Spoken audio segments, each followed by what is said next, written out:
Folks, DarkViperAu is a guy on the internet.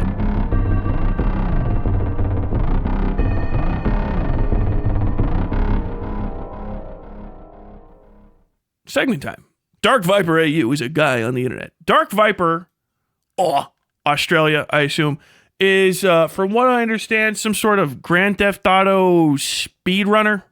I don't know, and I don't fucking care. There's a bunch that I'm going to be talking about with this video. But basically, he released a video on one Willie Mac show, known Hassan Orbiter and Attacker Willie Mac show. He's the guy, if you're trying to figure out, okay, if you separate in your mind the holy trinity of commentary, which I guess right now is Chud, a fat British guy, a fat fucking American guy, and then one dude that stands in front of two computer monitors at the same time, that's it. I guess Turkey Tom's in there too, but he's the Mary Magdalene of commentary because he's a former prostitute that may be hooked up with Destiny.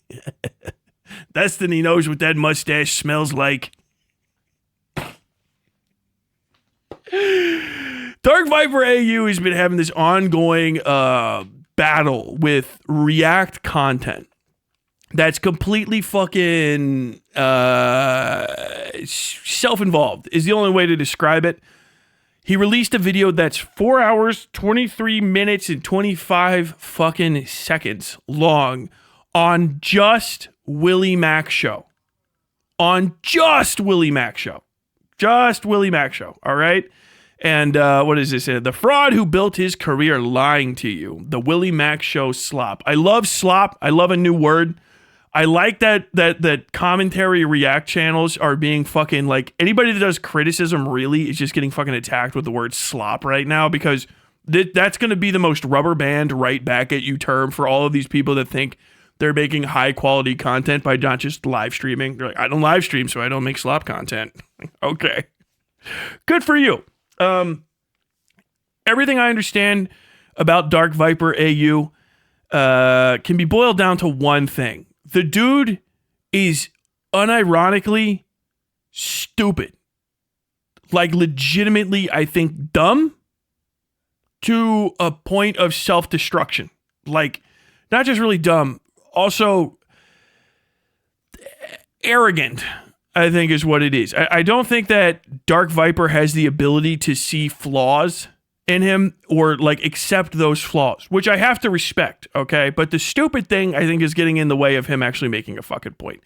This entire video can really, really be summed up as commentary is literally so fucking unserious that you can ignore them completely for real if your audience is isolated from theirs. Because commentary has edgy boyed themselves to such an extreme point that they're literally too edgy to take serious. I was saying this a week ago, and I'm surprised it showed up in this video as I was listening to it over the course of 5 or 6 fucking viewing sessions, but it really is the case. I think I was hearing Beckett talking last night. Beckett's using fucking slurs to talk about this and that. I'm very disappointed in you, fucking old bucket of crabs. But you can't get away. It's constant slurs. The entire community. Slurs, and pretty fucking weak sauce argument. Not weak sauce arguments. Weak sauce insults kind of added up on top of that. To go to the point, who is this guy? I was just listening to Rob's Media. Is that it? Is that the guy that does the fucking idiotic influencers or whatever the fuck? His video on Ethan, Ethan is here, whatever the fuck, I don't know. I was just listening to that, and it's unfathomably fucking mid because the Rob's Media guy is not funny, but keeps trying to put in jokes. But he's not. He has no timing, and he's not fucking funny. I'm not saying this because I'm defending Ethan. I'm saying it because he's not. There's no laughs. If I'm not in your community, right, and like I think the same thing as you is like great because we're basically doing like shoulder to shoulder bullying of someone we don't like, then I'm not gonna fucking laugh. It just doesn't fucking hit for me. So, you know, it's like these like little offs and these little one-asides and shit. And it makes you come off as unprofessional, which this is the big deal. with commentary right now that I see from like a side to side is it's kind of like shit or get off the pot. I think at this point, now that motherfuckers are starting to notice you at like large levels, because you're starting to be seen as profoundly fucking unserious. And I think like somebody like DarkViperAu is going to be able to do a really good job of poisoning the well completely against commentary by showing how they behave. You're never going to be able to approach anyone that's not like in agreement with you. You're going to slowly like whittle yourself down to just like other variations. It's almost like echo chamber, but not with the things that you're saying, but how you say them. And like, if no one cares, who gives a fuck? But like, this is the same thing I was like trying to reconcile even just a week ago, which is how are y'all doing such good research and going after people and then they just completely fucking ignore you, and it's like you're just farting in a fucking windstorm, like again and again and again. It just, everything that you say just gets fucking completely swept aside. And it's this, I'm so not soy, I'm the edgiest boy on the fucking carousel, that like it's just incessant slurs, and the slurs aren't bad just because they're bad to hear and say, okay? If we go to it, slurs make you lazy. When you say the fucking R slur, when you say the F slur, when you say any slur, instead of saying something fucking hilarious that's an insult, you just say one word that a bunch of people seal clap to. It's the same thing as when fucking leftists say, oh, he's just a fucking fascist. That's what you sound like, you know, when you're like, I fucking hate that. They just call everybody fascist. That's what y'all sound like when you're saying the R slur again and again and again. That's you. Oh, it's you. Soy. That's what you sound like outside of your little bubble.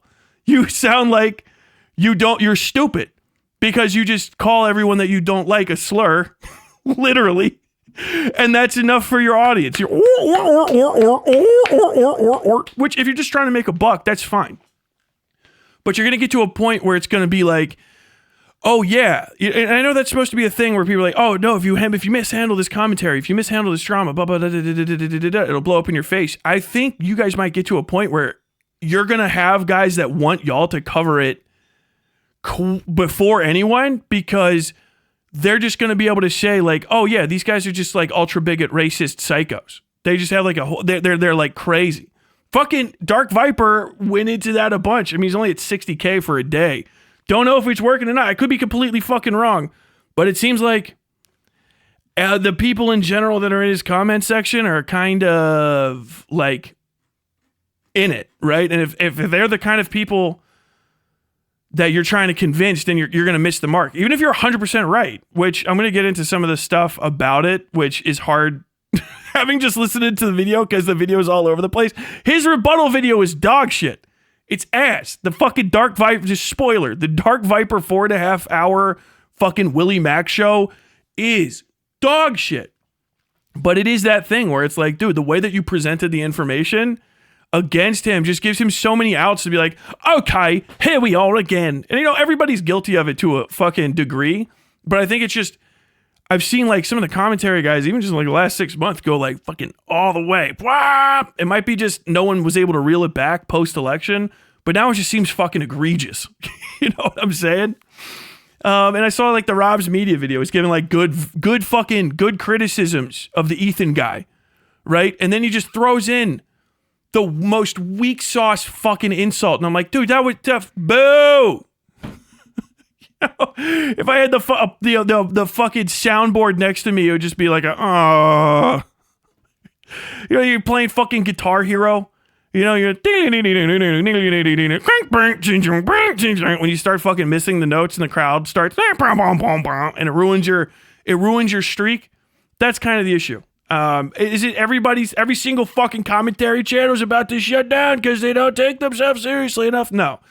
It's not that at all. Not even remotely. But I was surprised that I was like, this is my assumption. And then to see a fucking video where Dark Viper goes in hard on that specific tact to basically just dismiss criticism of himself outright is crazy. Because he can just stack. And I'm not going to fucking... Here's some of the things. Okay, let me break down the Dark Viper video. Okay? Really, I can just back off because I'm just going to end up repeating my point again and again anyway. The Dark Viper video is bad because it's pretty much built on a fallacy. It does a fallacy the entire time, which is an excess of information, right? It goes off on crazy fucking tangents. It's all over the place.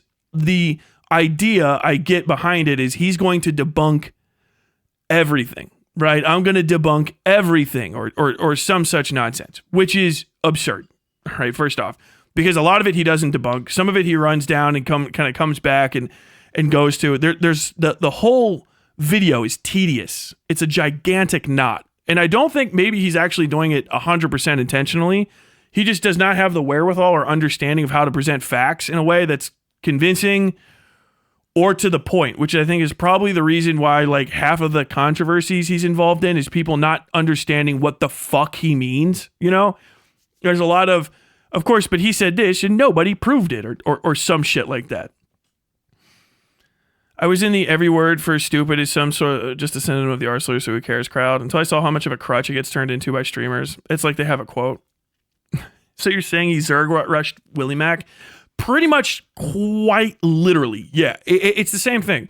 So basically, there's a lot of variants of this sort of overall like methodology when it comes to arguing. Somebody that's better schooled in all the definitions for rhetoric probably know what the full one specifically for this is. But it goes along with the appeal to popular opinion, of fallacy, the Gish Gallop rhetorical tact. That's not much of a fallacy, but it creates a fallacious environment of well poisoning by insinuating something. In this case, he provides such an abundance of evidence, most of which is actually, when you pay attention to it, just his subjective opinion and a lot of running down 17 different things to, okay, I was wrong about that, but this, I would have to be crazy to have said this and actually meant this when I said it. Him not understanding that I said this like this shows that he's bad faith, which is just this, it appeals to incredulity, appeals to appeals to incredulity, appeals to like, I can't remember what the other one is, but basically he's saying like, I would never think this, or anyone that assumed this would have to be crazy to assume this, kind of again and again and again and again. Does that mean every single point that Viper brings up is wrong and that Willie Mac show was right on 100% shit? No, not at all. It's actually just so fucking hard to find because very often he'll like play a clip, right? And then say like, oh, but for like all of this evidence, I have it linked here. And then I have this over here. And if you go over here to here to here, here, bada, bada, bada, bada. But things are very rarely presented in a pure connectivity, a moment of like pure connection, which is why I always say the only effective way to rebut or provide criticism is to restate the statement via quote. He said this. This is wrong because this is correct, or because this is wrong, or a fallacious statement because the logic doesn't follow. This would be the correct statement, right? To basically show that you understand what they're trying to say and then say that it's an incorrect assumption to make. That's kind of the deal. His entire video is poisoned very similarly, where he says, they have to be dumb, they have to be insane, they have to be crazy, they're just trying. He makes a lot of statements, Dark Viper does, that suggest the mental state of the person who he's arguing with is sufficiently diminished as to understand the situation and interpret it in various ways. He says these commentary people are bad faith. He says that any normal person, they're clearly deviant to some degree because any normal person would understand that I said something this way, I've made this blah, blah, blah, blah, blah. This information's bad because it's too old. This information's bad because it's too new. Kind of like this stuff again and again and again and again. To actually run down his entire video because it's so unsuccinct, you would probably have to make a video that's in the ballpark of like 16, 17 hours minimum. It would have to be as long as this, and then you would get to a point where it's just uninteresting. And I can't imagine someone doesn't know that, or that they haven't been able to run it past someone else who was like, I don't even understand what the fuck you're getting into right now, man. Like we're so off in the fucking weeds. Toward the end of this, we're not even talking about Willie Mac. We go like talking about unnamed and a 2018 GTA coup, the truth among it. All these chapter titles are fucking crazy. But like, if I scan through this, I'll show you guys. I'm sorry. Let me just bring it up here. If I scan through this, Willie Mac Show is a guy that does most of his commentary like on camera, right? So you would assume that if you're doing a rebuttal of Willie Mac Show, you would see fuckloads of Willie Mac Show and then like corrections kind of like 50-50 throughout it. But he just goes on such tangents that we start over here. It's a lot of him talking, little bits. Oh, hey, it's Voosh. Voosh Vidya's there. Why are you there? All of these guys, you got Charlie, you got this, you got that. A little bit of Chud Logic over here. But it's mostly just him talking and then clips of him again and again and again and again. And this is kind of just highlighting, he just goes off on these fucking endless tangents. And it's impossible to keep track of shit. I would have had to have sat down and like painstakingly watch this thing start to finish, taking notes to go back and double check or really validating information to say like, does this even follow? Does this make any goddamn sense? The amount of times he talks about how much fucking money he makes. I know that's about like the whether or not React. There we go. There's Willie Mac Show. But okay. And then it's just tangent. You start, right? Should this it? Tangent. Fucking Chud Logic and Charlie. Right? Fucking him, tangent. Because Nux Taku's there with some fucking guy. Legal Eagles here. Tangent. Chud Logic again. Or is it actually a Chud Logic video and I'm fucking crazy? It might have been. I think I saw Willie Mac Show. No, that's some child. Was that JXE? Is that who that person is? I think I just saw the name. Papa, You keep going. Tim, it's him. There's fucking Turkey Tom's little logo. Quartering. But I mean, as you get through this, there we go. We got some fucking Willie Mac Show there. It's just so much, so deep in these fucking tangents where he like restates all of this blah, blah, blah, blah, blah. It's fun. You don't have to go through all of the information. Okay? You just don't. First off, if the allegations aren't affecting you at all, like, then why even waste your fucking time with it? People only have a limited attention span. And normally I like hate that argument, but I'm saying that for the case of I had a 3.5 hour well-researched video that with endless on-screen sources. And even I'm like, damn, this is fucking long. 4.5 hours of what basically amounts to being pissed in front of a fucking camera, is bonkers. Especially when it just goes so fucking off. And this is the part I have brought up right here. I'm just going to play it so you can get a vibe. We're not going to listen to the whole video by sight. But this is kind of like the best vibe that I got. Rather than going back to that conversation we had many years ago when this drama was actually relevant and occurring, I just DM'd him on Discord and asked him for his perspective. I agree with you on React content basically, except I think we differ on the severity of how morally wrong it is. Okay, so this is him. This is a point that he's making. This is a thing that happens a number of times in this video. Okay, you don't have to believe me. You can just watch it if you want. But he says that Carl Jobs agrees with him, right? They're on the same page, right? But it says, I agree with you on React content basically, except I think we differ on the severity of how morally wrong it is, which is the crux of everybody's issue with Dark Viper that I've seen, is that he's a hardliner. When your position is hardliner, then people have a fundamental difference, all right? The existence, the potential harm of something, okay, sure.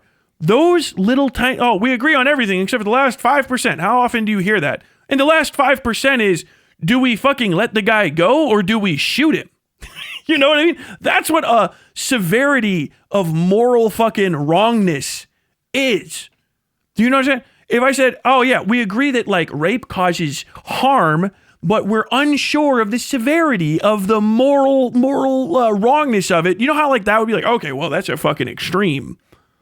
I think I have a very, very powerful idea of it. Then if you go to something that's like legally different, theft, raw theft, okay, stealing a loaf of bread. Okay, it's wrong, it causes harm, but how morally bad is it? Now you're a little gray area. You understand how that can be significant as fuck? But he says they're basically like, oh, we're on the same side with this one.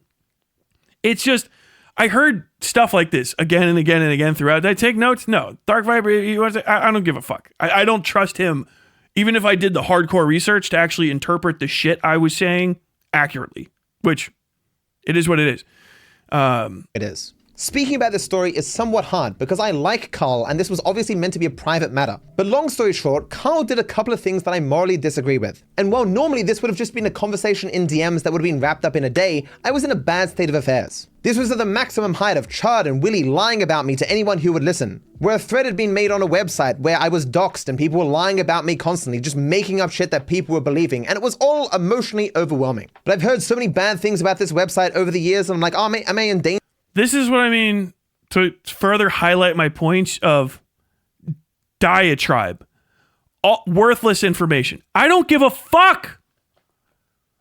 I don't fucking care. I don't care how you felt. What in the fuck? Why are we talking about that? What value do you think that has to talking about the original thing? The fraud who built his career lying to you. But once you start getting into this video, it's just fucking Dark Viper talking about himself again and again, but on the subject. No, you're not the subject. Willie Mack is.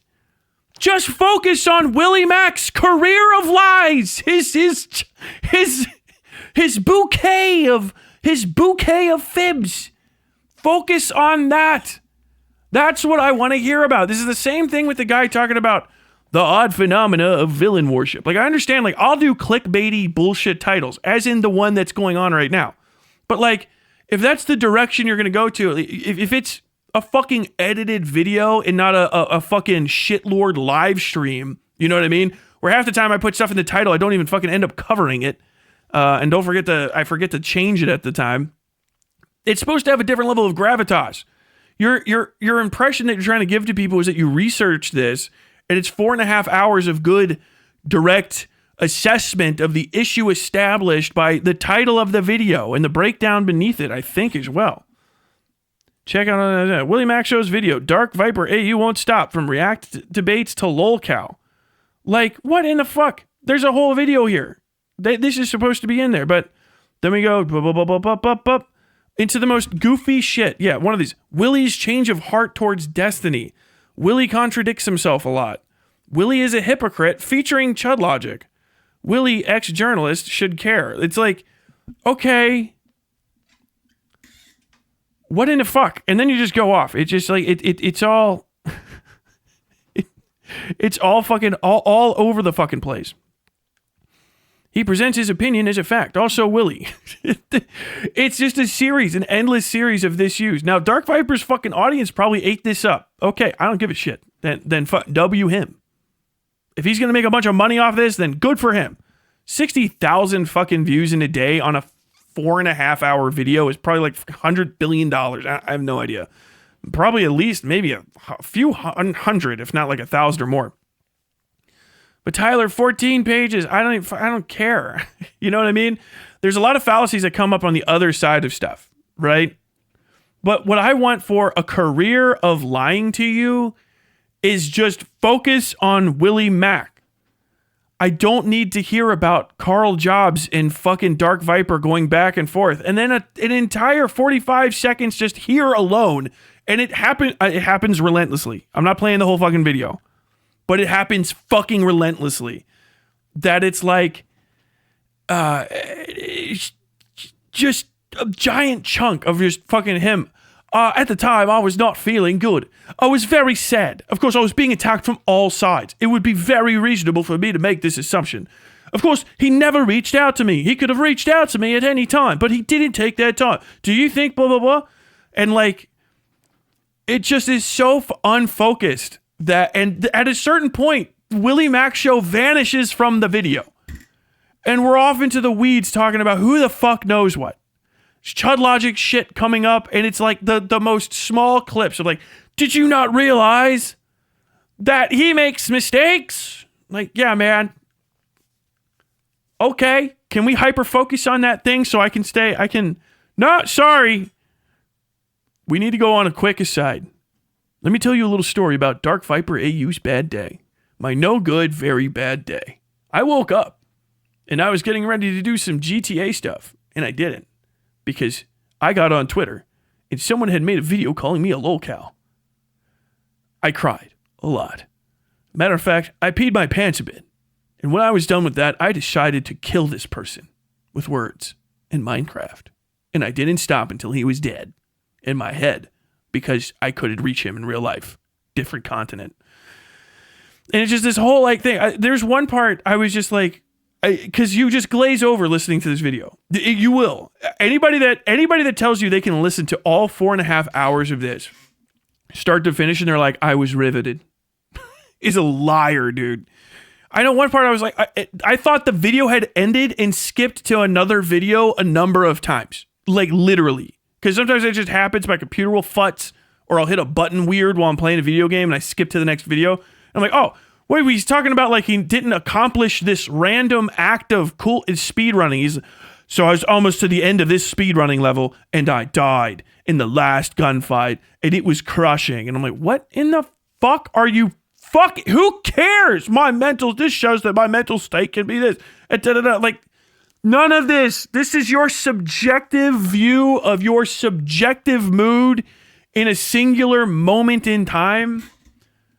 Like, I don't, tell me that show me where Willie Mack show touched the truth on the doll. Like, just give me a gun and I'll shoot it so I can see it smoke. Do you know what I mean? Like, it was just 4.5 hours of not even Nothing Burger, but like the antithesis. At least a Nothing Burger has the insinuation of the idea of food. This was a something starvation. I don't know how to fucking invert it. It was crazy off fucking kilter, connected to nothing. Again and again. This is the part that, this is one of several parts where we get back to him saying these guys can't be taken seriously. In danger? Are people I know in danger? What's going to happen? These people now know where I live, and are they going to come to my house or something? And I had heard so many horror stories and people were speaking about this place. And he's talking about Kiwi Farms. He's doing the Chud Logic is the fucking like one of the high generals of Kiwi Farms. Chud Logic, Dioria. Like, you know, they got the fucking Kings in Hell, right? Like Asmodeus or whatever the hell it's supposed to be. Like he's doing that. You know. So you piss him off and the Kiwi Farms people are going to come to your house and shit. Which is only going to happen if there's something for them to get out of it, or you happen to rub one psycho that's on that site the wrong way. But like the same thing can happen to you just being online at all. You know what I mean?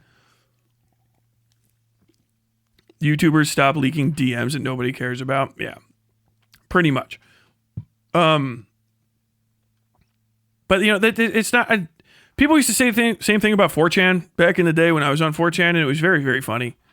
You know what I mean? Like that you would think that half these guys can even get organized, because the most legendary thing you can do on 4chan is getting a 4chan sings compilation together where, you know, you get a bunch of fucking unwashed neckbeards to all sing the fucking intro to Evangelion or something. It is what it is. But like it's not gonna happen. Like there's the people visiting your fucking home shit. Like, motherfuckers have jobs, really, is what it is. You have to have somebody that's a psycho, fucking unemployed, or has a fiscal reason to come to your house. Like, even the guy that went and fucking harassed Boogie2988 at his home was, like, fucking streamer. Like, he was getting paid to do that. He's like a Johnny Somali grade bullshitter. I can't remember what the dude's name was, but that's a thing. Like, it just doesn't happen very often. People used to swat motherfuckers, but even that's being like reduced in intensity as time goes on. And you're in fucking Australian, so who cares? Do your cops, what are they gonna throw fucking boomerangs through your window or whatever? Like, what the fuck happens there? Oh, fucking come on out of there! We heard someone's got a hostage. There's someone in there with a tank top with a hostage on. Yeah, you. Now just get on out of there. Oh, what's this about? Oh, now, we've been called by, I believe, a reputable voice. They sound like a good man. They said you've got some craziness happening in there. Come on out and show us your hands. He's got a boomerang. I didn't do nothing on my live streaming. Fucking talking to me. Oh, we've been tricked. Bamboozled. Ah, fuck. You know? All right, boys, let's go back down to the pub. Please, footy's on. You guys want to watch some footy? Oh, yeah. Can we come in your house? Yeah. Come on in, mate. You drove all the way in, mate. You drove all the way over. You might as well come in and watch some footy. I'm packing up the green.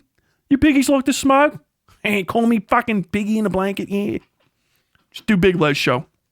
God damn it, I wish Big Les would get into drama. But it's just bullshit. You know what I mean? Nobody's going to come visit your fucking house. I don't think. Which he gets to. But like that's the whole fucking, it's just stupid. Place in the worst terms. And so I was just emotionally overwhelmed. A long time later, I happened to find a link to the thread and I clicked into it. As it turns out, all completely unnecessary. Willie, Nicholas, Chud are complete clowns. And it was just pages of these basement dwelling morons discussing whether my girlfriend was fat. I am not kidding. Pages of it.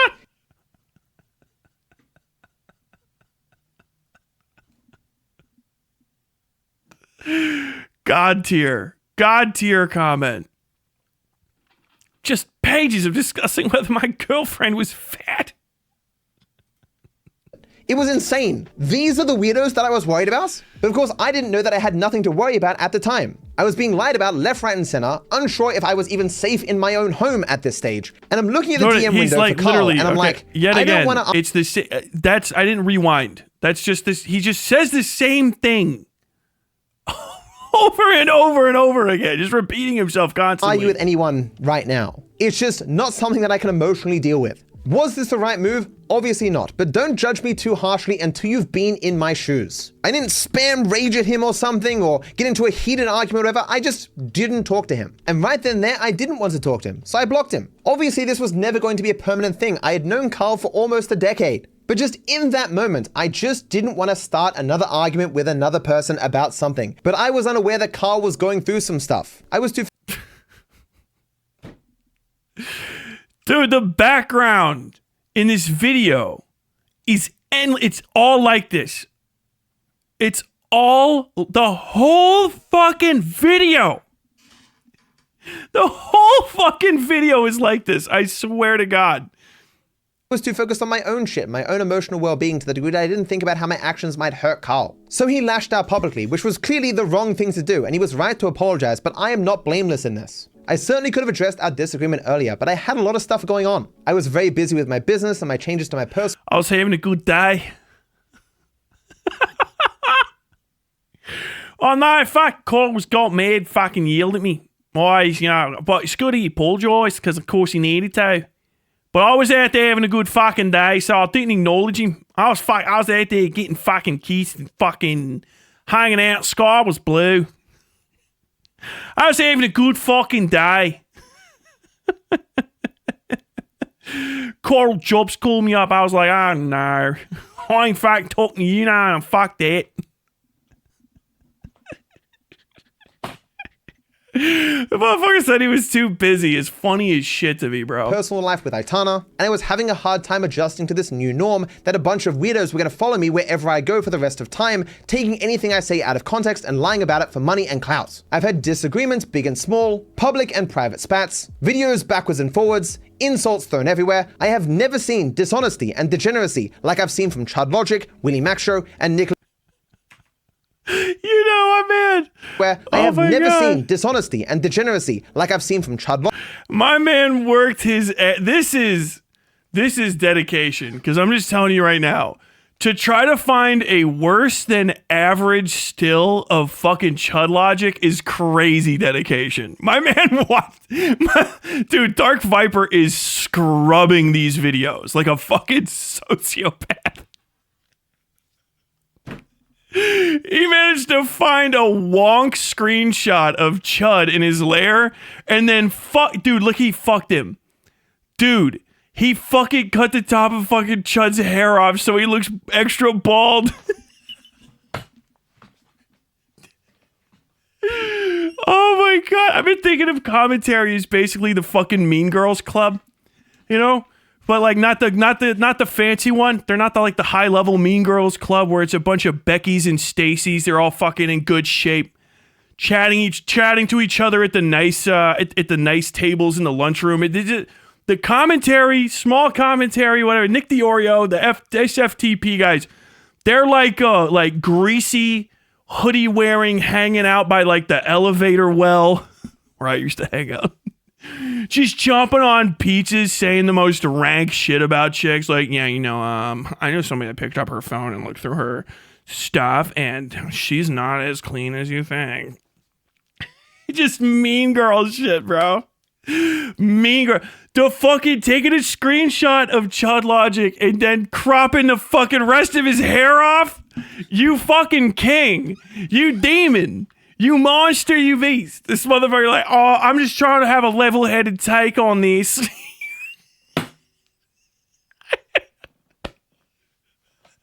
He stole the last handful of hair this fucking chud had. He repoed Chud Logic's hairline. How cold? Fuck Nick Diorio. Fuck Nick Diorio. Fuck Turkey Tom. Fuck me. What do I do? This is a video about Willie Mac show. I really can't hammer that home enough. I think there's a Chud Logic video coming. That's a Chud Logic starring Chud Logic. Hi, everybody. And this madman still attacks Chud's hairline. The dishonest framing. The literal dishonest framing of the last fucking handful of hair this man had. Okay? The fuck is wrong with you, Dark Viper? What the fuck is wrong with you? God damn, that's funny. God fucking damn, he hates Chud Logic.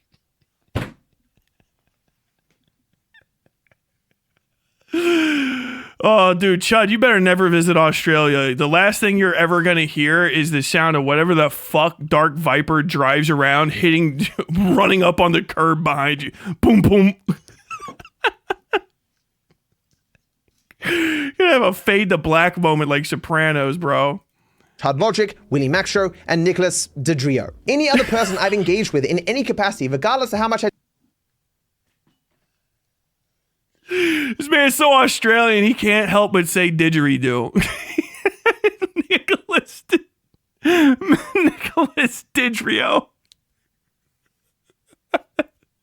Nicholas Diglett. Willie Mac Show, and Nicholas Dedrio. Any other... Fuck. I don't know. He's such a fucking mean girl. I literally don't know. I'm not rewinding. I don't care to look back. I don't give a fuck. I don't give a shit about this entire drama. This drama is stupid as fuck. Okay? But I guess it's probably making fucking Dark Viper some extra money. He's trying to speedrun other people's careers into the dirt. But maybe he said Diorio's name correctly, but from here on out, once I heard it, I was like, what? He says Didrio. Nicholas Didrio. Nicholas Didgeridoo.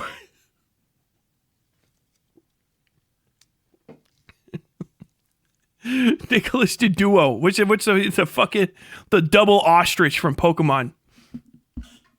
Regina George is the most influential person on the internet. Everyone use her tactics. Chud ran over in a Subaru. Yeah. This is how Chud gets isekai'd. Starting life from zero as a Chud in another world.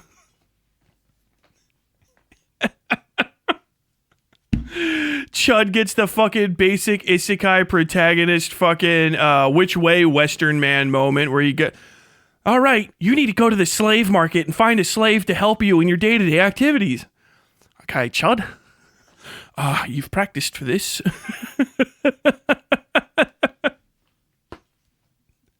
You ever see Chud gets isekai'd? They take him to the fucking anime cat girl slave market. He dies of dehydration from sweating through existence itself. It's his superpower.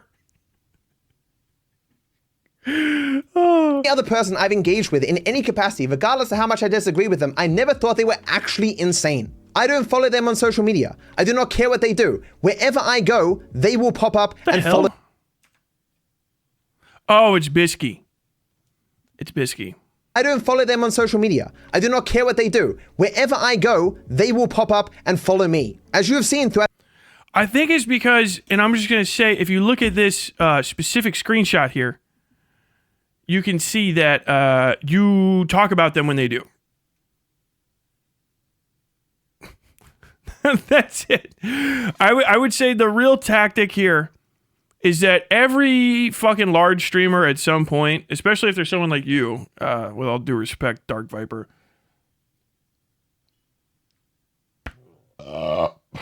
they develop something of a hate audience, you know, here and there. Some people's bigger than others. And I think this is really just an attempt to fucking, you know, they know that you're going to say, oh, these guys make my life hard. And then they might be able to reach out and handshake with some of the other people that wish they could see your life get harder because they hate you. That's it. You know, like Dogpack 404 got gigantic because he went, fuck Mr. Beast. I'll say literally anything that comes to my mind about him, true or not. And he got huge.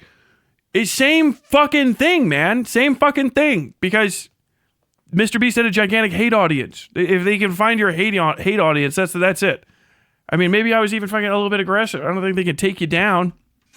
They're not really to be taken serious. But yeah, man, if he's got 2 fucking followers and you shared it and you got 177 likes, then statistically speaking, his brand new Blue Sky profile, just by fucking following you, now has a gigantic footprint. People know he's there. Oh shit, I didn't even realize Willie Mac Show was on Blue Sky until Dark Viper started fucking skeeting about him or whatever the fuck you're supposed to. I think that's actually legitimately the word. I'm sorry. Jesus Christ. Throughout this entire video. It doesn't matter what I actually do or what I actually say. They will just twist my words. When I was a smaller creator, I was perfectly free to go, you're a fucking liar. Here's the receipts.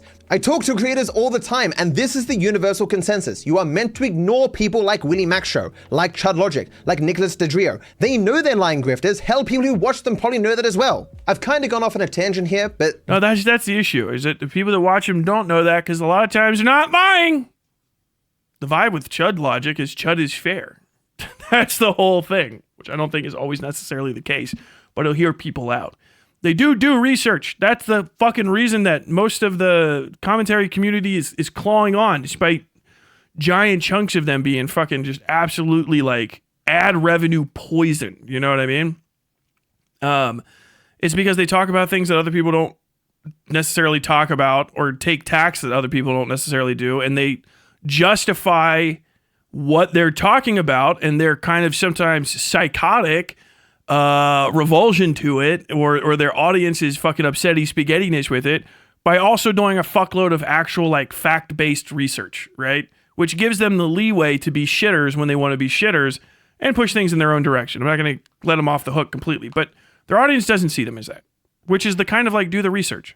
Sort of like, are they too small fry for you to look at? Are they clowns? Why are we talking about them? Do you not know about how their audiences view them? 4.5 hours and we don't get a good impression of how Willie Mac Show's audience feels?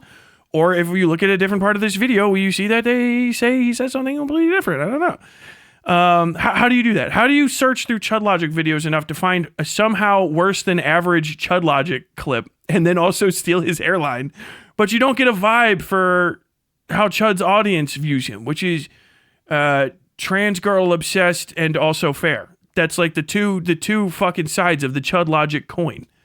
Thirsty Chud and fair Chud, and that's pretty much it. You don't really need much else. Not knowing that or not giving them that due is fucking disingenuous. So it's just really here at the end, ultimately, I'm going to stop watching this fucking video. I refuse to get sucked into it any deeper. This is just one small segment that we've watched sort of about Karl Jobst, you know what I mean? And there's just extra, all this stuff, all this fucking bullshit. You know what I mean? Ultimately, this is to say, weirdly, DarkViperAu is proving the worst thing possible about himself, which is that they're kind of right about him because he's no better than they are. Like, yeah, you probably should have ignored them, and I think most people would have. Like, if you're gonna, if you think a detractor is gonna be bad faith, or you don't have time for them, like I'm fucking too busy to invite every single person that disagrees with me. I'm not even a major fucking player in anything, but I'm just too fucking busy to talk to everybody. You know what I'm saying? And sometimes people don't reach out, or they reach out in a weird way. I actually asked both the C if he wanted to come and hang out, talk. And also the Ellen DeGenerate person, I emailed them back. They never responded to me. The person that wanted to debate me about homelessness. So like sometimes people just don't even fucking respond. But like, yeah, I think that he shouldn't respond because the DarkViperAu is his responses are fucking horrible. And every time he does, they get to turn it to another media cycle because Dark Viper might come off normal to his people, or they don't care. You know, I don't know what the hell he's doing. I don't give a shit. I don't give a fuck if he's damaging his career or not. Just from the outside looking in, just that response, yeah, you shouldn't have been talking about them because every time you do, they turn it into like thousands of dollars for themselves. Because you come off just as unhinged as they do to your audience, to their audiences. And so like, I guarantee you right now, I don't know, is Chud Logic live? Is fucking Willie Mac show live? Nick Diorio? I don't know if Mac even had. They're going to cover this, right? And they might even watch a bunch of it. I don't know if, unless they're scared of getting copy struck, but they'll talk about it. And it'll just be donos left and right. Chud Logic will get a fucking $150, $250 dono that'll say something like, fucking sweaty pitch Dark Viper out here, lying Viper, snake, hiss, whatever the fuck. And that'll be it. It'll be completely fucking worth their time. They'll make a day's wage talking about you. There's no incentive for them not to. You're not approaching their audience in a way that'll get them to shut up. And you're not going to make a fucking bunch of money off this because this isn't your channel's go-to. Maybe you are. Maybe Dark Viper's actually like based psycho Dark Viper and he's going to pivot into commentary and fucking usurp Keemstar or something. I don't know. He's got enough channel clout to shoulder drama tube. You know, I just don't understand what he thinks he's going to accomplish. Despite Turkey Tom being a brain rotted Destiny concubine, he's pretty fair. Probably, yeah, I would say so. He's hard for me to pay attention to. His delivery is just too fucking boring. I think if I had to guess, Turkey Tom started off as that like aloof, kind of too cool for school type, like kid streamer deal, you know, and he just matured with that delivery. And so it doesn't work. I'm too old for that. I need people to speak loud because of the hearing aids, and be engaging to some degree. So for me, to me, other people might hear Turkey Tom and they're like, okay, that's good. That's information coming straight to me. I hear fucking Ben Stein level delivery is how it feels when I hear him. I can't even feel the jokes where the jokes are. Just, yeah, and then that thing happened. Yeah, don't do this. Never goon. Hey, come on. Of course, I talked to Destiny, and Destiny said, you know, don't call me unless you're bringing over some of the magnums. I just can't do it. It's not like I fucking hate the guy. It's not a personal thing. It's crushingly fucking miserable delivery to listen to. But if you like it, you like it. Tom started in art commentary. I don't even know what the fuck art commentary is.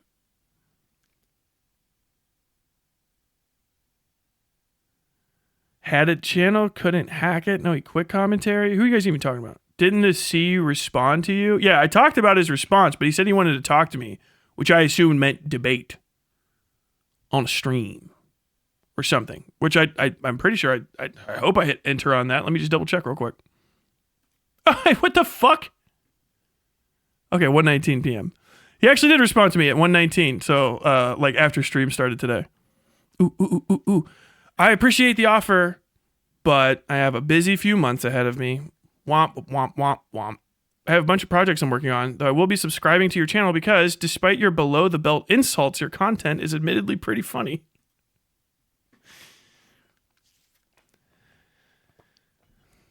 Okay.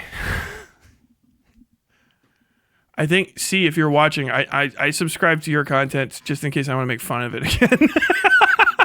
Sorry.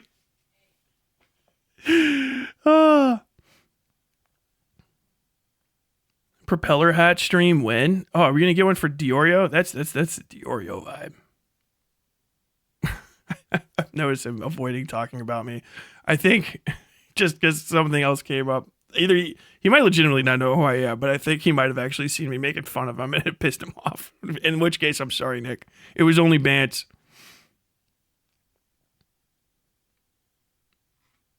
Dark Viper tried a commentary and that got shut down. Oh, I'm not surprised. If he tried to get into that, especially at his level, you know, other people that are like huge are going to be talking about anything that he covers. It could be like catastrophic. You know, you don't necessarily want to get noticed by somebody who's like a, 7 milli Andy you've never heard of that has like legitimate advertising connections with MAC Cosmetics and they're just going to put on lipstick and call your fucking eyebrows thin or some shit. I'm subscribed because of below the because of the below the belt insults. See what I mean by frustratingly good person? No. Yo, imagine him in a little propeller hat with a fucking iced out rollie. Yes, dude, absolutely. Nick, send this to Nick Diorio. Clip it, send it. Hey, thank you for the 20 pounds. Oh, wait a second. I do agree with point on Dark Viper responding. His thing was pointless no matter how long it is, though he said he did have a better record on the incident. Also, just more hate points. On slop with little to no evidence. Yeah, pretty much. I think I know what you're saying. Yeah, pretty much. Just a lot of just responding, but also like doing it as a diary entry in a tear-stained journal. If I were to find out that Dark Viper did this entire response, like he's writing it out, listening to Evanescence in the fucking background. He's just got fucking My Immortal on or whatever. Fucking wake me up inside. Can't wake me up inside. Save me from the nothing I become. How the fuck do you Australians sing that? I've been living a lie. My thoughts are inside. His little tears are falling down onto the page. You see Chud Logic's name just burst apart into a little black circle. This is too much. I've gone through too much. I need to turn on. I know I'm doing like a completely different regional accent. I don't give a fuck. I need to turn on some My Chemical Romance. Bam, bam, bam, bam, bam, bam, bam, bam, bam, bam, bam. Yeah! All of the tonal dissonance, the tonal dissonance from the whole thing is his like 8-track CD player keeps cycling next to him. Don't worry, it's an old people thing. It just keeps going from like album to album, which is why he's all over the fucking place. It's not because he's unmedicated and needs his lithium. All right, it's because of the fucking emotional roller coaster that is his writing playlist. You got to be like me, and I only ever start about 80% of my writing projects by listening to the full 20-minute New Order cut of Elegia from the fucking Metal Gear Solid 5 soundtrack. You think Viper writes in a Death Note notebook? I'll tell you what, if those existed and he had one, we would know. We'd find out day one. The debate with one kid from Kiwi Farms was peak below the belt insults. Oh, yeah. Who is SEA? He's a guy I covered like a week ago. He's the dude, the problematic villains video, that whole thing. Enya? Dude, yes. We should organize a play date for him and Shadowversity so they can cheer each other up. These people are so mean. Dude, but talking about Diorio, this is what, send this to him. Clip it. Premium Diorio wristwatch, all right? Fucking rollied up. The Rolex, the pattern inside is that fucking triangular pattern from the beanie hats. And instead of normal watch hands, it's got the propeller hands, right? So he's always on it. He's got that Tweedledee Tweedledum vibe. In memory of my brother. Got the little fucking propeller hat, but that's the theme. Bro, come on. Come on. Little white gold on the outside. Some crusted up action. No, fuck that. Rose gold. Rose gold with the little fucking... Do it in small colored diamonds. Make it way too expensive for anyone to purchase ever. How you doing today, Tyler? I'm doing fucking fantastic. Tried to check if DVAU did in fact listen to Evanescence and just found a podcast of him talking about his war on reacting. Okay. Let me... Nicholas DiGirio, yes. Let me get into this real quick. Because this is one of the biggest problems I have with Dark Viper. We'll get past the cringe and the cruel and unnecessary crops that are not funny of Chud Logic. His entire reacting crusade is bullshit. That's one of the biggest things. It's based on false premises and possible an idea that a series of false premises. Let me just restart. It's based on a series of false premises.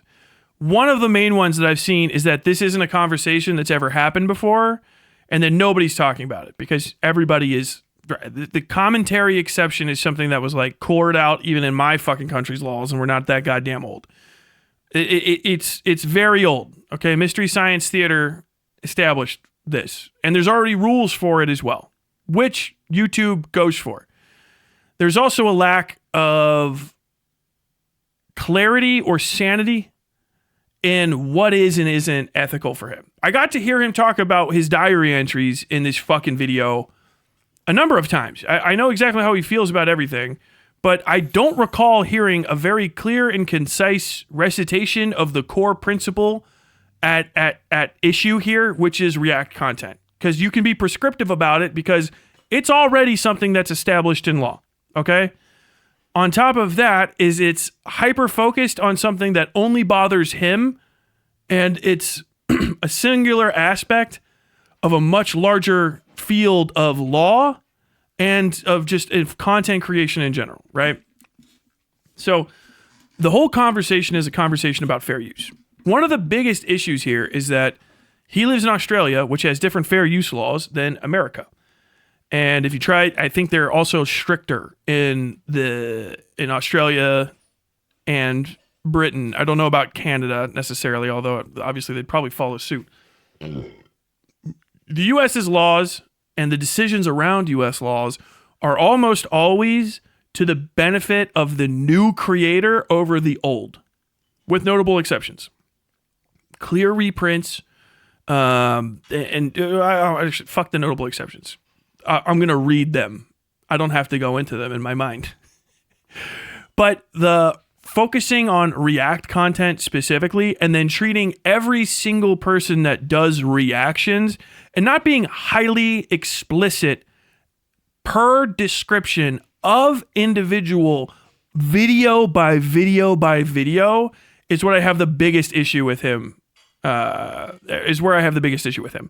Because that's where the duplicitousness of Viper is really obvious with when I look at him. Because if you say something's bad and it's morally reprehensible and it causes damage to creators, and then like half this video is showing like other major famous people, I guess, or just large sub creators agreeing with him about the harm of React content, but you're not creating specific, basically like numerically explicit, like how percentage based amounts of content over what is and what isn't good and what you do and don't and this and that. And he's like, oh, it's in another video. I've covered it. Like, well, dude, if you're going to make this video 4.5 hours, I'm not going to another video. You're making your point now. You're making your point now. If you can clip other people's videos for 2 fucking seconds, clip that video to give me a fucking quick rundown. The fair use policy written out by the United States Copyright Office is just still only like a fucking page and a half. I'm pretty sure you can go over it too. So I'm just going to go over these things real quick. This is going to be boring. Okay. But I have these linked if you want to look stuff up. The U.S. Copyright Office Fair Use Index is how they decide whether or not something is probably going to be fair use. The most important thing to establish on this is there are no absolutes. Ever, really. There's no pass-fail for the most part, because there's so many exceptions to what can and can't be considered use and what will affect all of the other considerations relative to other properties, that you have to judge every specific individual moment of use by its own merits, because all sorts of shit can change. The way that it's used, the length of the original property, all that stuff. So you can say like, oh yeah, he used 90% of this property. Well, the 90% of the property this guy used was this singular quote that a guy made. And he used 90% of the quote, right? Or 90% of a poem, there you go, for explaining something. This other guy used 90% of a fucking 750-page novel, almost all in order. It's completely fucking different, but you still have, if you try to establish, oh, it's the 90% rule, that's why you can, if you look back at, especially just at least American law, there's been a series of those sort of almost rules tried to push for or kicked out to some degree here and there. Talk to an actual fucking copyright lawyer if you want.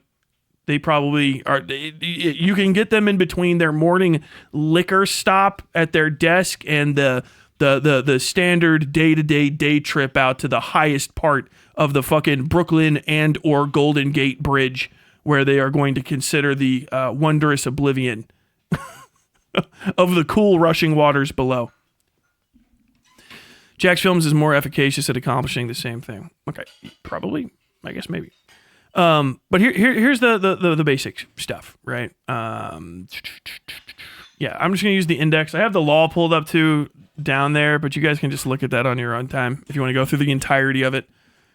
About fair use. Fair use is a legal doctrine that promotes freedom of expression by permitting the unlicensed use of copyright-protected works in certain circumstances. Section 107 of the Copyright Act provides the statutory framework for determining whether something is a fair use and identifies certain types of uses, such as criticism, comment, news reporting, teaching, scholarship, and research, as examples of activities that may qualify as fair use.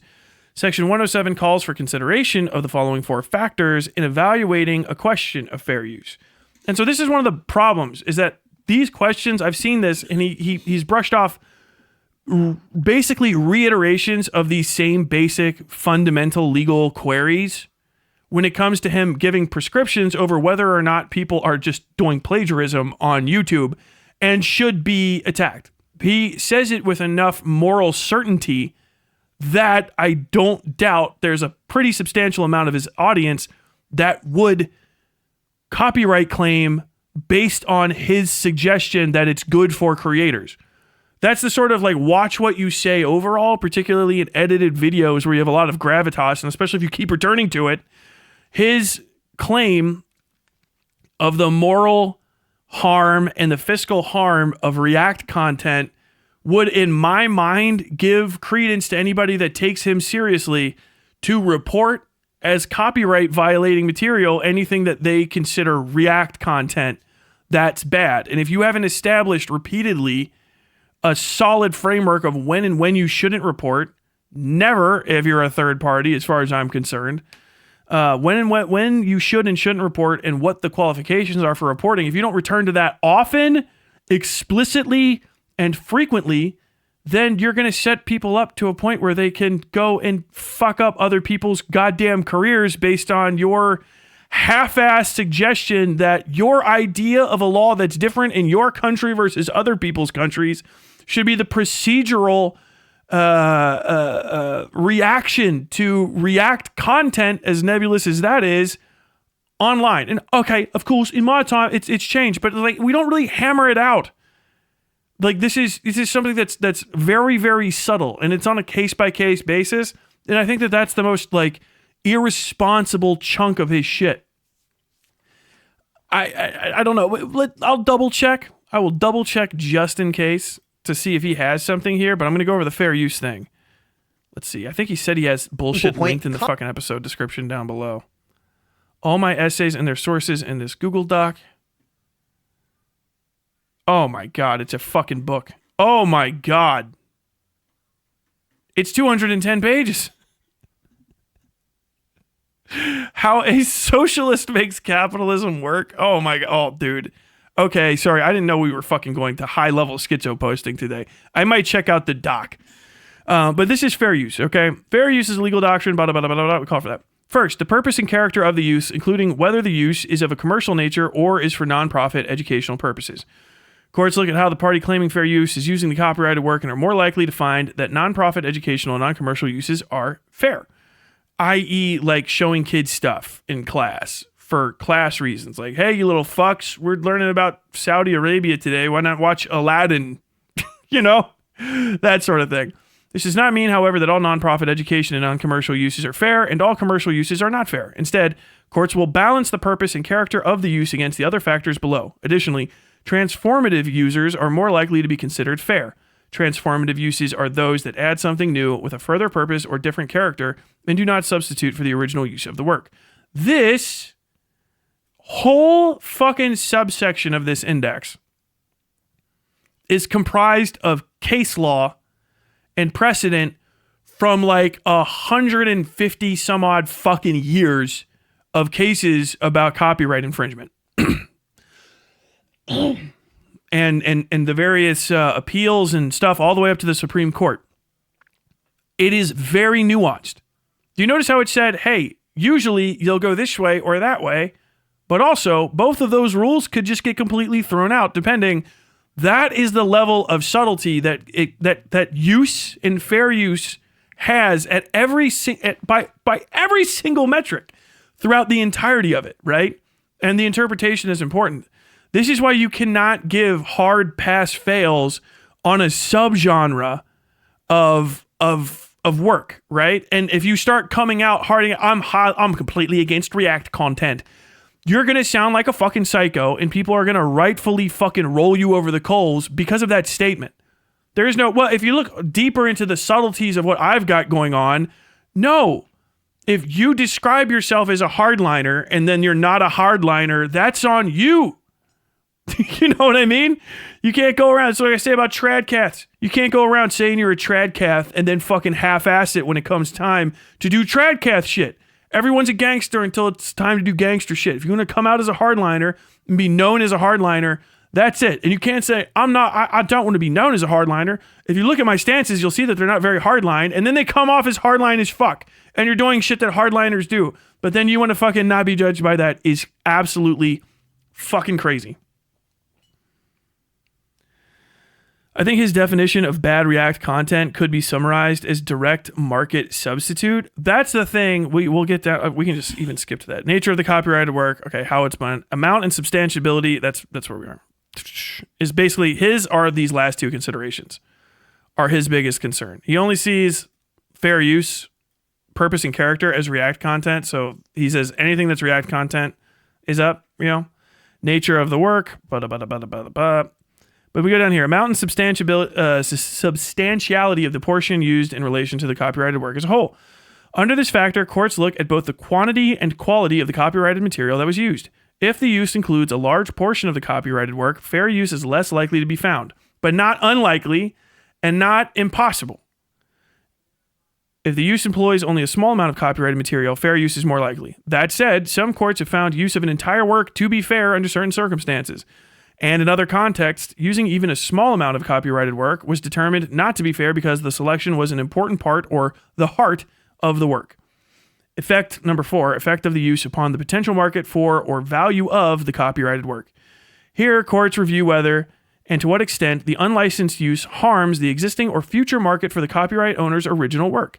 In assessing this factor, courts consider whether the use is hurting the current market for the original work, for example, by displacing sales of the original, and or whether the use could cause substantial harm if it were to become widespread. This is like the crux of justification in his argument that I saw. You know what? I might fuck it. I'll take those down. You can look all that stuff up. The links for those are in the episode description down below. Go ahead, check them out. The issue with this is he's done research, right? But his research that I've seen, he's like, I've shown time and time again that these specific people and these specific circumstances have caused deleterious effects on the earning potential of these specific people. That is not substantial. That's insubstantial to claim that React content is harmful. It doesn't matter how much work he's done.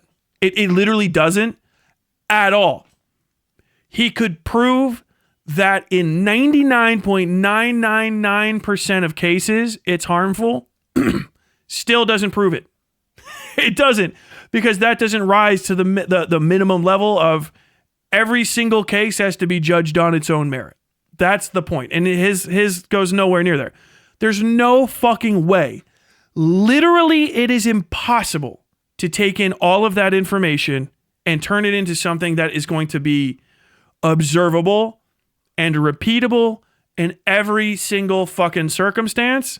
And you are going to have to get down to the craziest, either ignoring variables, overemphasizing some, or you know, because you're talking about React content, right? You have to define it if you're going to say it's bad, because bad is a binary, all right? You're not saying it can be bad, or it's sometimes bad, or it's no good most of the time. You're saying it's bad. Bad is the opposite of good. It's binary. Sorry, when you imply one half of the binary, the other half is implied, all right? So not doing React content is good. You know what I mean? So in that case, obviously you've created victims and fucking you victims and victimizers in this whole shebang. You have to be highly fucking accurate. And his whole thing where I was watching, he's like, I've crunched the numbers. I have crunched the numbers. And these major YouTubers have seen drop-offs in subs drops off in money because Asmongold covered these things. And they'll be like, yeah, I noticed that when Asmongold watched my video, I saw a dip in views. Okay, that only proves that it happens with Asmongold. Okay, well, I'm going to do it a bunch more times with these other streamers. Okay, there's like literally thousands upon thousands of streamers on this fucking platform. And now you'll have to do it with all of those thousands of streamers and every single type of reaction and reaction content to actually get to a point where it's good, right? And you'll have to establish all of these things. That's how you fucking do the experiment that provides you the fucking information at the end. There's no fucking way to be completely exhaustive with that to a point where you can preconceive harm from the existence of an action at all, right? You can just say whether or not something infringes copyright. There's already a fucking thing for that in place, and it's a by case-by-case basis. There is no warrant to say all React content is bad. What you're trying to say, what you're literally mealy-mouthing your way into, is saying all React content is copyright infringement.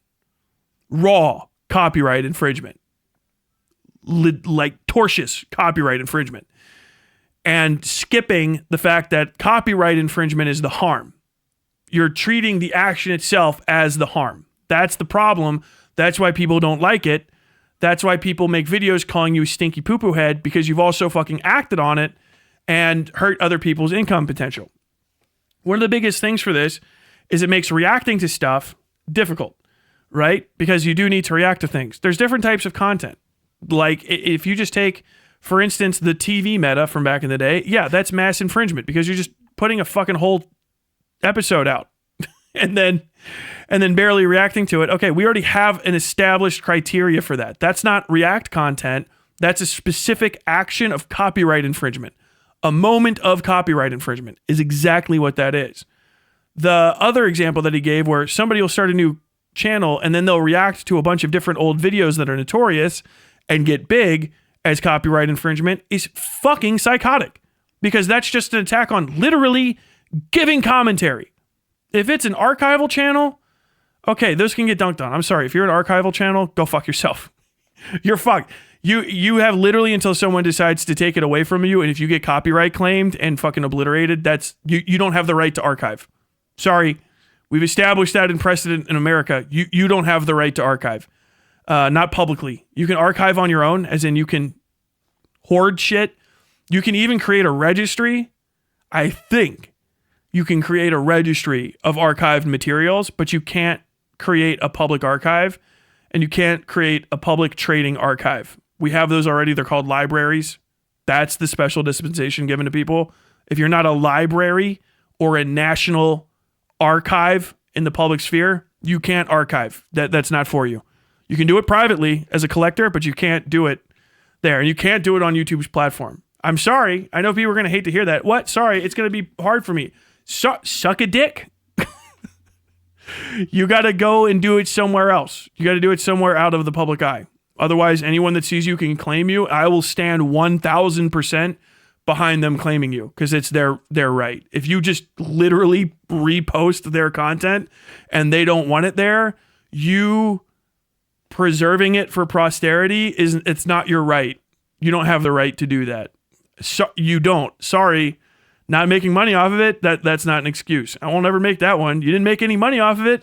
No, sorry, it's still copyright infringement, dipshit.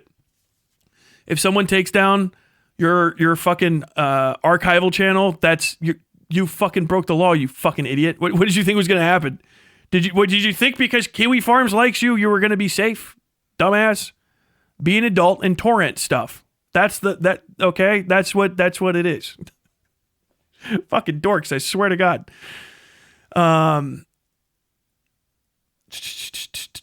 It turns out all rights belong to their respective holders. Isn't a get out of jail free card? Whoa, never expected that. It's true. Wait, I can put a Chud Logic video in a library? I mean, you can play it. It has to have archival. There's a whole process for archival of stuff because there's limited space and time. But yeah, the Library of Congress is a national archive. Literally. There's a lot of national archives. There's a lot of private archives. The national archives are accessible to the public, right? Private archives are accessible in private. So like an arcade, you know what I mean? My game collection I have in my house, that would be a private archive.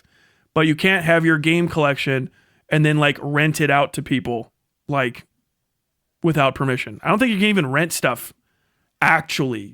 That has to be, I know that sounds crazy, but yeah, if you want to rent you want to rent other people's IP, physical media, that's like you have to have special rules for it. So I fucking get dunked on. It's their property. Copies of property are copies. That's why it's copyright. Intellectual property is completely different than physical property for a very that's why you have different laws for it and stuff. Fuck. I forgot where I was going. Hasman Gold built an empire by paying with exposure. Oh my God, this is fucking endless, isn't it?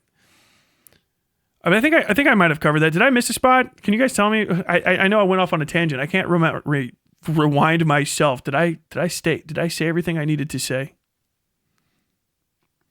I will archive all of YouTube. Oh yeah, no. In a server farm in an underground bunker in the middle of the Sahara. That's perfectly fine. But yeah, that's the thing. Commentary becomes impossible. Sometimes you have to be able to watch the entirety of something with people to comment on it. I'll catch myself when I'm doing stuff. I'm like, I enjoy this video too much. I'm not going to do it because I would just sit here and watch it. Then I won't put it out.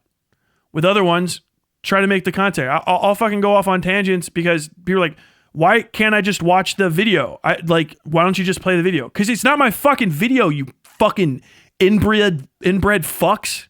If you want to go watch a fucking video, go watch the original fucking video. I try to have them all linked underneath here. I'm trying to get like perfect on that so that you can just go and click because I know you fucks are too lazy to read when I mouse over what the fucking video is or listen when I say what it is or go and do a fucking double check when you hear the name of the person. So go click the fucking link. Go watch the original video, morons. All right? You're here to hear me talk, not to experience somebody else's fucking content firsthand. That's transformative. If you're not rising to that level, yeah. Hassan chair streams, generally speaking, not transformative because he's not even in the fucking room. However, I could, if I said I'm going to do a stream, all right? So I take DarkViperAu's 4.5 hour video. I put it on small speakers over to the side, and then I put a camera on my fucking chair, and I say DarkViperAu chair stream. Like, that's as a fucking act of, like, artistic interpretation. You know, it's like a slap in the face. You could take me to court over it, but that would be fair use to replay it that way because you're not infringing on the original audience. By the way, getting more views on a video than the original video's owner is not infringing on the audience, okay? If you take something and you change the audience that it would appeal to, even if that same person, the same 100 people would be in both audiences, right? It's different. Okay. That's not the same thing as stealing your market value. Even if it has appeal to the same people, it has to have appeal for that reason, right? For that reason. This is why Dark Viper is in the fucking, the mix-up world, the little fucking gray area legally of Let's Plays and speedruns.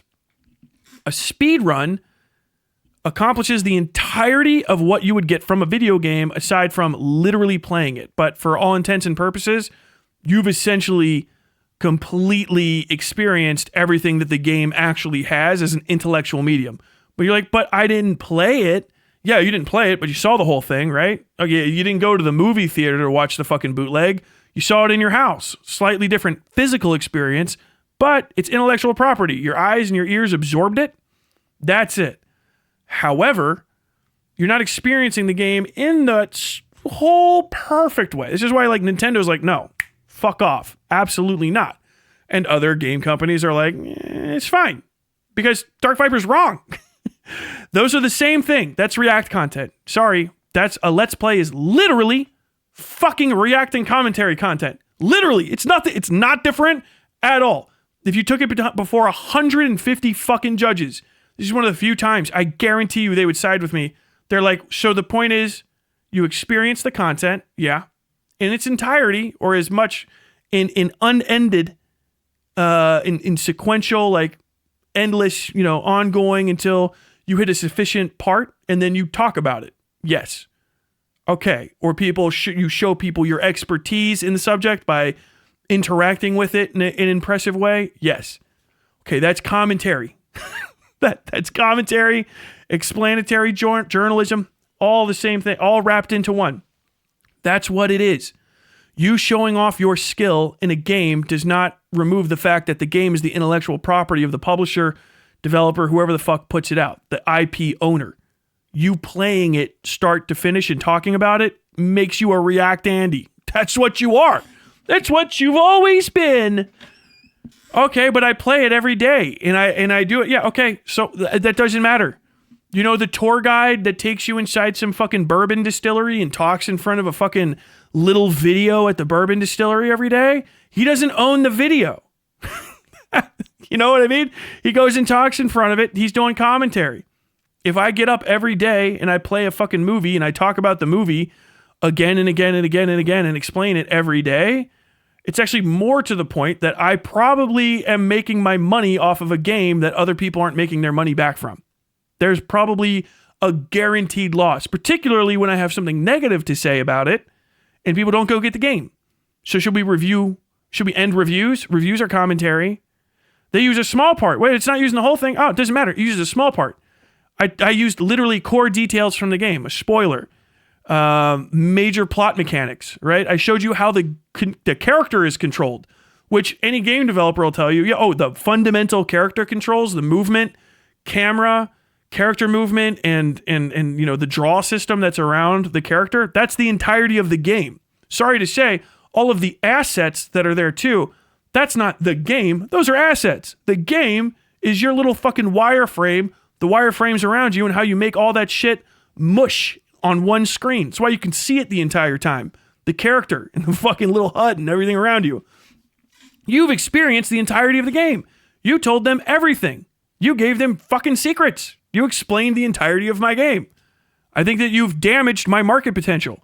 You've infringed on my market. No, I haven't. These guys were looking for a review, not a game. That's why it's always down to the fucking nitty gritty every goddamn time. Anyone that's sure, positive, 1,000,000,000%, I'm correct, has, and you're going to try to go into a copyright fight, has no idea how fucking crazy copyright law is. It is nebulous and subjective from the start of who's even interpreting whether or not you have a case on your side as an attorney, to how the defense will even attack your fucking claim, to how a jury will perceive it or a judge, all the way through. It can go fucking bonkers. Like, I'm not an expert in this shit. Go talk to a fucking First Amendment attorney and be like, hey, are these all open and shut cases? And they'll like, while they're shaking, pouring themselves another fucking expensive, but not that expensive scotch, they'll throw it back and say, the only way you win is by being able to outspend the other guy. That's a guarantee, generally. Otherwise, I just tell everybody to fucking fold. Fold right away.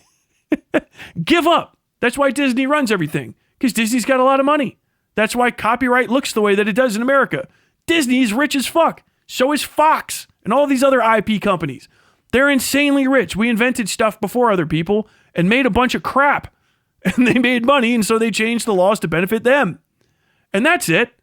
That's it. There's no like, oh, well, how do people feel about it? What's the moral imperative? No, my friend. No. Case law, precedent, and money. In that order, and the case law and precedent is pretty much fucking done. There's not a lot of appeals on copyright grounds that are coming up, particularly if you're a fucking nobody with a meager under 1 billion fucking subs on YouTube. It's fucking in depth. Have I been to the Jim Beam distillery? No, but I've been to a fuckload. No, I've not been to Jim Beam. I've been to Bullet, Maker's Mark, Rabbit Hole. Oh, what the fuck? I used to drink this all the time. Old Forester, thank you. Old Forester. I can't even remember. I've been to so many. I live on the Bourbon Trail.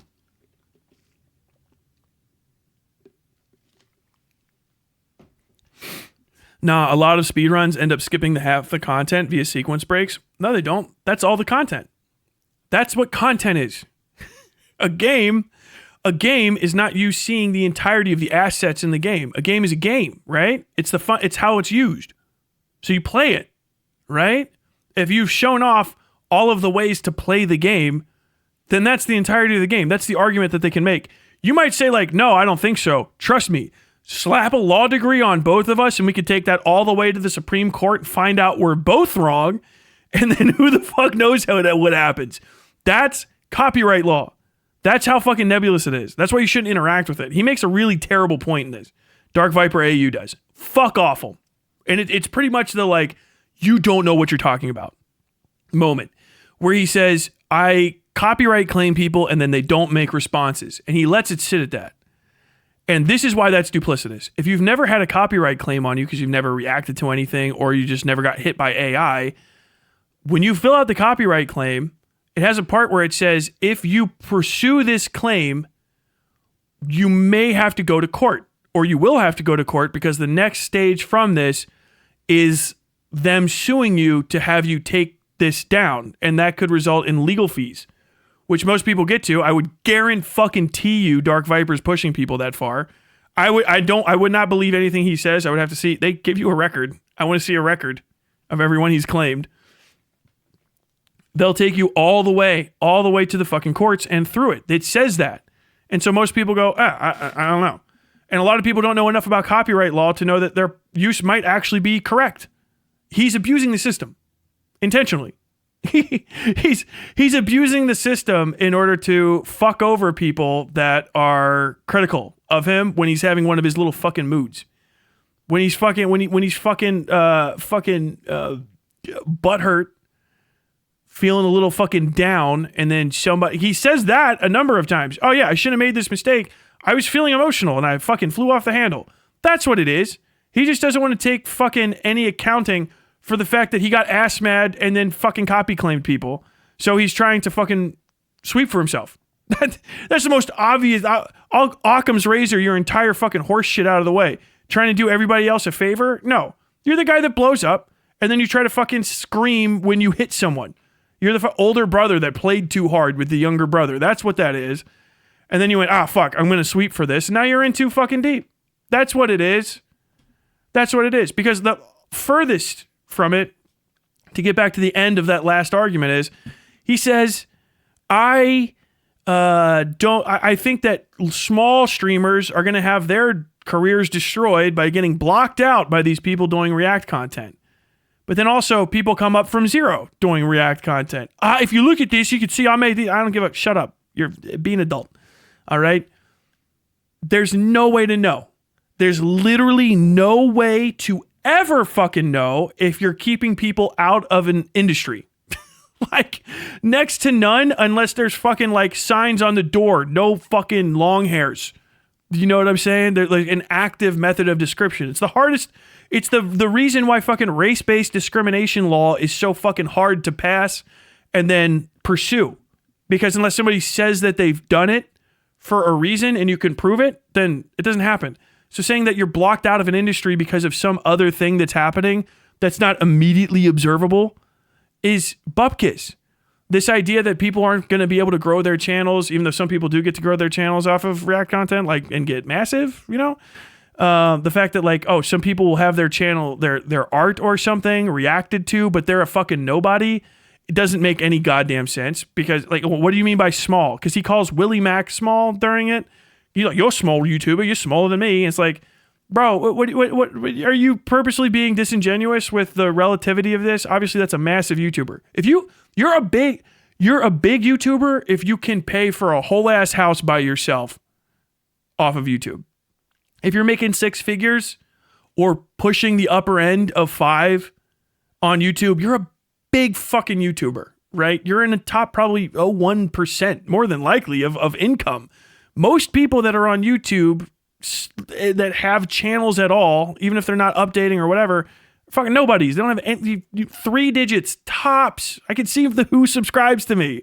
Someone over 5 is rare. Someone over 6 is next to, I think, 3 times it's happened, and anybody over 7 or higher is a complete fucking, like, it never happens.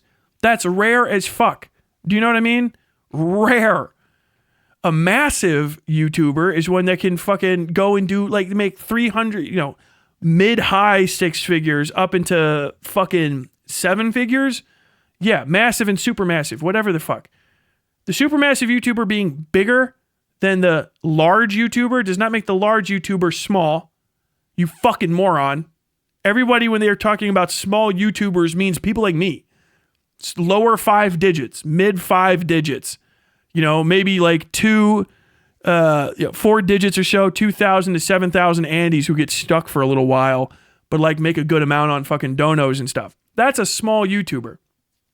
Those guys rely on being able to do commentary more than fucking anybody, and them getting shared by larger streamers or reacted to is usually bigger for their careers than anything. It's phenomenal. Falgy, the OpBlock guys, even me just talking about them a little bit on my larger channel helps them. I see my audience in their fucking channel because I told them about their channel. That's why. It's just advertising.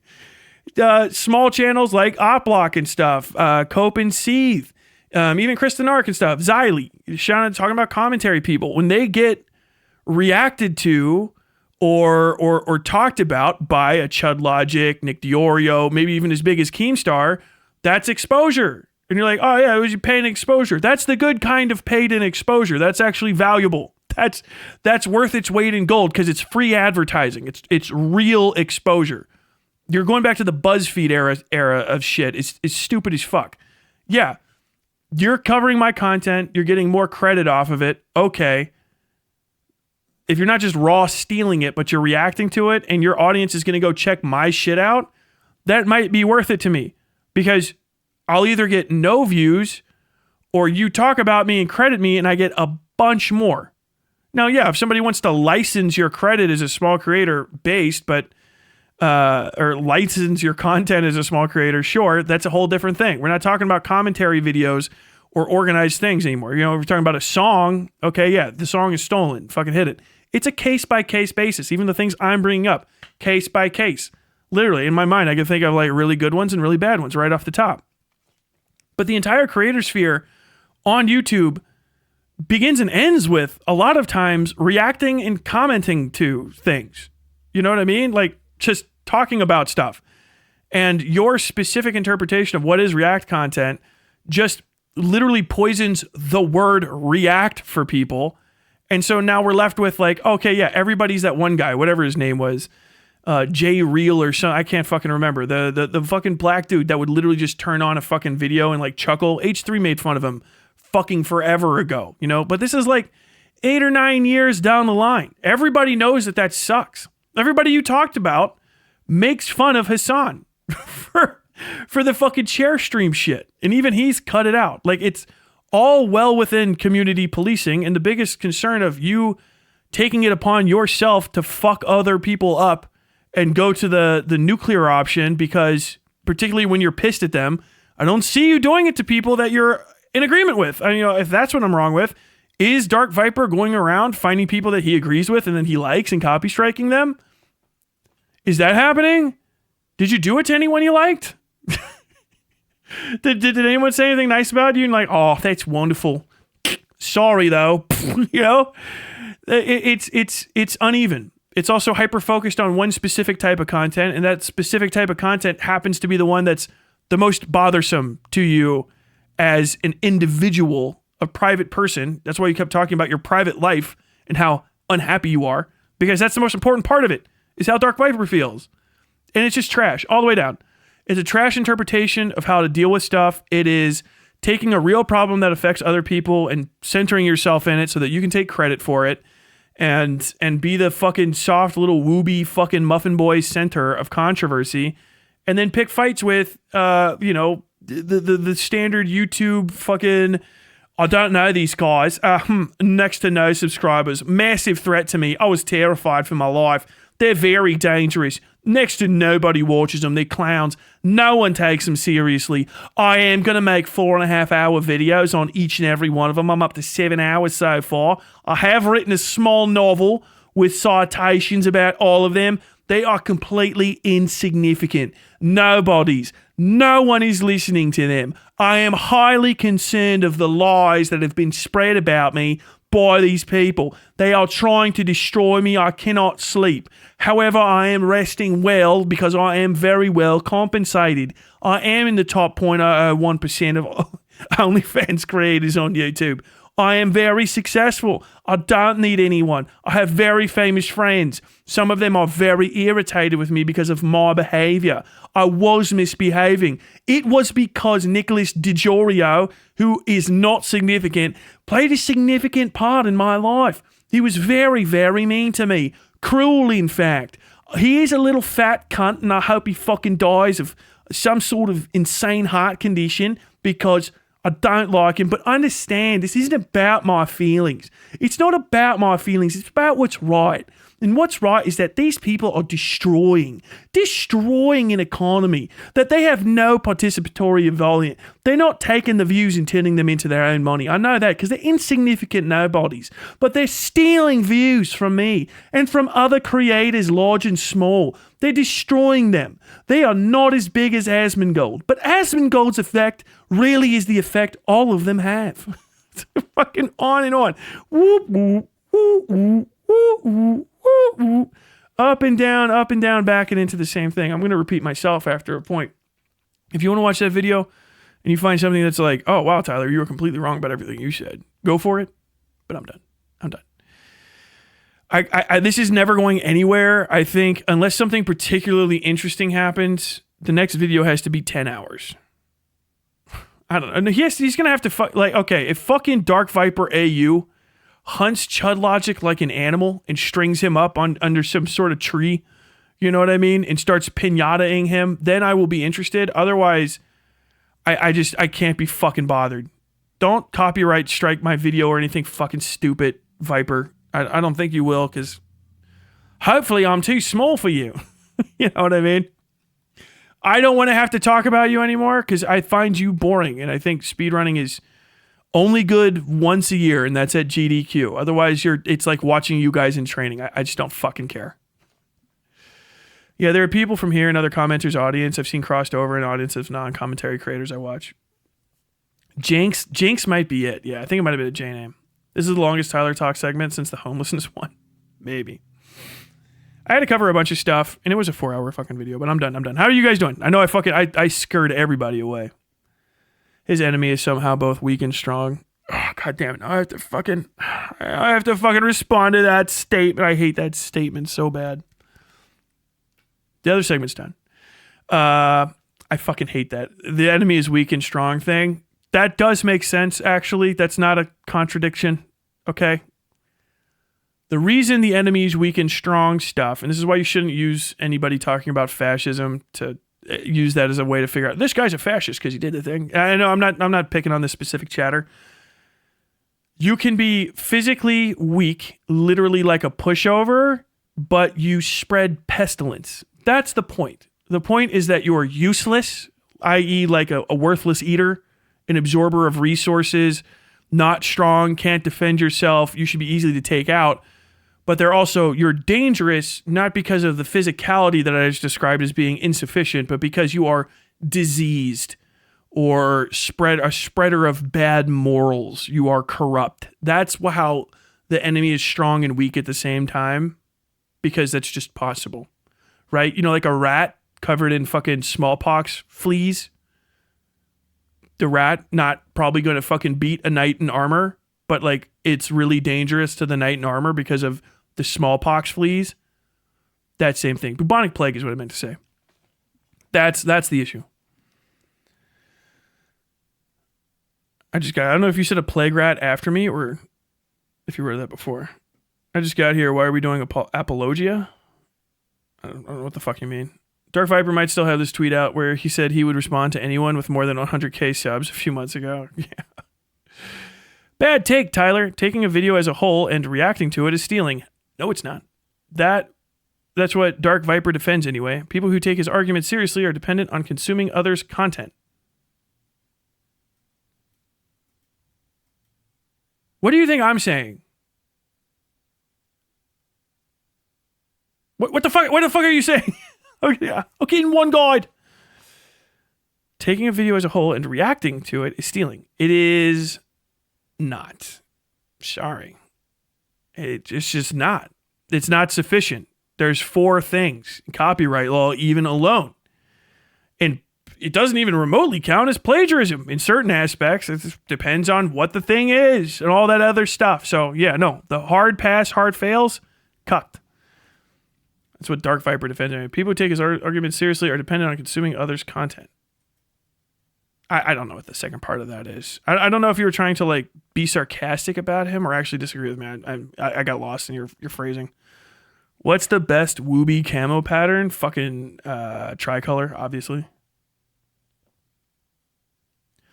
I hate that I have to worry about sharing music when people are on stream because somebody might get a copyright strike, even if I never issued one. Well, yeah, you can't put any fucking... Don't put music on. Music is almost always a copyright hit because music is just meant to be heard.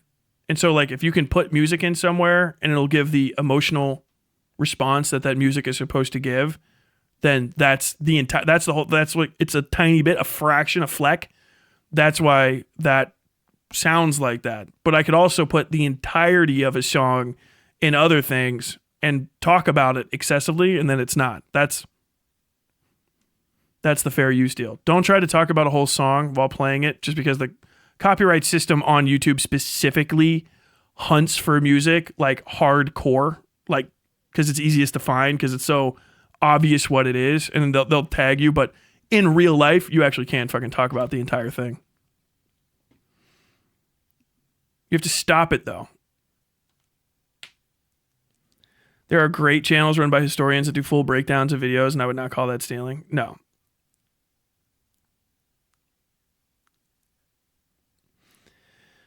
Would Jake Doolittle count as a weak person who spreads pestilence? I mean, yeah, sort of. He would be, it's particularly in like fucking, yeah.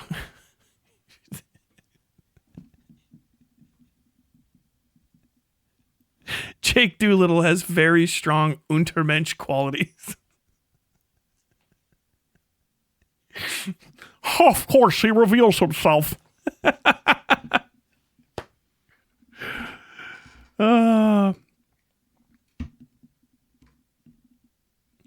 No, I mean, English is not my main language. I watched his videos from start to finish and I didn't get the message you got. Well, buddy, it might be you don't fucking speak English.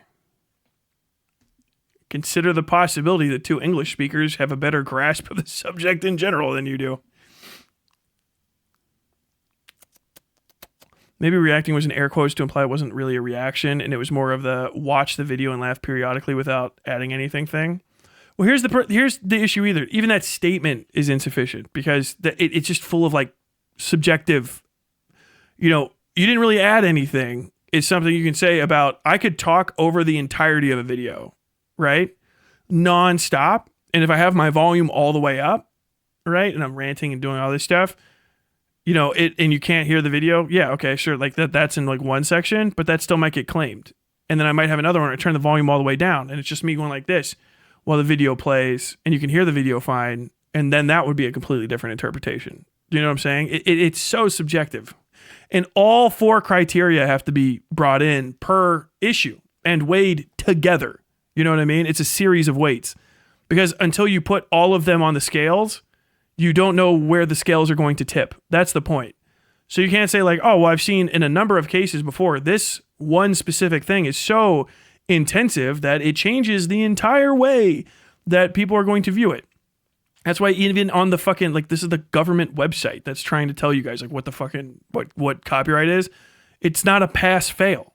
It's literally like, well, most of the time it'll go one way, but actually sometimes it's gone completely the other way. That's law, baby, especially copyright law that exists within like deeply subjective and interpretive, nuanced assessments. Did the TGA segment already happen? No, soon. I translate from English to my native language to make money, but I'm not perfect. I speak English for free because I was born doing it and I'm better at it than you. Got in trouble. Tyler, you're being a little too German. Defending Dark Viper is never worth it unless you have his points summarized, and then he might make a video saying you didn't defend him because you summarized it. Ugh. I understood his gripe as YouTube has finite amount of impressions and one group of people is stealing them using other people's labor without doing any meaningful work themselves. Wrong. Like literally. That's an assumption that every YouTube viewer is the same, which isn't true. Every YouTube viewer watches different stuff. Like if I put on a Forgotten Weapons video, like right now, right, and reacted to it, and all of you left and it was just me watching it, like, yeah, the copyright claim would hit it, but I wouldn't have any effect on that audience, even though I've just absolutely violated the copyright. You know what I'm saying? Because not everybody's interested in that. Now, everyone was interested in that, and I sucked in like 100,000 people, and they all watched my stream instead of watching that, and then for some reason never went and watched that video. That's a completely different thing. Like, there's no finite amount of impressions that is defined by just everybody making it. And like even specific content, you can't even make that argument because I know people that go and watch every fucking commenter's opinion on something. Like a certain topic will have infinite play. You know what I mean? Like a Donald Trump speech. And you're like, oh, well, I didn't watch Donald Trump do it. It's his speech. It's his literal fucking property, right? His literal property is his speech. And then people will all react to it again and again and again and again. You see the same fucking speech like 700 fucking times. He didn't lose any money. You know, obviously like, oh, go to my website and watch it. You need to go to my website so I make all the little dollary dues. First off, he knows that the press is better for you to make money off of. It's value. Taking impression. Even if you argue there's a finite number of impressions, then you can't further argue that the fucking exposure economy doesn't exist, because then the exposure economy has to exist because you're describing a fungible resource. There's a finite amount of completely, I guess, in that interchangeable views, which you can give to people and the views turn into money. So then you are just paying people through exposure. Do you know what I mean? Like you can't just try to assess these things from a singular point, which I think one of the biggest issues with what he does.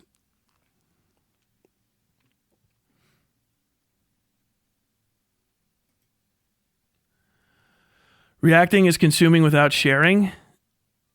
Untrue. I reacted to his video and I shared it. You got to phrase that better or you come correct. I don't know how to tell you that in a better way. Wrong. Creating is creating. Not always. You know what I mean? Like,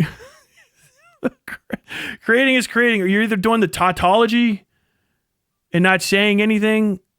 Like, I don't know how to say this better.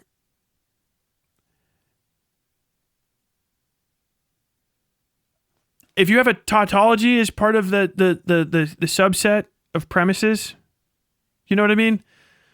Then the tautology has to be connected to the rest of it. Otherwise, it doesn't. You would have to, if you would have said reacting is not creating, then it would have been better overall. But then you would have had to prove the premises, which you haven't proved the premises. No one has. No one has. Because it's all over the place. Creativity has its limitations on, what do you call that?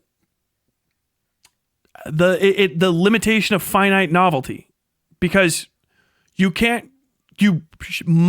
literally must not create a completely original work, right? Because completely original is like a sort of like approaching pass-fail-ish interpretation type deal. But completely original, right? If you try to pass the finite curve of originality, you have to invent a language. You have to basically, it's the same thing as if you want to make an apple pie from scratch, first you have to create the universe. That's why the subtleties in the language are so fucking important. If you don't have a grasp of high-level subtlety in English, you're not going to be able to have these conversations whatsoever. But yeah, as you approach the finite curve of creativity, you start to pass beyond where people can understand what you're getting at. Like, if you really want, like, the most closest you'll get to pure creativity is if somebody starts fucking having like a schizophrenic breakdown and mumbling in tongues, right? As they see they're creating something maybe in their own like internal world that you literally can't interpret or interact with. Like, that would be pure creativity. Like, it's God made the universe first, and then all of us are fucking like little explosions afterward. Tyler, doesn't that mean everything's derivative? No, shut up. Adults are talking. It's complete subtlety of language, idiots.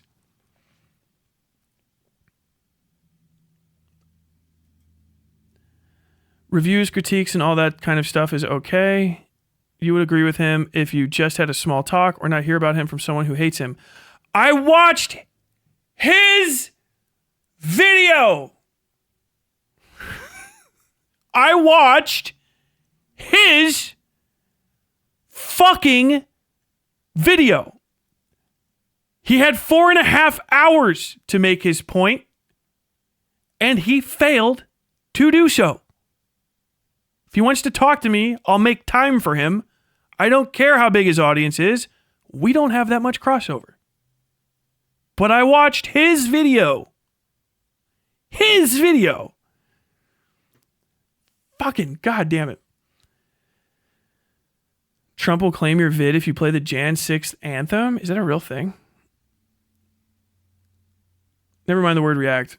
How could you counterpoint somebody without showing their point? Yeah, literally. That's the other thing too. The last little bit of this is, you're taking someone's video. A lot of videos on YouTube are what we would call explanatory journalism, not necessarily first phase reporting.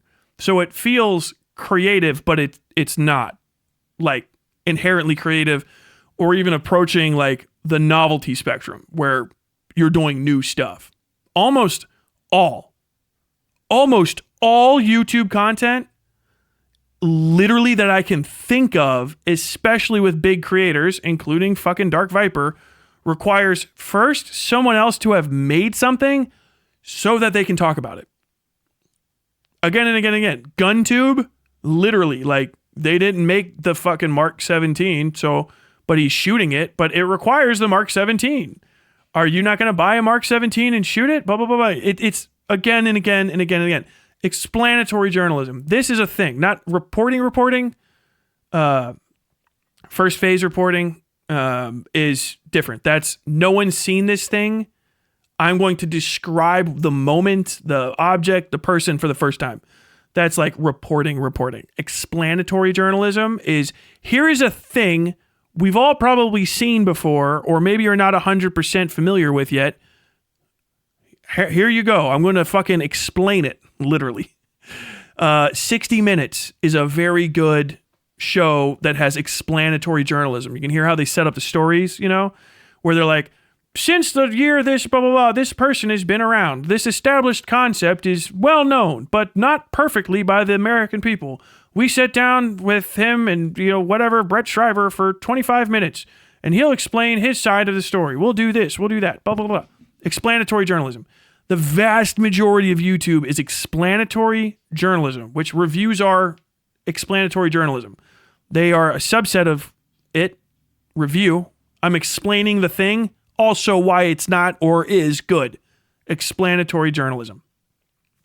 Some of it veers from journalism into the academic, particularly in the video essay world. But that's basically what it is. Whether you fucking think that journalism needs to have some sort of high hoity-toity quality aspect to it, I don't. It's a fucking First Amendment right. Every American is a journalist if they fucking feel they are that morning, which is not necessarily a good thing because it means a lot of you are lying. You're going to get in trouble for it even if you're small. But almost all videos, they require somebody else to have done something, made something that you are going to talk about or use on screen. Like if you think about it, like literally show me where it's not. You have to go to my other channel, the Westside Fairy Tales, where it's all original stories I made. You know what I mean? And then that's not as big. Original content, all original content or fundamentally from scratch content is a rarity on YouTube because of that. Why? Well, because things that already exist are already known about. And if things are already known about, people already have an opinion on them. And if they already have an opinion on them, then they'll want to maybe see if their opinion's correct. They'll have interest in the subject. So you talk about things that people are already interested in. Oh shit, I like guns. What is this? Oh, a cripple stock shotgun. What an interesting word. What an interesting name for a shotgun. Oh, this guy's Ian McCullum. I don't hear Morphe Auction House. Then you get to learn more about it. But it needs somebody to make a weird gun for that guy to make a video to talk about it. You need to make a whole video game first so that some asshole can play it fast. The thought that people watching a video, you add one additional layer to that, is somehow more insidious or less creative than the things that you do is psychotic to me. As a person that deals with words and has an extreme dedication to protecting IP because I own IP and I want it because it's the best thing to make money off of. I had an idea one time. Now every time you copy it, I get money. Fuck yes. You know what I mean? He wants to have his cake and eat it too. Dark Viper and the Dark Viper assimilants want to have their cake and eat them too. Eat it too. Sure, other things don't fall as easily within the copyright era stuff, but there's still actually they fucking kind of do. If you start looking into how guns are actually regulated when it comes to copyright, saying the fucking whatever Colt Arms, if you say Fabrique Nationale, if you say Glock, those are trademarks. And talking about a trademark puts you in a different type of tortious capacity. You start talking about people's trademarks and using their stuff on screen and showing their trademarks on screen, you can get sued. You can get cease and desist. You literally just can't. I don't know how to break this to you. A lot of companies don't do it. Why?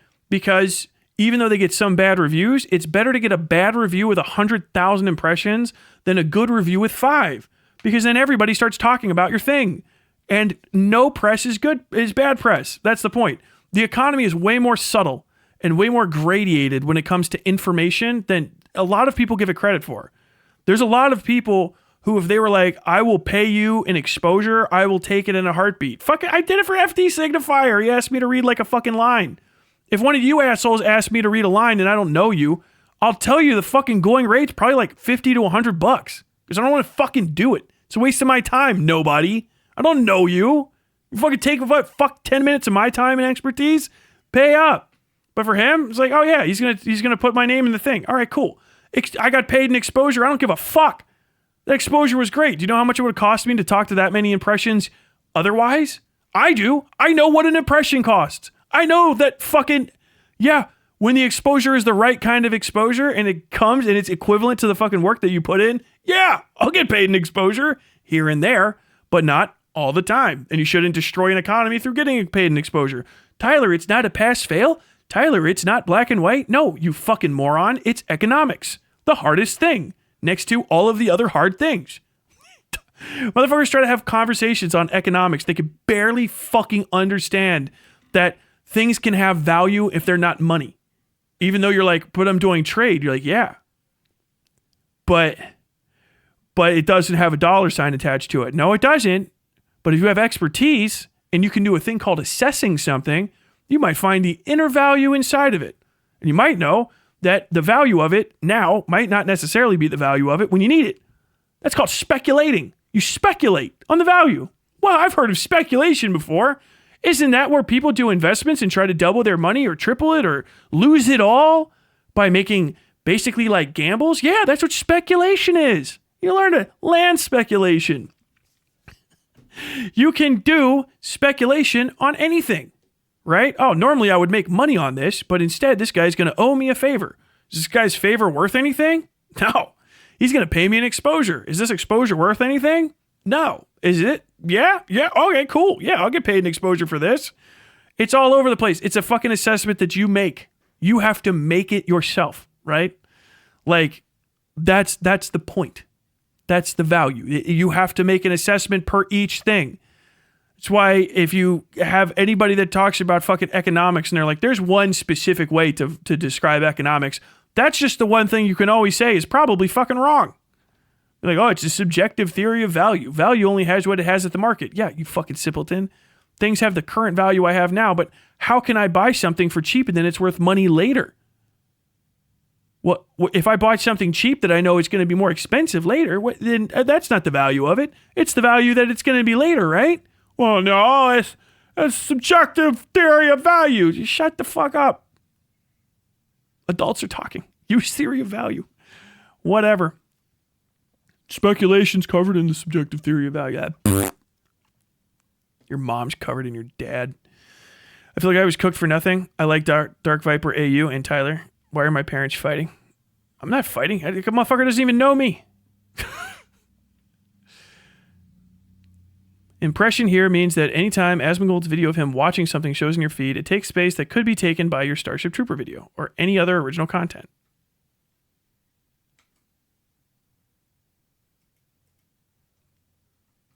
What? Oh, the title of this live stream was me just taking a piss.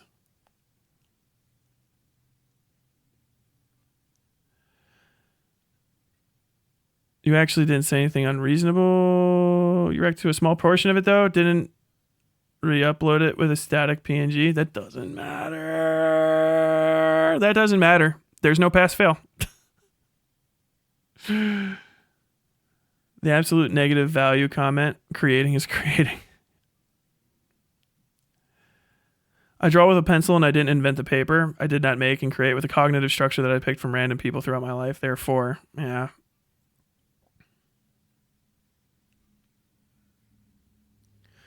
His target was never someone like you. He's not okay with people who watch things without pausing, just laughing occasionally. I mean, if that was the case, proven every time, and if he was actually completely fucking specific about that, that would matter. The fact that he's not, it also goes to the other thing I said, which is just, it's too specific.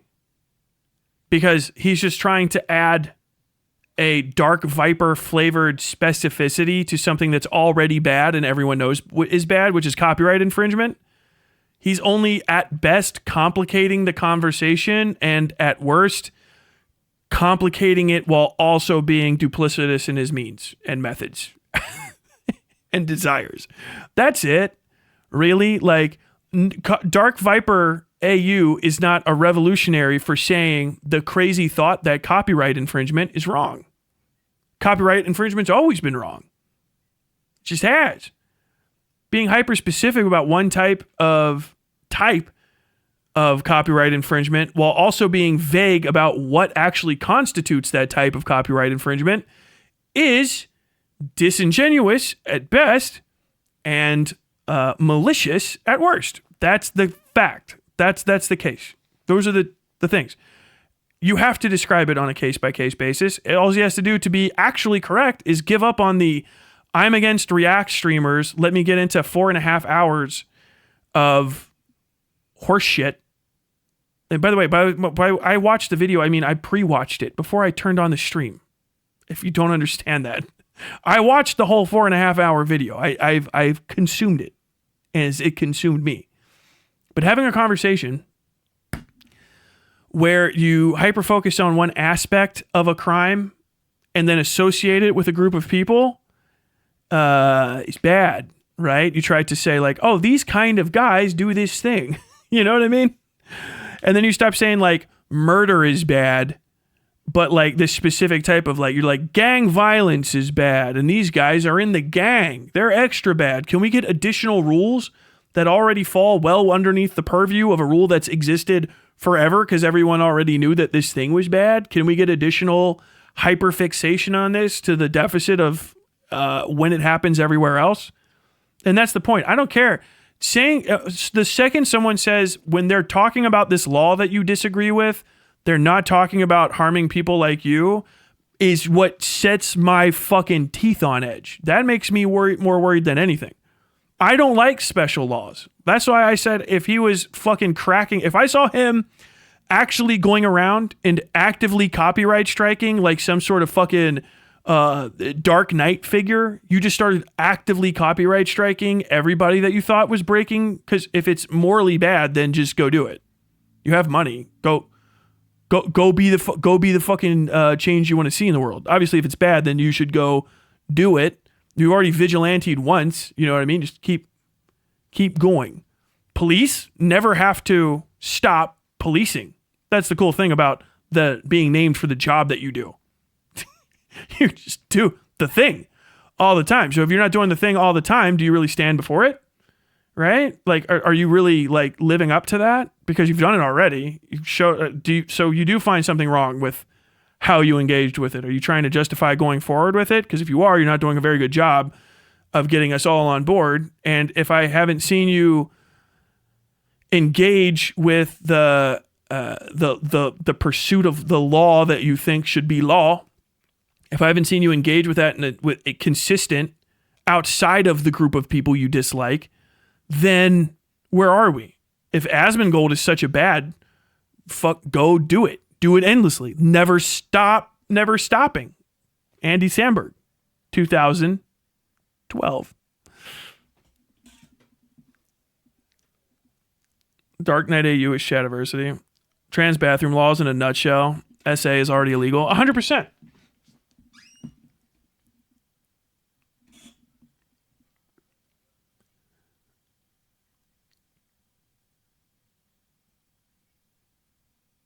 Bro, I can get Tyler to read a line for $50? Probably.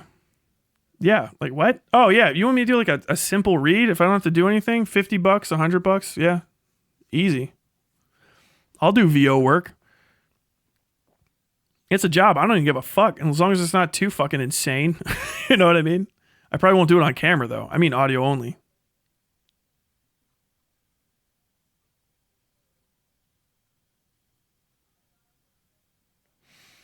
Impression here means that anytime Asmongold's video of him watching something shows in your feed, it takes space that could be taken by your Starship Trooper video or any other original content. Yeah, I forgot to completely address that. The problem with that is that's not Asmongold's fault.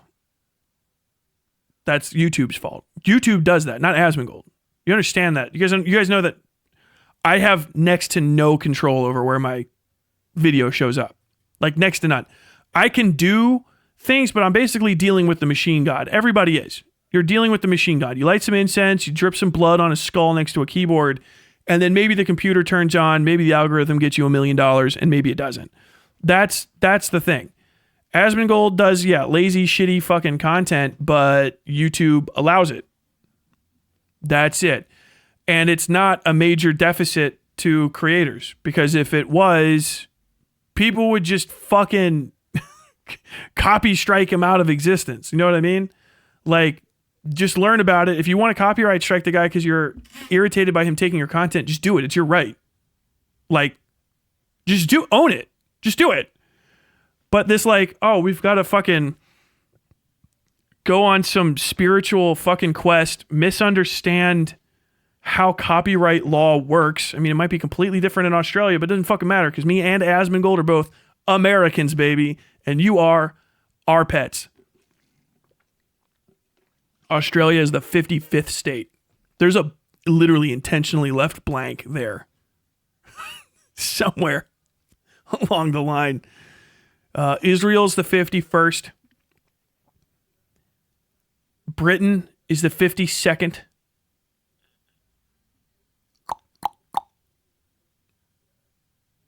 Canada, 53rd. 54th, intentionally left blank. 55, Australia. You missed my second comment. And Asmon can watch order of magnitude more videos than you can do Starship Trooper essays. That's DV's biggest problem with reaction content, I think. Well, here's the thing. I do the same thing. Do you know what I mean? Like, it's not, that's the other problem, is it's not competing content. He's not making my video. I'm making my video. That's the issue. Do you know what I'm saying? Like, he's doing something else. Again and again and again and again. This is the problem. You're like putting me in a position where I have to defend Asmongold. He has a different audience that's not engaging with that other content. Now, if it's actually like in certain circumstances causing a massive draw away from that content, that's still just one aspect. Still just one aspect of copyright infringement. If he's being transformative and it's fucking up your audience, well, sorry, it has to be all of them. All of them have to be broken, basically. Like, or be substantially infringed is really probably the right way to say it, for it to be copyright infringement. All of them have to go. So, like, that's the problem with fucking Dark Viper's dumbass talking about this and why it's so irritating. He hyperfixates on specific metrics that are small, individual, not 100% even in alignment with what the actual laws that already exist. You know what I mean? At least in my country, but most of the people he talked about are either Americans or fucking Brits or Canadians, maybe. Like, so I don't even care about Australia's laws at this point, but I wouldn't be surprised if they're very similar in some respect at some point down the road. I know they're more strict, but it doesn't fucking matter. It doesn't matter. And he's not making the fucking argument well. You have to have all of the things for it to be infringing. Otherwise, you can't do anything. That's the problem. Like, you get stuck. That's all the jurisprudence around copyright law and around fair use. The reasons that we have fair use is to stop people from doing excessive fucking copyright and locking people out of making anything. Because the opposite side of, oh, anybody can get stolen and some asshole who is like a piece of shit can make a bunch of money being a commentator guy. But like the thing is Asmongold's big because he's a commentator. The suggestion that Asmongold exists solely because of the wealth of things for him to talk about is fucking stupid as shit if you think about it for more than 2 seconds. Because do you know who else has access to all that? Everyone. You know how you're all talking to me on YouTube, except for you wonderful little bastards on Twitch? You know how you have a YouTube account? If you click the YouTube button, it shows you YouTube. All of this stuff that you can fucking see and talk about, he can talk about too. And vice versa. So if that's how he gets famous, then why are you all not famous? If that's just how people succeed, and it's a solitary aspect of it, then how is everybody not a billionaire sitting on top of one little poor guy, one little KillMickeyMouse with his little graphite pencil, while they all just talk about him? Because that's not the case. It's an oversimplification and an intentional one, and one that if you think about it for more than 2 seconds, sounds dumb as fuck. It's stupid as shit. You know what I mean? People like Asmongold are just a lot of talk, even in the thing they brag about. No one relevant hasn't played WoW lately. Those people get told by basic FPS players like me to go home. Okay.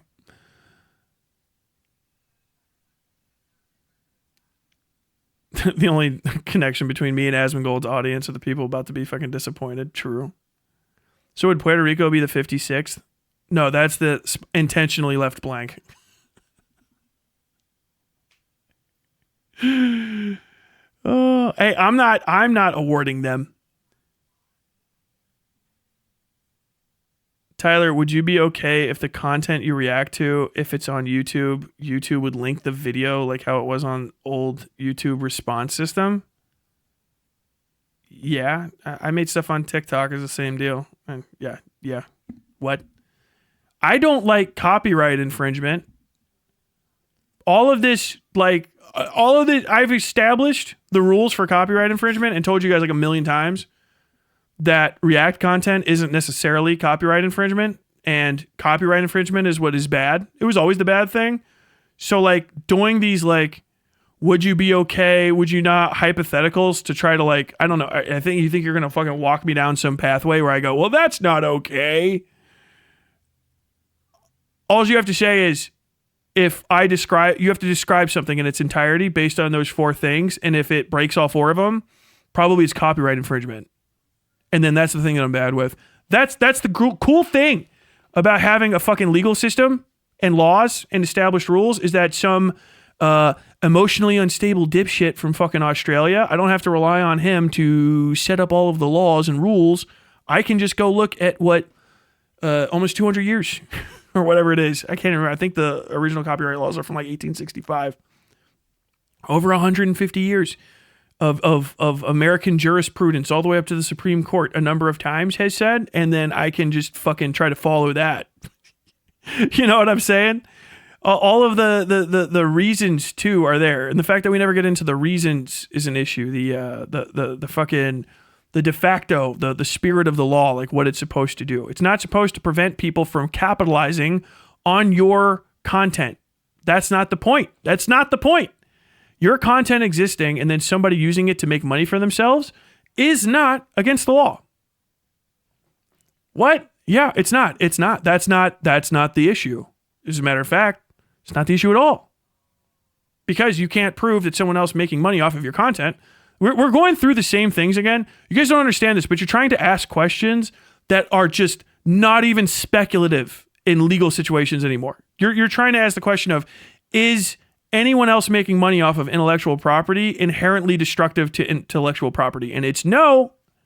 That's the case. On case-by-case basis, it might be, and you must prove that. That's the whole point of this entire thing. I'll fucking sit here and talk you guys through this the entire time. The entire fucking time. I'll sit here through this and talk to you. You have to imagine fake situations, right? You have to fucking imagine situations where it is the case and then presume that it's the case every time in order to establish that as a law when you guys are asking me those questions, which is why I fucking shit on the questions by just referring to the fact that the question itself is fucking flawed from a legal standpoint.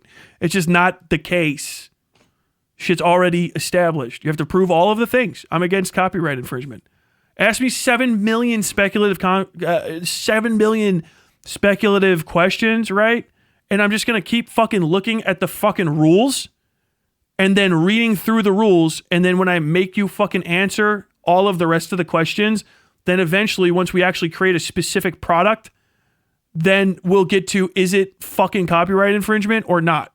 But there will never be a part where I freeze on any one of the specificities or any one of the specifics of the index for fair use and go, okay, this specific index should now be pass fail because somebody on fucking YouTube in a YouTube comment created an interesting quandary where I went, that would be bad for me. Guess I should throw out the legal precedent and just fucking ignore the fact that the law works that way. Great question there, Jim Bob. Goofies. It's KillMickeyMouse is all the way down. Hey, I wanted to ask, because you brought up the copyright strike thing, what do you think with Jax Films having creator of TikTok striking Sniper Wolf reaction to their clips? Bit interested to ask. Okay, so here's the thing. I have no idea what the fucking specifics of that situation are, and I don't care. I'll just tell you, I'll give you just the fucking laydown of how I would approach it once I know all the facts. I mean, there's situations I would absolutely copyright strike somebody. You should copyright strike somebody if you feel like their fucking content is stealing from your content. You should probably reach out to them and talk first. The actual legal process in real life is better. Just reach out to them and tell them, hey, I think that your video infringed on my copyright. Cease and desist. Stop doing that. And if they do it again, strike them. I don't give a fuck. Do it. Just tell them stop using your content. That way they have a warning. Most of the biggest issues with the copyright strike system is no one gets a warning and then their channel fucking explodes. If you've already told them, hey, stop reacting to my content, I literally don't want to see any more videos from you using my content, I'll strike you, I think that's fine. Unironically, I don't give a fuck who it is. If somebody said that to me, I'd be like, okay. I'd call you an asshole, but I would never put your content on my channel again. More than likely, like, seriously, if Shad was like, said that, I would definitely fucking entertain it. I might pick a fight, but like, if I stood behind it and I was like, this definitely needs to be reacted to, then I would also just fight it up the way. If you really think that somebody's infringing on your copyright, strike them, warn them, say stop fucking infringing on my copyright, and then strike them. But generally, are most people infringing on copyrights when you use YouTube? Fucking no, they're not. The copyright system is way too hot. It's way too hot. It doesn't recognize copyright violations. It recognizes similarities and presence of original material in another video. That's it. It just recognizes the fucking numbers are the same over there as they are over here, and then just gives you a like, hey, it's like 90% of this thing. Do you want to fucking strike them? And you can say yes or no. If there's a situation where someone's commenting on you and they're above board and just reacting to your stuff normally, and then you strike them because you're ass mad at them, that's your fucking right. It just literally is. It's your right. Legally speaking, it's your right. You're using the copyright system. If you click on it and you're like, yeah, okay, I think this guy's fucking with me and they're using my content, that's fucking fine. Go for it. Do it. They'll probably fight you on it and you might look like a gigantic fucking asshole, but it's your right to do it if you want to. I mean, it's your fucking shit. If they're absolutely violating your copyright by actual strictures, fucking strike them. And if their channel gets exploded, okay. I said this before when I was talking about fucking archive channels. Archive channels have no right to exist. Literally, I'm sorry to say it. You might have a necessity. You might have a need. You might have a communal value. You might live in a country where those are okay, but YouTube falls in America and it follows America's laws first, and then everybody else's laws are attached to that to some degree as you spread out from where YouTube's located. If someone says, I don't want you to repost my video, and they can copyright strike you because you just reposted their video, that's their right to do it. You can fight them on it. If you think you have a case, fight them on it. Do it. But understand it'll open you up to shit too. The biggest issue is that most of this is a rogues agreement. A handshake between thieves on YouTube. People accept the fact that the content ID system and copyright claim system is way too hot for YouTube's benefit so that YouTube doesn't have to worry about getting sued as a publisher. It's way too hot. And also, most of the economy is explanatory journalism, commentary, and jokes about shit that exist. So when it comes to that, it's a bigger risk to the community to have stricter copyright protections between each other and to hit each other's shit with copyright strikes. It's better for everybody that's existing in these fucking in this industry. Essentially, it's better for you to not engage with it and not start trying to fucking metagame people out of existence and destroy their channels than it is for you to just accept the fact that sometimes people are going to steal your shit here and there a little bit or do something that's on the border that in certain other circumstances maybe you would take them to fucking court for. I would say you should actually lean more in the direction of it. This is the closest thing I can give you to a do or do not do a thing, because the what is and isn't in there is the whole heart of the conversation, and that's all the subjective horse shit I've been talking about before. But in my mind, yeah, if you can fucking do a thing, do the thing. You can hit the dislike button. It's corny. You can fucking copy strike people. It's fucking lame. And they'll find out, by the way, your name and your actual real name is going to be on there for your whole channel because it becomes a legal matter. So understand, if you do copyright claim people, they are going to know your fucking full address, business ID, the whole thing. Keep that in mind.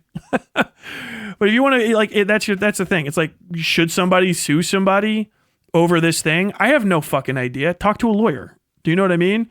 But do you have the right to? Yeah, you can sue people over anything. You can sue the moon. People have launched lawsuits against fucking bees for buzzing too loud, and for cars for being able to drive too fast. It's a thing. That's the point. It's all so vague. There is no right. No one should leave this thinking like, I know what to do now. What you should do now is every single situation where you think somebody's fucked you. Are they fucking you out of money? Do you owe them anything? Are you in the same world as them? And you need to, have an ethical consideration as a tradesman in this industry? Or fuck them. I would honestly have a lot of respect if fucking Dark Viper said, I don't know, I figured I could strike him and fuck him. So fuck him.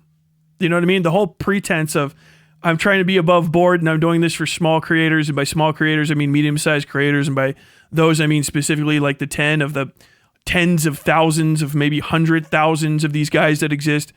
They said it was cool that I did this. Very selective sample size of 8 guys.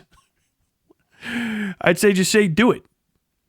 I told someone else, I was like, yeah, fucking I don't give a shit. If you read my entire fucking book that I released on out loud, start to finish, I'll strike you. I'm going to stand behind me doing something that falls inside subjectivity because it's my decision to do it.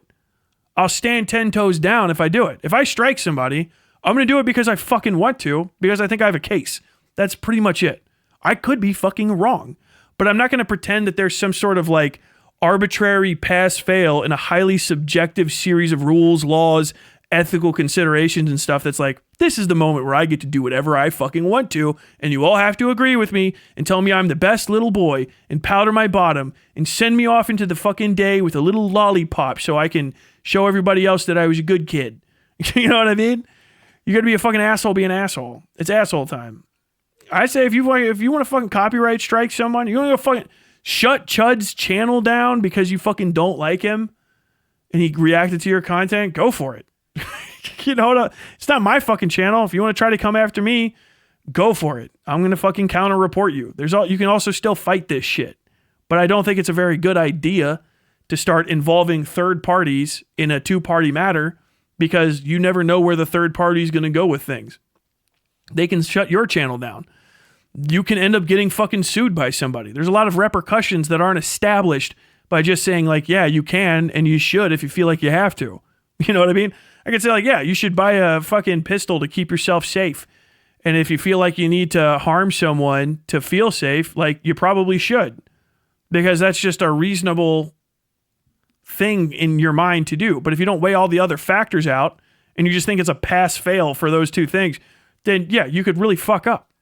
You know what I mean? You're escalating. If you escalate conflict, it comes with the reality of escalating conflict. That's part of the whole thing. You know what I mean? It's just all these, the conversation around is stupid as fuck. It's a lot of people trying to excuse their behavior preemptively so that they can get away with doing something while maneuvering into territory where they know people are going to be fucking pissed at them. But they want to have instead of a poisoning of the well, they want to de-poison the well, sweeten the well, I guess you would say. They want to sweeten the well before they do something bad so that they can say like, no, remember we already talked about this? I'm doing the thing we all agreed on that it was okay for me to do, basically.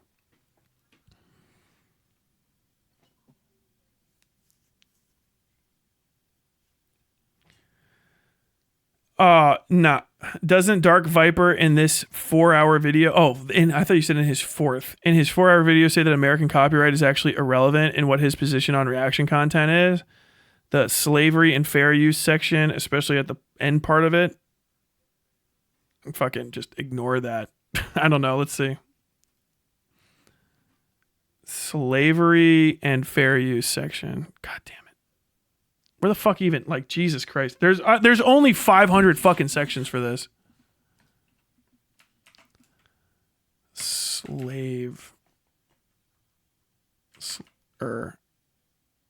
Today's subjects, slavery and fair use. What is... Let's see. I'm going to give you guys, I'm getting fucking one guide, then we're going to talk about Game Awards. I'm 100 on this. 110 on this. You can't say that the fucking copyright laws for a different country are irrelevant to you, and then think that anyone else has to fucking care. I'm stunned. Okay, let's see. Maybe you'll make a good point. I told you, I already fucking heard this shit. Whoop, whoop. You know what I'm saying? You'd say like, well, hey, like a 8-year-old that doesn't know what they were talking about just went off on choo-choo trains for like 4.5 hours. They established a lot of the stuff that you're talking about. Like, did they? Did they say that the train goes vroom? Did they say the train goes chugga chugga? Like, yeah, he said the train goes chugga chugga. And you said you don't think he knows anything about trains, but he said the train goes chugga chugga. Like, this is what some of you guys sound like. Understand that when you're talking to me about this stuff. If that sounds mean, it's because it is because of who you are, but not because of me. What is legal is not necessarily good by any standard. Just because slavery was once legal didn't make it good, and certainly even if this labor exploitation was legal, it wouldn't make it any less exploitative. If you're a React streamer, you're a rapist and a slave owner apparently. Could we pick more extreme examples? Is this Vosh's younger brother? This is one of the times where I'm not sure if he's knowingly lying or just really, really stupid. Using slavery as a reductio ad absurdum against the idea of the legal system being synonymous with morality is very common. It is stock standard. Reductio ad absurdum. A logical and philosophical method of argumentation that attempts to establish a claim by showing that the opposite scenario would lead to absurdity or contradiction. But also a fallacy, right?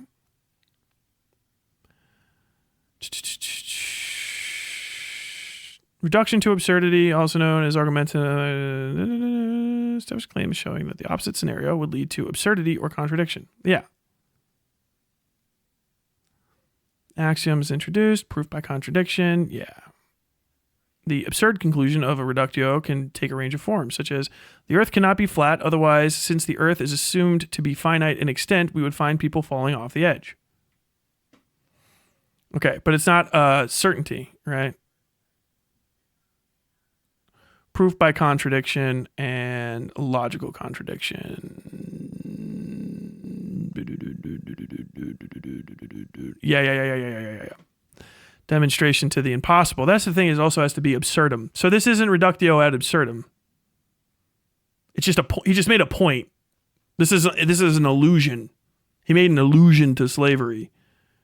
So let me go ahead and go back. Standard philosophy, the idea is knowingly lying. Extreme examples. If you're and certainly legal is not about me to hundreds of thousands of people. And he has done this now for months. Writing what is legal is not necessarily good by any standard. What about fair use? Fair use law, like 1984 and the Constitution.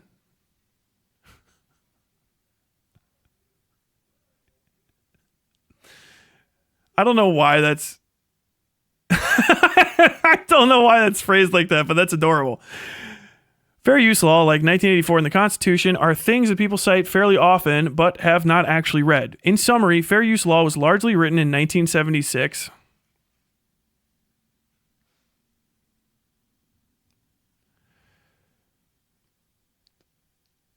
That's reducto ad fucking simplicity. That's very much oversimplified. Saying that laws were written in a year is hyper simplification, because it suggests that fair use just fucking like popped into existence there on the bicentennial. I guess I'm just gonna pretend it's fucking American fair use, and doesn't have like very specific precedents going back for a very long time. Yeah, things are established as you go down the line, but like almost all laws have some sort of precedent. America is a common law nation. Precedent goes all the way back. Australia is too. So some of our legal precedents and our legal ideas that were like, you could say like, oh yeah, murder wasn't illegal under the United States Constitution and stuff, enforced until like 1987, right? Like, yeah, but it goes back a little further because of time. So like a lot of our legal ideas go all the way back to like fucking the Magna Carta and shit. You know what I'm saying? And they step off from there. So this is just inherently disingenuous to suggest that like this idea that fair use was largely written in 1976 is just not a good impression of what the fuck, how fair use law was developed and why it was developed and what it did. I think specifically, that's one law. Hold on. 1976 fair use legislation. God damn it. I'm one guy like crazy. Okay, that was the Copyright Act of 1976. So I'll go to Princeton University Library, which is the one I go into. So first off, by the way, that's not a counteract. That's not a counterexample at all. First and foremost, that's not a very good counterexample. I don't even know why he said that. In summary, fair use law was largely written in 1976 and has the goal of allowing a person to use portions of another person's work to achieve a different purpose from the original work to target a different audience. So not React content. Wrong. Literally wrong.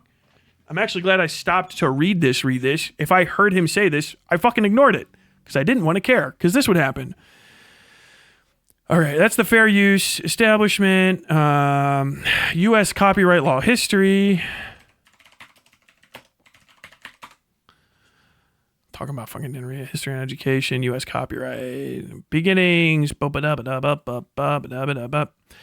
31st, 1970, the first copyright law is enacted under the new United States Constitution. The new law is relatively limited in scope, protecting books, maps, and charts for only 14 years. These works were registered in the United States District Court. Fair use and fair use exemptions have been part of that the whole time. So let's see. Fair use, Supreme Court cases, U.S.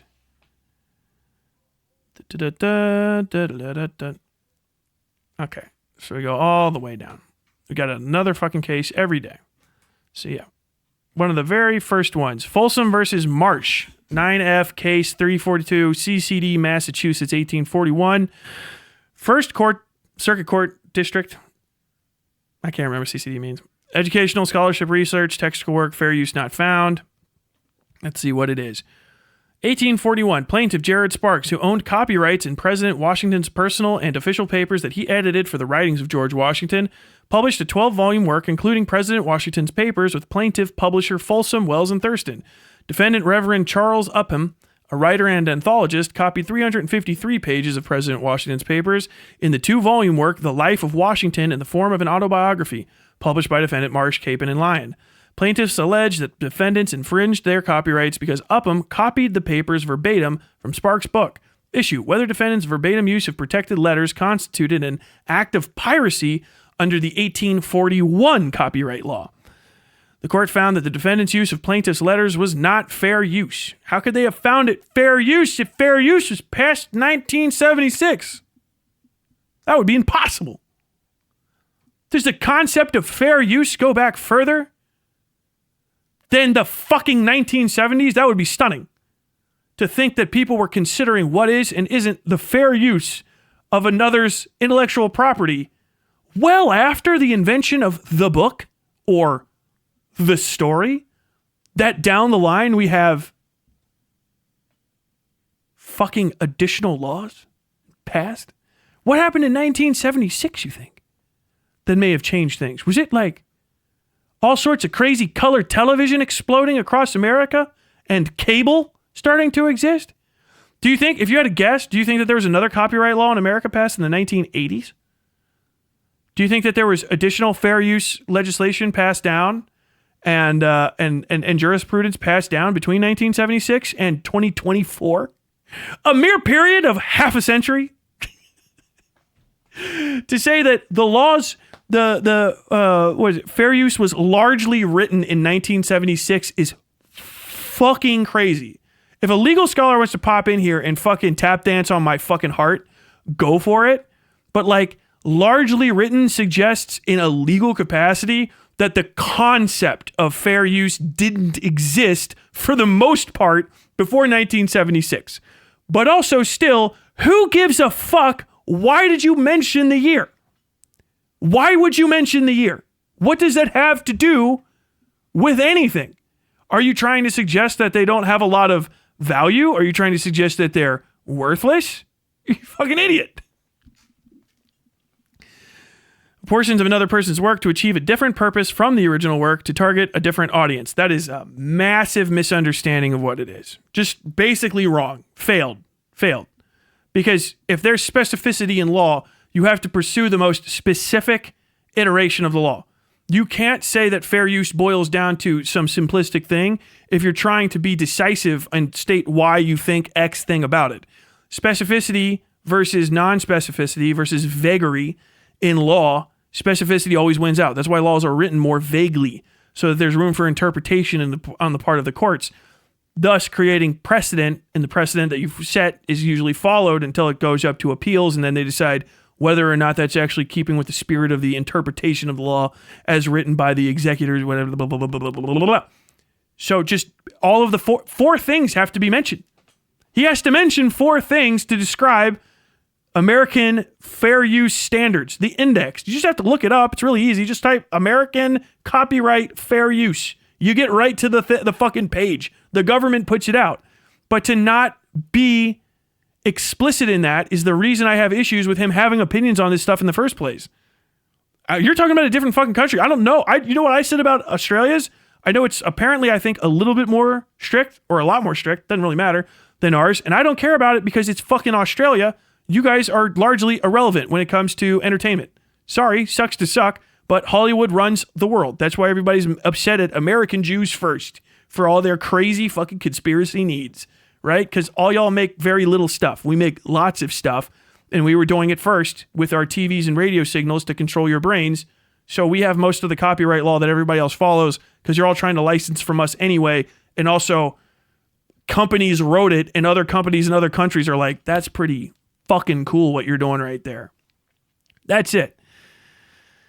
1841, we're talking about fair use. Fair use goes all the way. If they put it into stricture in 1976, sure, that can also get updated at some point.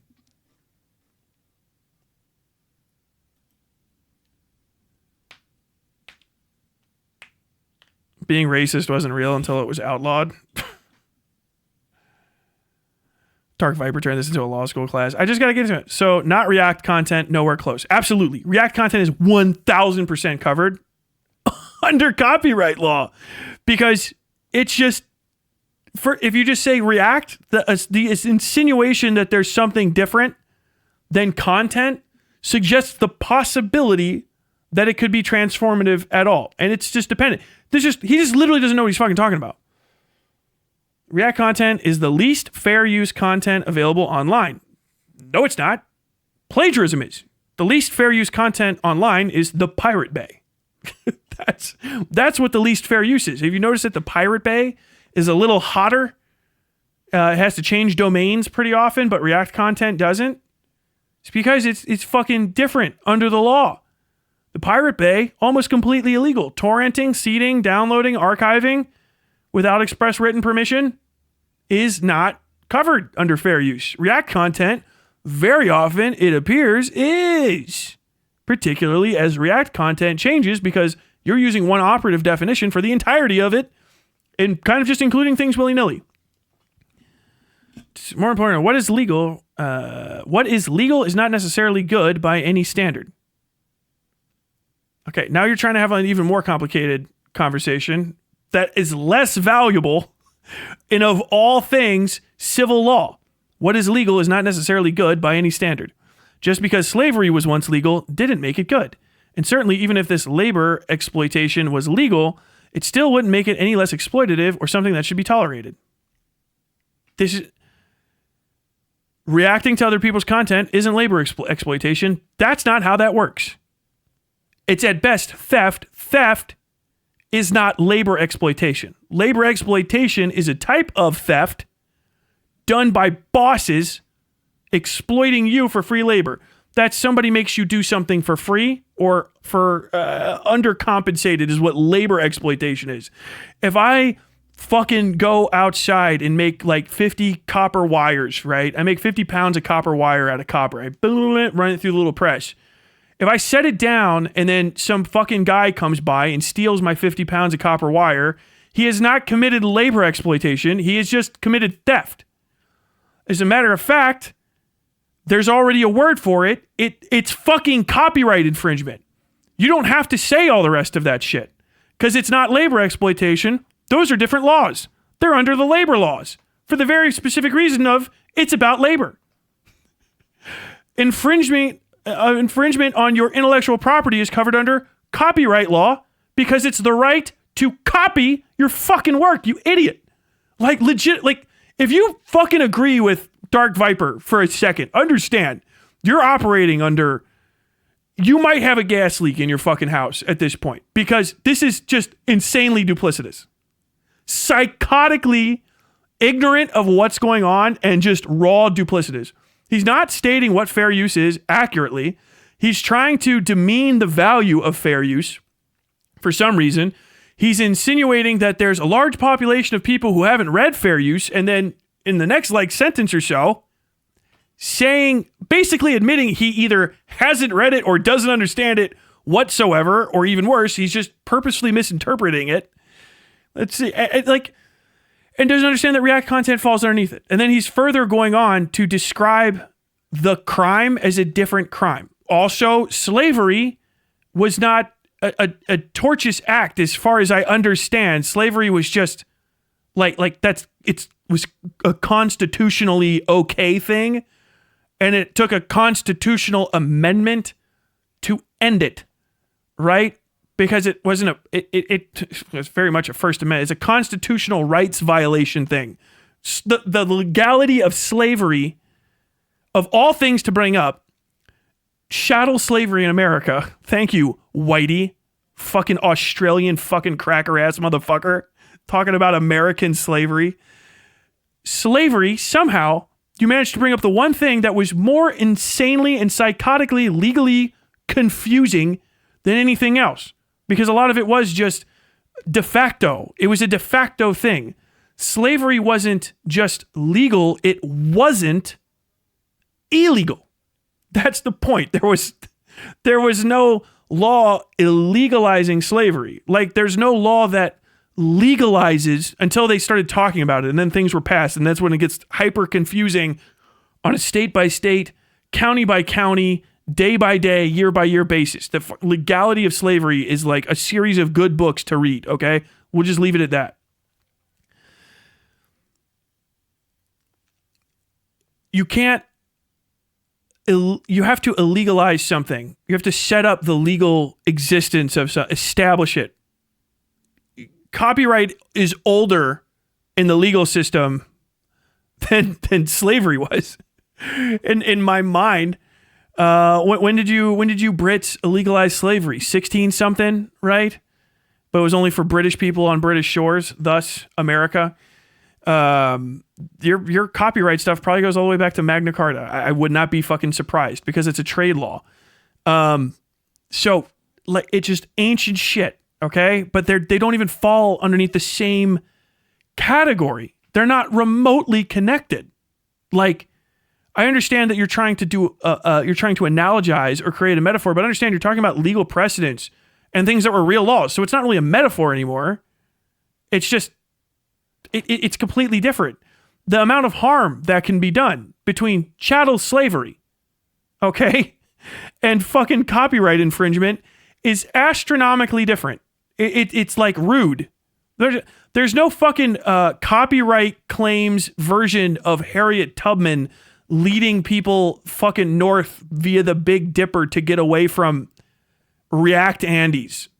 You understand like the disgustingness of that comparison?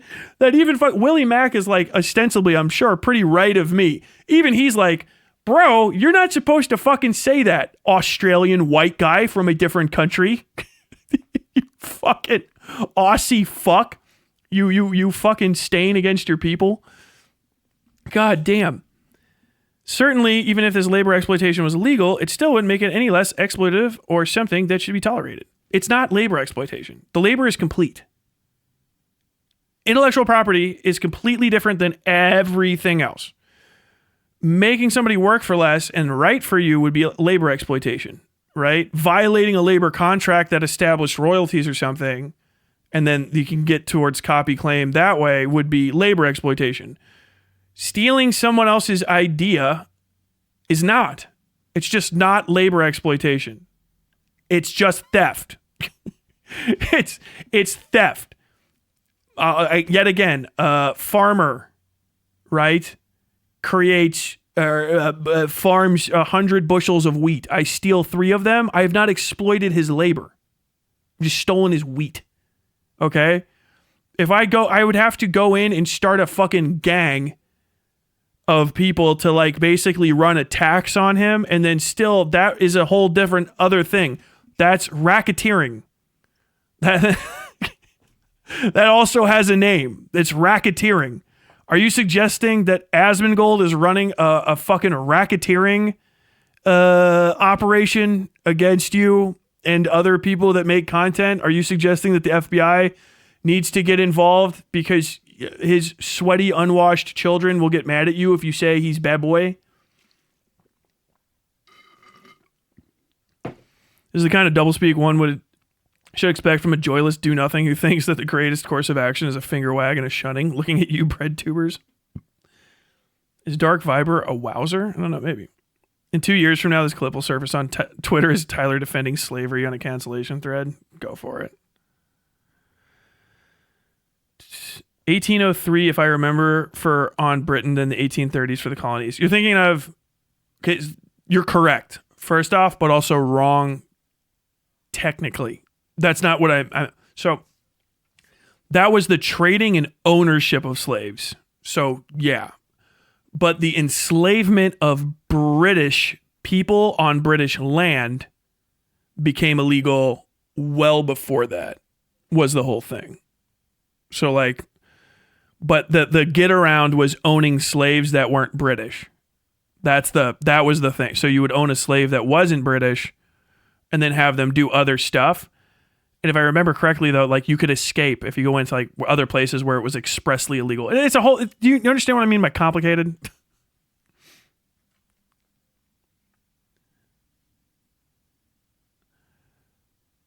I never did agree on the same point as Viper just because he had more info and data didn't make him right in his subjective point. He's very difficult to agree with because I don't think he knows what the fuck he's talking about. Okay, exploited. What people wrote down in 1976 in America has little bearing on what we today should consider justifiable.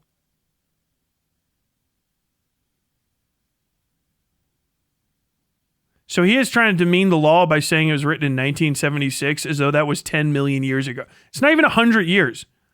The people who wrote and signed the fucking law are probably, some of them might still be in Congress. Joe Biden was there for that. Joe Biden would have been around for the fucking passing of the Copyright Act.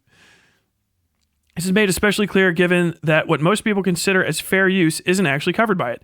You don't know what it is. This isn't a response. It has a lot of bearing on what you do today because YouTube is a fucking American company in America that follows American laws. The American laws are not so fucking alien to everybody else that no one else can get it. I think personally they're better than any laws that you guys fucking have.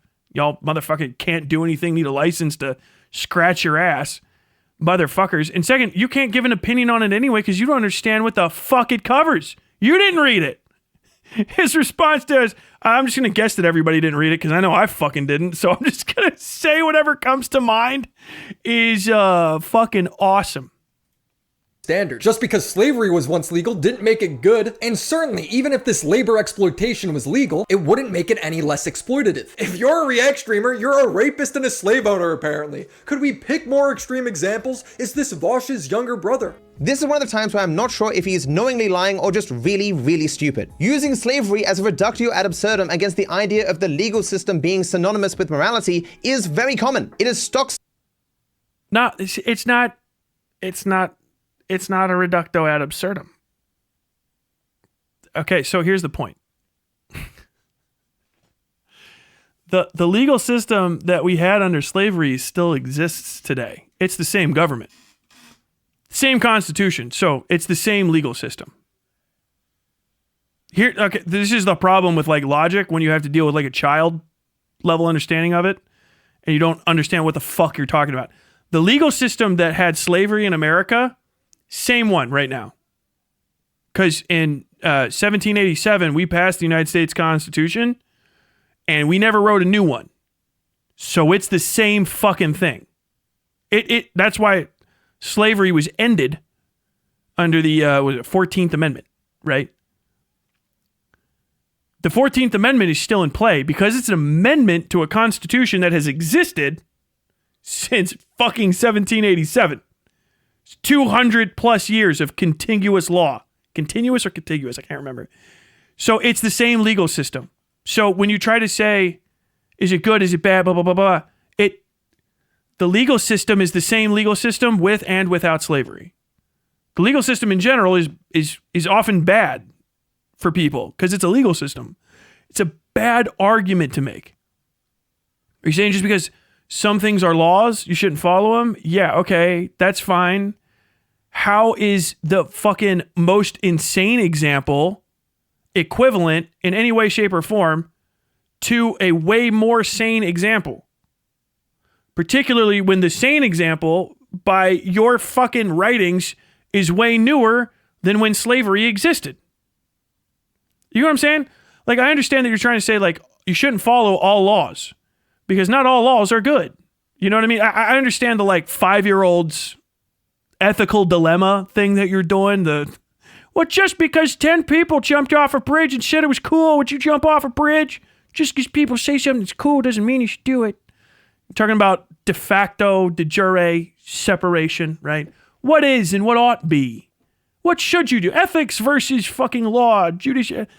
Yeah, okay. Chattel slavery is crazy. One of the most psychotic injustices ever created. Because it wasn't good, we shouldn't necessarily think laws are good. Okay, what does that tell me about the copyright law? Are you saying it's as bad as fucking the non-abolition of slavery in early America? Or are you saying that all laws are potentially bad? Because if copyright is there, then should I just not follow any rules that I don't like? Is that what you're saying? Is this a libertarian standpoint that if I just don't feel the vibes on a law, I shouldn't follow it? You know what I mean? Ultimately, that is an argument for the potential enslavement of people because you're just saying, hey, just because a law isn't fucking morally good, or just because a law is the law doesn't mean that it's a moral good. If you're using that to justify breaking fucking laws or ignoring them, then the morals, I would hope your morals are the exact same as everybody else because we don't follow laws because they're moral. We follow them because the state will fucking kill you or take shit from you or imprison you if you don't. That's why you follow laws. You follow ethics because of their moral, right? That's like an ethical code, a moral code. That's for you. That's your own bullshit. So then, if that's two different things, why are we comparing them right now? Well, that's where I'm getting to. Why? What is the actual point? What is the literal point you're trying to make? Because you're reducto ad absurding, it has to be the exact opposite of something else. That's the point of it. It's an extraordinary all the way to the crazy side. It's Godwin's law, right? Well, if there was a Hitler, what about an anti-Hitler? It's the most ridiculous. So are you saying, like literally, what is the articulation other than what Willie Mack is assuming, which is you're just saying this is the same as fucking slavery and labor exploitation. I'm basically a fucking coal miner at Blair Mountain for these fucking React Andes. I'm out here 15 miles under the ground fucking carving out coal with black powder and a drill. What in the fuck? What is the actual point you're trying to make? He's defending the presence of the argument, but he's not defending his argument. That's the point. That's why Dark Viper's kind of a rat fuck.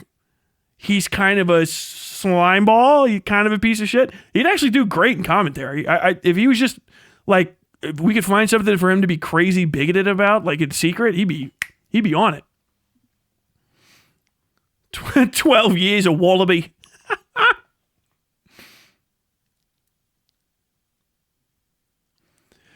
14th Amendment just crossed out the section dealing with slavery and said this is void. Same with the 18th. Okay, the 14th Amendment was a repeal with addendums.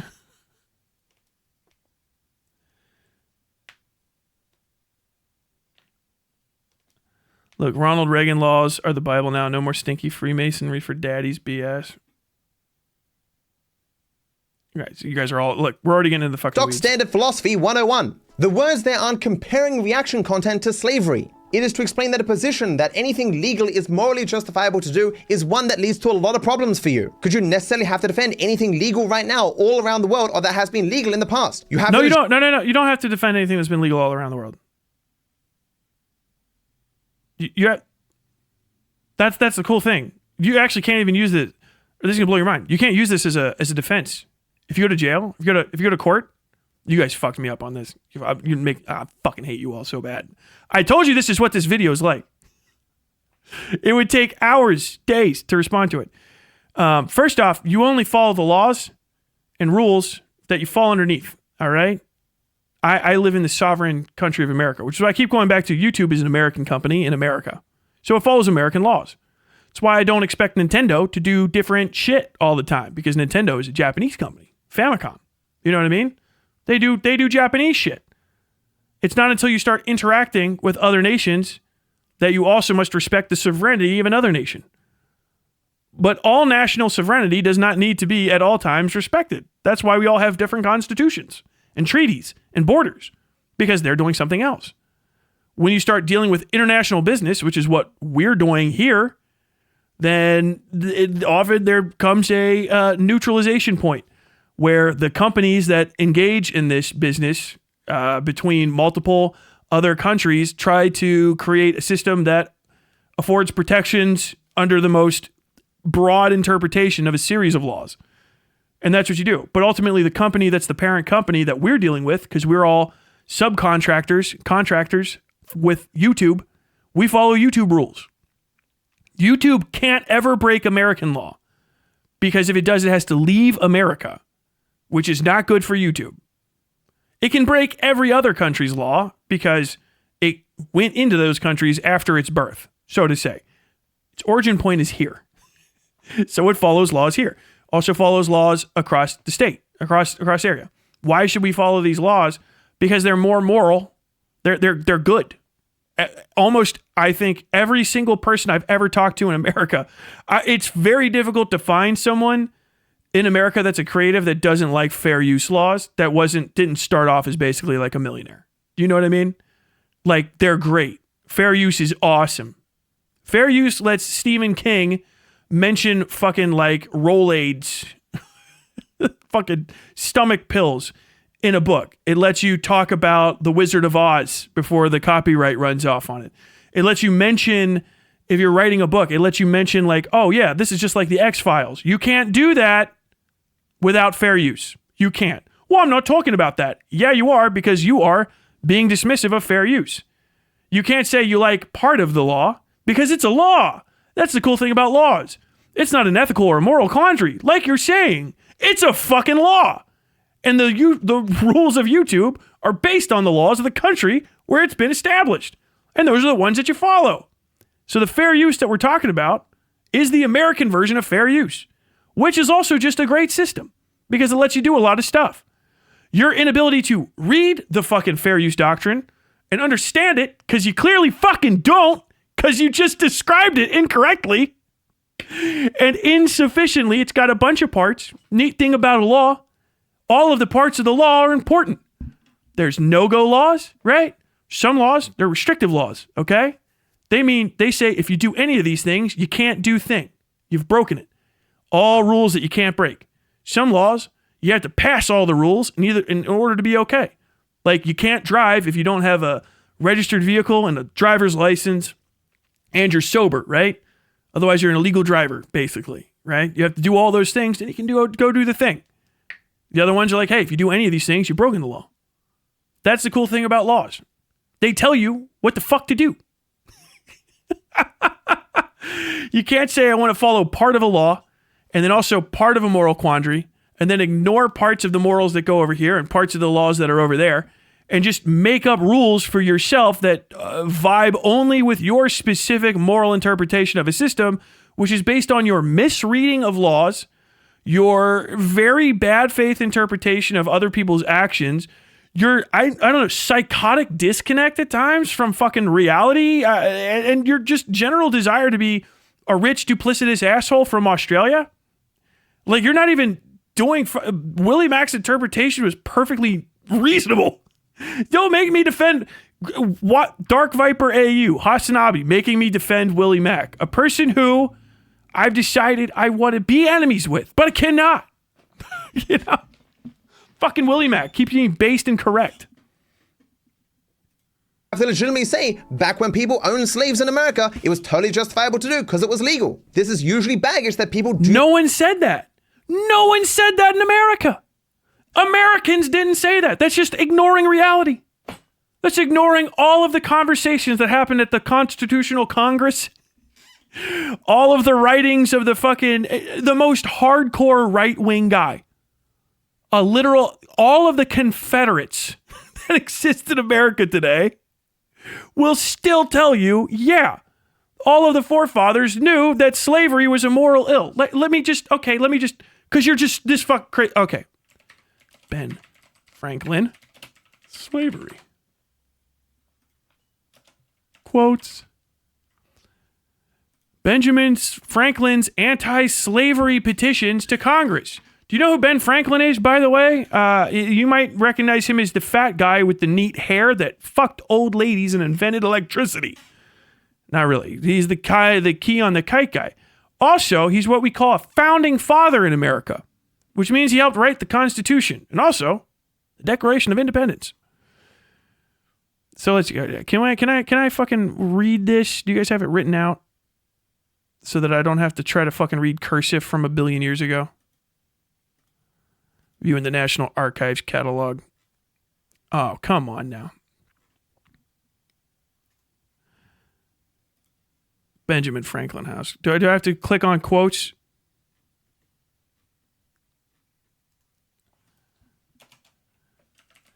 Quotes. Slavery is such an atrocious, there we go. Slavery is such an atrocious debasement of human nature that its very extirpation, if not performed with solicitous care, may sometimes open a source of serious evils. The unhappy man, who has long been treated as a brute animal, too frequently sinks beneath the common standard of human species. Monsters. And there's a series of these. It's all over the place. It's not like he's like, oh, I'm an abolitionist. He's like, okay, this is bad for this reason. Bad because it's bad for me. Other guys, fucking slavery cannot be permitted in any just society, and we are fucking criminals for doing so. Thomas Jefferson, the notorious slave rapist, was like, slavery is pretty fucking awful. I rape people all the time. It's disgusting. It was a conflicted, dark, horrific time in American history that no one was just like, well, it's legal, so it's cool. It's like very often referred to as miserable wretches. There were attempts at secessionary actions, at revolutionary actions, because you have John Brown. It just doesn't vibe. There were other people that are like, oh no, they would say it's legal because it's a moral good. There are people that argued slavery was a moral good and therefore must continue because it's the only way to like de-savage black people. It was one of the most, and remains one of the most convoluted horrors of American and maybe even world history. It is a psychotic injustice that people had a lot of different varied feelings on it. Because if everyone was like, oh, it's a moral bad, it would have ended. It would have just ended. No one was like, okay, we're all in the agreement that it's a moral good, so we'll continue it going. They just kept kicking the can down until we had a fucking war over it. And we found out at the time that you had to have the law, regardless of people's morals about it, because then we got to kill each other otherwise. That's the issue with fair use. It's the same thing. Yeah, we all have to follow the no one's allowed to have a slave law, no matter how you feel about it. Because if you think it's a moral good, then you should be able to follow. You know what I'm saying?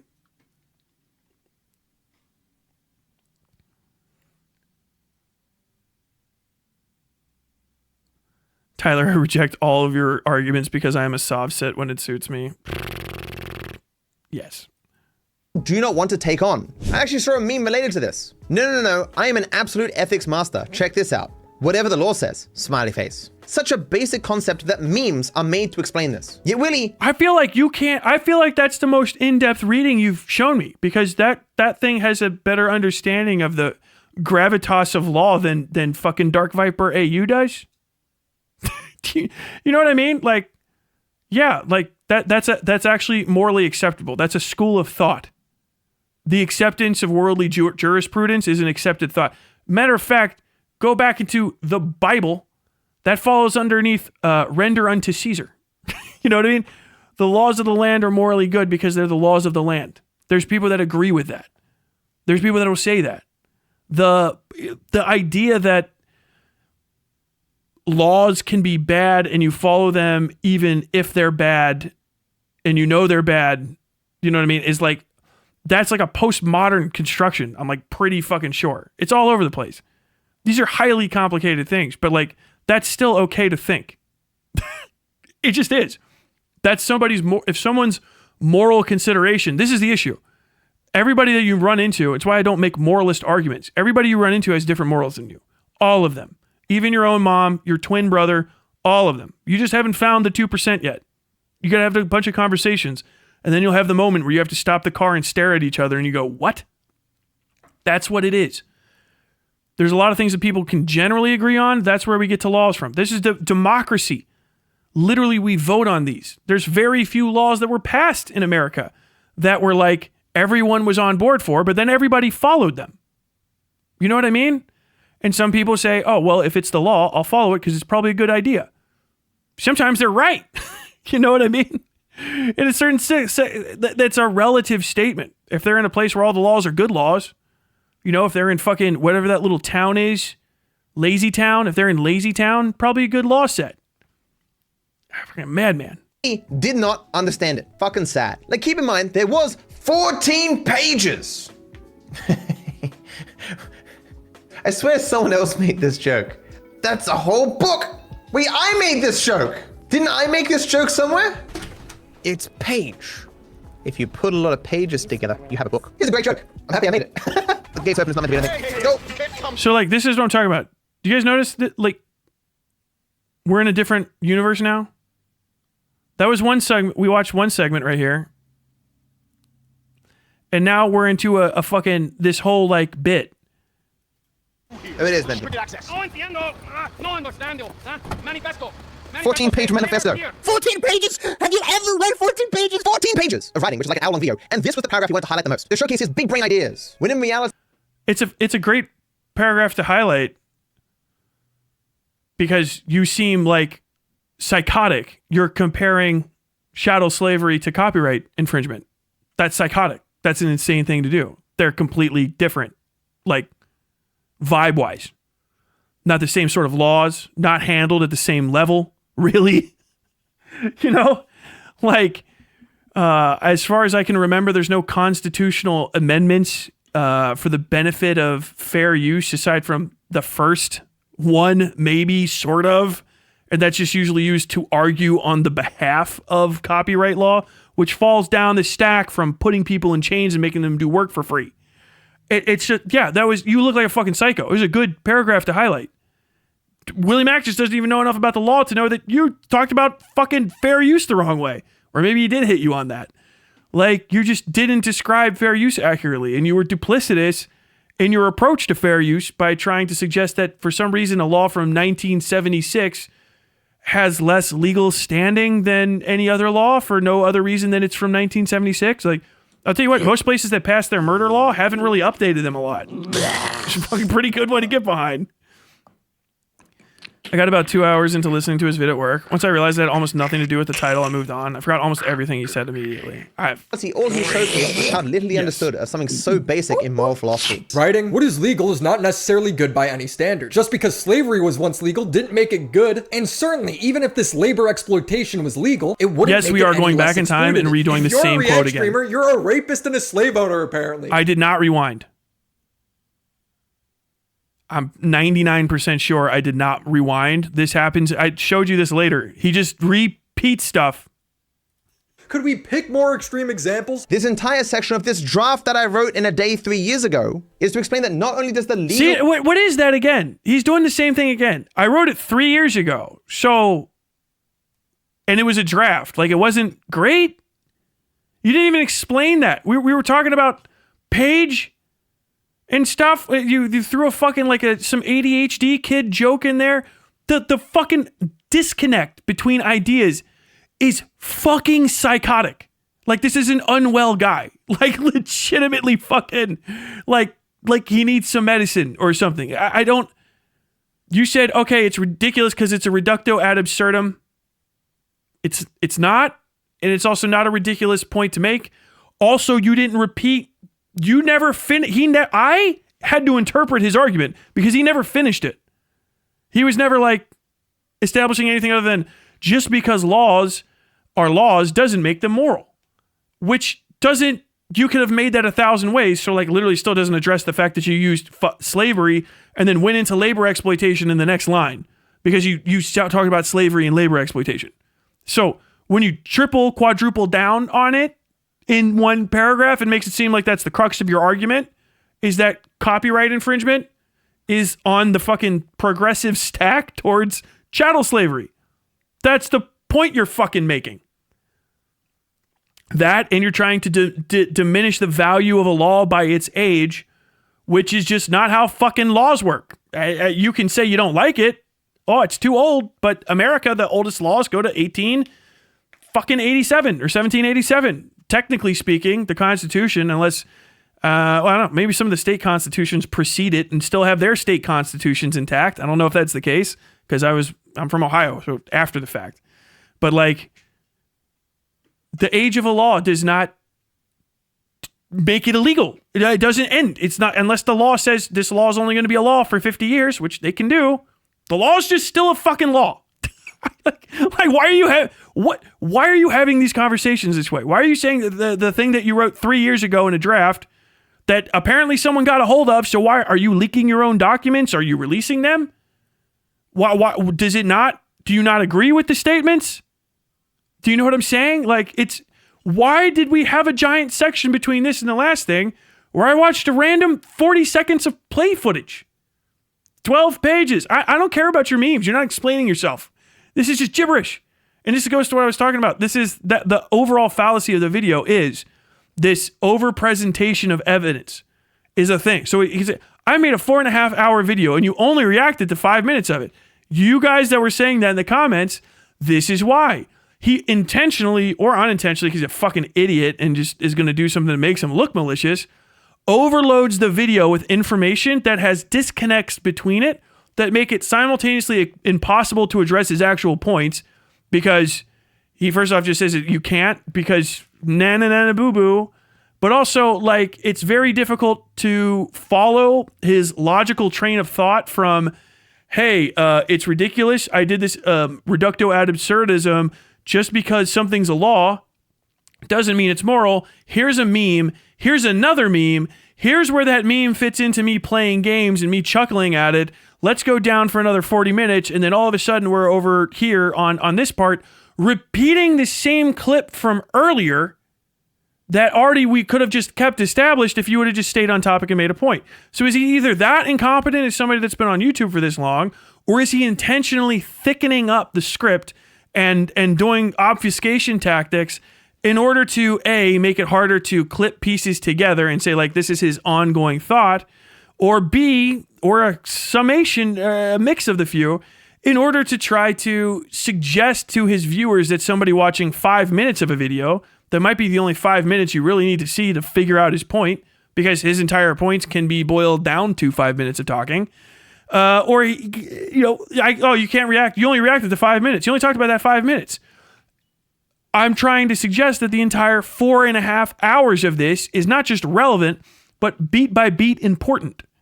He's trying to suggest, you talk about fucking, it's going to take money out of my pocket. My Starship Troopers essay. Compare that to this guy. The Starship Troopers essay is relentless, intentionally, to not waste people's time because I knew how much stuff I had to get in here. This entire video has maybe 10 minutes to an hour pushing it of actually 1 degree of separation relevant content, and everything else is fluff. Like insane amounts of fluff. Like literally crazy. Status of reaction content in America not really matter for my views, but as I argue, it doesn't matter for anyone's views either. It's like how if you're using someone else's work for a commercial purpose, it's meant to weigh against your ability to pass fair use. But how much is it meant to weigh? Oh, motherfucker. For my views, but as I argue, it doesn't matter for anyone's views either. It's like how if you're using someone else's work. Well, it does for literally every person that makes and produces content in America. So you have to detract all fucking American creators that fall under American fair use law from that. So it affects all of them. So that's just literally wrong. And then just every single other person that has an equivalent fair use copyright restriction set up, whatever, what have you, also it affects them because they fall underneath the laws of their own country. So it's all the fuck over the place. If you're saying you want to break the rules, just use a different system, different platform, right? Because here's the thing. American creators can do whatever the fuck you. You know what I mean? Fuck you. If you don't want to follow American law, then we don't have to. We can just steal your content, dumb fuck. If you want the copyright restrictions, you have to accept the copyright fair use, you fucking inbreeder. Like, otherwise I'm immune to you fucking making complaints. That's what reciprocity is. You can't follow a chunk of my law that I'm going to get in trouble for, and then not the rest of it that you don't like. If you want me to follow the copyright laws in my country that keep me from stealing from you, you Australian fuck, you don't have YouTube there. Your YouTube gets sent from our YouTube. We have YouTube. It's our company in America. We follow the laws in America while we're creating content here. Our fair use exception, you have to accept if you ever want to see us get in trouble. Otherwise, we just steal your content anyway. I could just steal it. You're fucking Australian. If you don't want to do any reciprocity with our laws, I'll just steal your fucking content. Do you understand? Like, how fucking stupid can you be? Like, oh, I don't like the fair use exception. Okay. Do you like the rest of I get in trouble and you can sue me? Or press charges, or do some variation of this, that, and the other. If I steal your content, person from a military weaker, smaller, less economically valuable country with fewer overall people who our country could conquer in a fucking day, mostly because half your country wants to be America anyway. Do you want me to follow your fucking, respect your fucking property rights, right? Based on my law that can actually control me, not your fucking hoodoo written with crayons on fucking the ends of boomerangs, bullshit, fucking who knows what the hell you were thinking at the time law? Do you want me to fucking not steal your content? The only one keeping me from doing that is YouTube, an American company, and the laws of the United States of America that we have reciprocity with, the Berne Convention, all that bullshit. Like, that, if you don't fucking accept the entirety of the law, though, why should I follow it? You know what I mean? Like, if you don't accept my fair use exemption in my country, why should I not just steal your content and just literally AI your face into my face? What, the morality of it? Fuck the morality of it. Who gives a shit? It's not going to stop me. You didn't think the morality was going to stop Chud Logic. That's why you fucking copyright struck him. You called the cops. Even you don't believe that the moral repercussions are sufficient. So you do believe that you have to follow a law regardless of the morals. That's the point, because the law makes things happen and morals don't, because the law has the weight of a state behind it.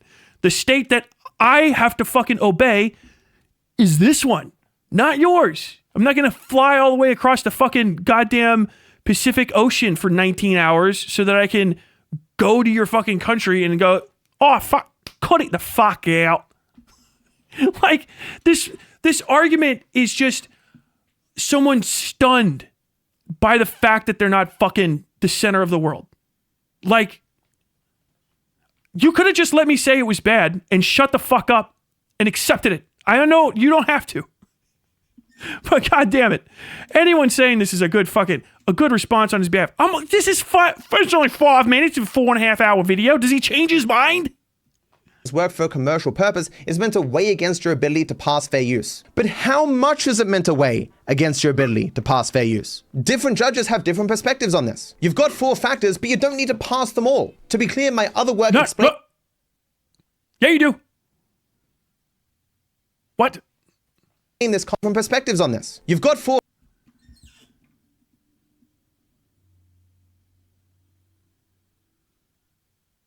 What? Wait. What? Did I say it wrong? 4 factors must be compared. Yeah. Okay. Yeah. Okay. So he lied. I'm looking at basically the same page. He just lied to you. Like literally. Like I was like, oh, like shocked. I was shocked. He just lied.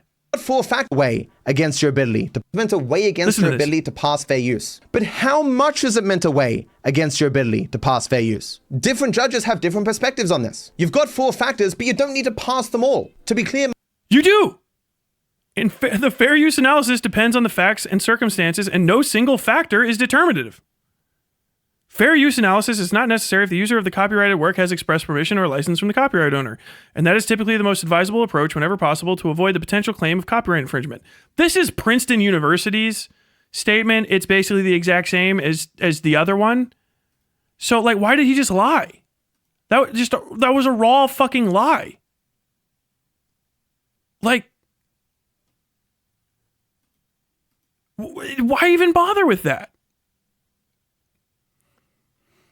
Notwithstanding the provisions of Chapter 107, Limitations on Exclusive Rights, Fair Use. This is U.S. copyright law.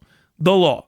Notwithstanding the provisions of Sections 106 and 106A, the fair use of copyrighted work, including such use by reproduction in copies or phonorecords, or by any other means specified by that section for purposes such as criticism, comment, news reporting, teaching, commentary community, comment is React, by the way, teaching, including multiple copies of classroom use, scholarship, or research, is not an infringement of copyright. In determining whether the use made of a work in any particular case is a fair use, the factors to be considered shall include, which means all of them. The purpose and character of the use, including whether such use is of a commercial nature or is for nonprofit educational purposes, the nature of the copyrighted work, the amount and sustainability of the portion used in relation to the copyright work as a whole, and the effect of the use upon the potential market for or value of the copyrighted work. The fact that a work is unpublished shall not itself bar a finding of fair use if such finding is made upon consideration of all the above factors. That's United States fucking copyright law. Raw, like dick deep. I'm just telling you, look.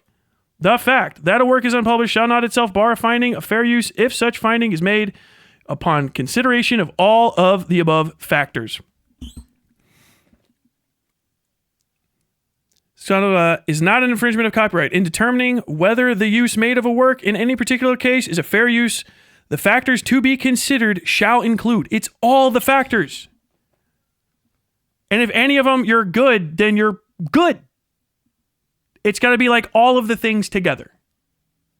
Do you understand that? like he has no ability. He's lying. Let me just listen to it one more time. Clear, my other different judges have different perspectives on this. You've got 4 different judges do not have different perspectives on fair use. First off, judges will tell you they don't have a perspective on a law ever because they're judges. Judges don't tell you whether or not laws are good. They are prohibited from doing that. That's a bad thing for a judge to do unless it's in like a teaching setting type deal. But they don't weigh on the validity of laws. So him even saying that, like suggesting that different judges did have a different idea of whether or not fair use as though it's good, is first off inconsequential because they can't permit their own feelings in that case. They can only go by the statements of never mind. Also, the judges go by the criteria that's established in the law. Judges read the law, right? After a case is presented to them by a plaintiff and a defendant. Someone brings something before them. And really, even then, only outside of certain circumstances, the judge just makes sure that the case is weighed appropriately. And then once all facts are presented, then they'll give an opinion. Sure, some justices might have, or judges and stuff might have different ideas and interpretations, but even then, it goes all the way up to the Supreme Court very, very often. And usually, like, copyright in America is so obviously that you fucking broke it or that you didn't, that it's like a pass-fail. At the very furthest edge of almost every single thing is okay. Almost every single fucking thing you can imagine.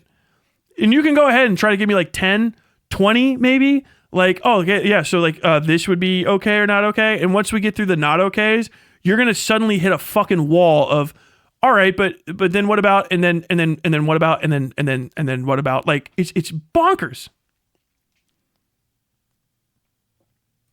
But 4 factors. Maybe Viper just doesn't understand legal writing. That's like, so then why is he talking about it?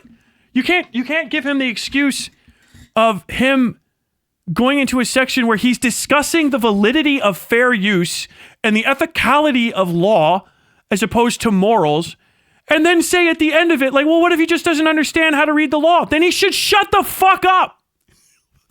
He should shut the fuck up. He should have written another half hour less of this and then done a modicum of research into some other country's laws that he wanted to opine on. Like, he just lied, but he just lied. You can fucking scroll down. I read you the law. Understand this. I read you the law. I read you the law. The law. That's it. That's the fair use exceptions. The index is there to help you understand it based on the jurisprudence that's come after and before that led to the creation of the law. But like, that's the fucking law. I read it to you. It's not long. It's easy to get to. It's the first thing that you go. It's the top. You go to fair use. It tells you where the fucking law comes from. Like, against your ability. Look at this. Do you see how the confidence of this man? This is a guy that's teaching people stuff. People think that they've been taught how U.S. copyright law works because of the confidence of this actual fucking idiot. Do you understand why I didn't want to? You know how long it takes to get through this? We're talking about the law. The law! With, you know, he's not even a trained legal professional. Like, I'm not. I'm just a guy that makes his money via fucking copyrighted IP. So I try not to step on other people's toes and I make sure they don't step on mine. That's why I fucking read the fuck out of this shit and took a bunch of courses on it when I was in J school. Because it's simple as fuck to understand the basics of it. Because you just stay outside of the fucking rules. Change shit. Don't interfere with other people's ability to make money. All that.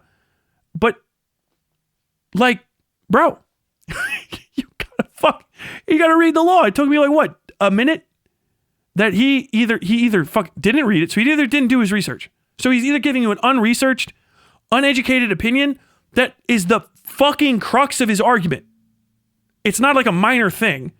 It's the reason he's had arguments with Willie Mac Show and Chud Logic and all the rest of these fucks. It's the core of his argument. It's his anti-React Andy standpoint that's based under this. So he either completely doesn't understand anything about fair use. And then years on, we said this first one was like 3 years ago, years on has not learned anything after apparently releasing multiple videos on the subject. So is he lying, or is he one of the most unfathomably incompetent human beings that's ever existed? And really the discussion should be which one of those is worse and how charitable do I want to be in my interpretation of how badly he's clearly fucked up. Like, what in the fuck? To pass fair use. Different judges have different perspectives on this. You've got 4 factors, but you don't need to pass them all. To be clear, my other work explaining this concept is far better presented. But in this case, I want to show you what will. But does he mean you don't need to pass them all to be fair use? Okay, in that case, it's true. I might have gotten fucking a little bit crooked there. To get fair use. Fair. But if it's just to make a claim, then unfair. All right. We'll just say he meant to say you have to pass them all. You don't have to pass them all in order for it to be fair use. That's what it is. But then what None of the rest of the stuff that he was saying makes any fucking sense. Different judges have opinions on this, and you don't have to pass on. So he's just saying the fair use is just completely like unethical. Okay, never mind. I'm just Willie didn't understand. But what about fair use? Fair use law, like 1984 in the Constitution, are things that people cite fairly often but have not actually read. In summary, fair use law was largely written in 1976 and has the goal of allowing a person to use portions of another person's work to achieve a different purpose from the original work to target a different audience. So not React content. But it's not the case, because you added both. Even you just said in the last statement, if I gave you the pass there, so that's how you say it's fair use, you don't have to pay, then you don't have to do both of those things. You don't have to do the portions of both. You don't have to achieve a different purpose from the original work to target a different audience.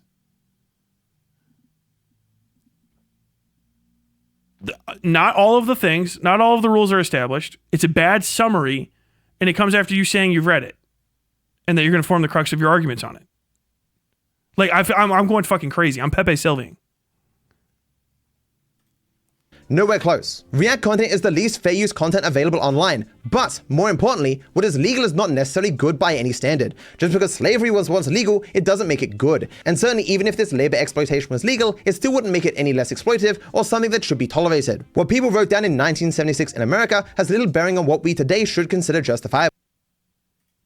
This is made especially clear given what most people consider as fair use isn't actually covered by it. So I was expecting none of those. Okay, so still, all right, yeah. L. Tyler for not understanding that the fucking absolute psycho that doesn't understand fair use made 1 point. I thought he was going the other way. This entire statement is still just gibberish. Understand that. Even to the dumbest person, clear given what this is still just gibberish. You understand that? Like, he doesn't. First off, it doesn't follow. So what people wrote down in 1976 in America has little bearing on what we today should consider justifiable. So, like, the Civil Rights Law, the Civil Rights Act, 1964, correct? Right? Or 1968? The Civil Rights Act has little bearing on what we should today consider okay? Like, you know what I mean? So the time has nothing. Why do you keep writing the time down?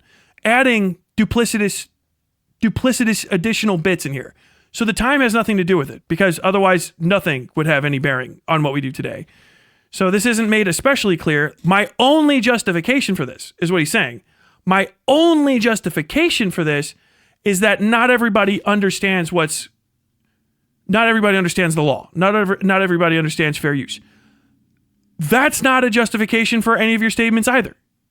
Because not everybody understands what's covered under almost any fucking of the multitudes of laws in America. Ask a lawyer. They're like, yeah, like, what kind of questions have you been asked when people say, is this legal? Is that illegal? And they're like, the most crazy shit. People just don't understand the law because you have to go and get a fucking master's degree to even start kind of like practicing it. It's the law. Do you know what I mean? None of these arguments fucking follow. He doesn't prove any of it. He just says, I don't want to fucking follow it because it's bad for me by my interpretation of it. And other people don't understand it, but he doesn't understand it. So if he's not writing about it correctly, then how can he give an interpretation of it? Do you understand? Like, this is basic shit. It's not unreasonable for me to have an interpretation of him not fucking getting it when he just clearly doesn't get it. He doesn't understand what makes a law valuable. That's not established here. What makes the law valuable is that it works for the people in the country and they keep it to some degree, right? Like that's like the value of a law, is that it provides some sort of legal pathway to alleviation of an issue, which fair use does. You have to describe the immense harm that it happens from like fair use being a part of the copyright law. If you don't do that and just saying that, oh, well, people wrote it in 1976 and a lot of people don't understand it, that doesn't follow, because there is a lot of the fucking civil rights laws. Civil Rights Act was written in 1968. Well, not written passed in like 1968. I fucking think it was 64. Somebody, oh, God damn it, I'll look it up. Hold on. Civil Rights Act. 1964, I was correct. Or first, I chickened out. 1964, the Civil Rights Act is passed. Not a lot of people, most people couldn't tell you where the fuck it is. They don't know what the fucking legal code for it is. I don't know. I don't know what the wording of it is. I know it's probably a pretty good thing. Should we get rid of it? It's older than the fucking free use section that you're citing. And I don't understand it. A lot of people don't seem to understand it. Should we get rid of the Civil Rights Act? You know what I mean? Oh, but that doesn't address the things that I said earlier. Yeah, but those things that you said earlier, the Civil Rights Act addressed to some degree. But they're not created through fair use. Fair use does not create a situation where you can do the other illegal things. So like you're metaphorizing and narrativizing, but you're not actually talking about on the ground real facts ever. It's all imaginary. It's all allegory and hypothetical and exaggeration and hyperbole with no grounding whatsoever, flip-flopping back and forth between all of these things. Fair use covers a specific subsection of a real law that has precedent and all of this stuff established with it, right? It has been weighed in its harms. Its harms have been discussed. You can go and literally fucking look up the justice's opinions on fair use. Maybe he'll do that in this. I don't think I remember hearing that happen, but you can go and look up opinions, weighing the harms and benefits, the pros and cons of fair use. And generally, it's always been supported in America because it provides mostly it's just good. You're not weighing out the pros of it. You're just saying that fair use shouldn't be passed or shouldn't be permitted because it allows people to create React content. So like you're literally trying to overthrow American legal precedent that goes back 50 years. It goes back that far because we tend not to change laws in America when they're not causing that much of an issue. You do it too. You're another common law fucking country. So it goes back 50 years. Most people like it. It's been amended since. First off, changes have happened in the rest of the copyright law that address issues that you're bringing up, but you're not talking about that. DMCA, the Digital Millennium Copyright Act, further provided clarification on digital media, which is additionally covered under some of this stuff too. It changes things all the way through. Like not mentioning the cons or the pros of it or the cons of getting rid of it and ignoring fair use completely is fucking psychotic. You're just saying it's unfair because it doesn't work for me because of this one bugbear issue I have, and I'm going to ignore the fact that copyright is bigger than YouTube React Andes. Like, this is psychosis. Like, literally fucking unwell behavior from a moron. Like, he's a bad person, I think. Like, this is like somebody said your dads are arguing. Dude, we're about to get a divorce. Now you're making me fucking hammer it out on it. Now you're making me actually think it through. This is what happens when you guys make me focus on a fucking idiot. I'm going to try to peel it all apart and consider it. What most people consider as fair use isn't actually covered by it. So I would suspect even to the dumbest person who disagrees with me... And actually, most of what people consider fair use is covered by it. Like... How do you know most people? What is most people? You guys understand weasel words? You guys understand fucking, like, ginning up your point? What does he mean by most people? How does he have that metric? Who are most people in this? Are you going to establish that demographic? Or are you just saying, throwing out a number like I do, and I'm like, I don't want to fucking figure out what the estimate is. And I say 8 million bajillion. They're making $8 million bajillion out there, so you know it sounds ridiculous. He's making an actual point here. He's standing by the statement. Most people don't understand what fair use is and think that things that aren't fair use are, or aren't fair use are. And that's causing some sort of massive deleterious effect. But if you were fair use violations don't become legal because you don't understand the law. That's the other thing. So if you do break it, the cool thing is people can still sue you, because when you don't understand a law but you break it, you violate someone else's rights, their copyright, right? When you violate their right to copy, their copyright by copying something you don't have the right to copy, they can take you to fucking court, and then you can say, well, I thought this was okay. And then the judge will say it wasn't. Like, the people's ability to break a law because they don't understand it, or violate a law or violate someone's rights because they don't understand it, does not mean that the fucking rules that are in place are no good anymore. That's why we have lawyers. There's a whole job. It's lawyer. That fucking explains this. It's obvious that passage says, A, the legal status of things doesn't particularly matter in regards to whether we should support something or not. It's why we campaign to change laws. Just because something's legal doesn't make it good or something we should permit. In the same way that just because something's illegal. You can't campaign to change my law. No one will fucking get on board with you either, because you just sound like a whiny cunt. Stop playing American video games, you fucking Australian. Legal doesn't mean we should permit it or seek to change that law. And I further highlight that these laws are really old. We shouldn't expect them to perfect. They're really not that old. That 1976 is not that the signatories to the actually, you know what? Fuck it. I'm just gonna go to the whole Wikipedia. 1976 fair use legislation. Let's go. Fair use copyright of 1976. Let's see. Acts amended the Copyright Act of 1909. Titles amended, 17 USC sections created, 17 USC 101 810. Introduced, Jesus Christ. Oh, no, sorry.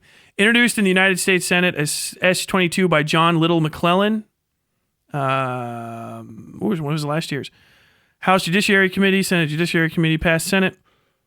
February 19th, 1976, passed House. September 1976, signed into law by President Gerald Ford on October 19th, 1976. Major amendments since then. Just because this was passed in 1976 doesn't mean that we should still follow it. Okay, these are the major amendments passed to this fucking law from 1976. The Visual Artists' Rights Act of 1990. The Berne Convention Implementation Act of 1988. The Copyright and Renewal Act of 1992. The Audio Home Recording Act of 1992. The No Electronic Theft Act of 1997. The Copyright Term Extension Act of 1998, the Digital Millennium Copyright Act of 1998, that implements two treatises of the 1996 treaties of the World Intellectual Property Organization. Remember how we have an international community? Oh, fuck. I guess that we actually kind of thought of y'all. Family Entertainment and Copyright Act of 2005, Unlocking Consumer Choice and Wireless Competition Act. Not yet passed. Announced in the 113th United States Congress by Senator Patrick J. Leahy, amending 17 USC 1201. Signed into law. Okay, yeah. So sorry, that was of 2013, but I guess it was a little bit funky. United States public law that repeals a rulemaking determination by the United States Copyright Office that left it illegal for people to unlock their cell phones. So not only are you fucking wrong, the law has been repeatedly amended, because what you're talking about is actually the act, right? So you're talking about 17 USC.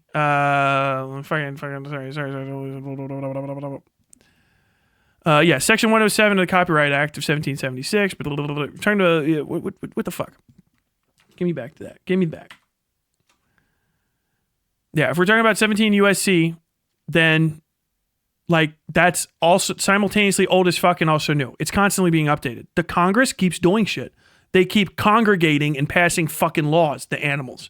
The Senate keeps fucking doing the same goddamn thing right next to them. The president signs them into law. I'm just a bill. Yeah, I'm only a bill.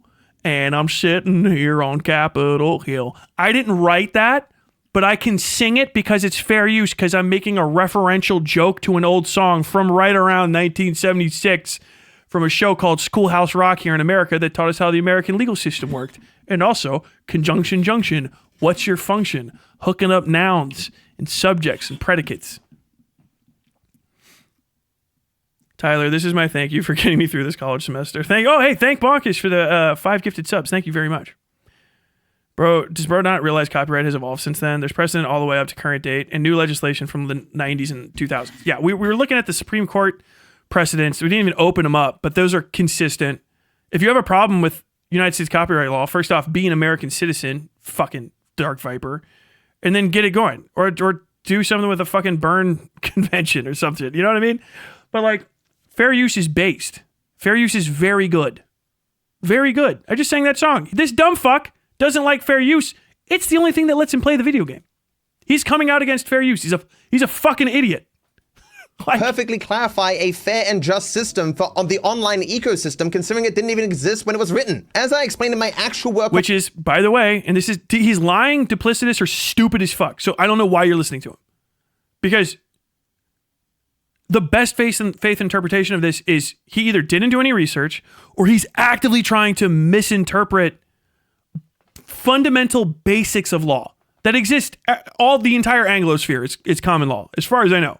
Australians, correct me, but I'm pretty sure you're a common law system. We're all descended from the fucking Magna Carta and shit. Okay, that's why 1215, Magna Carta. 1215 was Magna Carta. Fucking slip in Jimmy fucking McGill, Better Call Saul. That's why he knows when the fucking Magna Carta was passed. It's a subset all the way down. Series of law. English common law got past all the colonies, and the colonies read up their own different versions of this, that, and the other, and their inevitable constitutions when they had the balls to break away based on English common law, because it's not a horrible fucking precedent to set to base your laws off of. And so like all the stuff that I'm talking about exists for him. So it's a fundamental understanding of law, right? You might have subtle differences in the legislative bodies in your countries, sure, but how the law is written and then implemented and then adjusted, pretty much the same for all modern Anglosphere democracies and a lot of non-Anglosphere democracies. It's pretty much like a path of least resistance, really. Like it's fucking insane. Like he's lying to you like a nut to steal your fucking First Amendment rights, unironically. Work on reaction content. People just support the content that they like and want to exist, irrespective of what the law actually says. The average person isn't reading the fair use guidelines. It never comes up. In fact, I further clarify in the next paragraph that Willie chops off. We all have different ideas as to what is an appropriate use of another person's content, and thus what ultimately should be considered fair use. Because obviously— No, hold on. We all have different ideas as to what is an appropriate use of another person's content, and thus what should ultimately be considered fair use. The cool thing about that is it doesn't matter, because your individual interpretation of something is inconsequential. The law is already set up for that. If you think you have fair use and someone else doesn't, and you want to fucking take it to blows, you go to court. And the court handles that. They already knew that. Right? So you have to defend your understanding of fair use against their understanding of fair use. Not, I can't win under the current rules with fair use, so we need to get rid of it. That is a psychotic fucking interpretation. Like, you're an idiot. Like a fucking moron for saying that.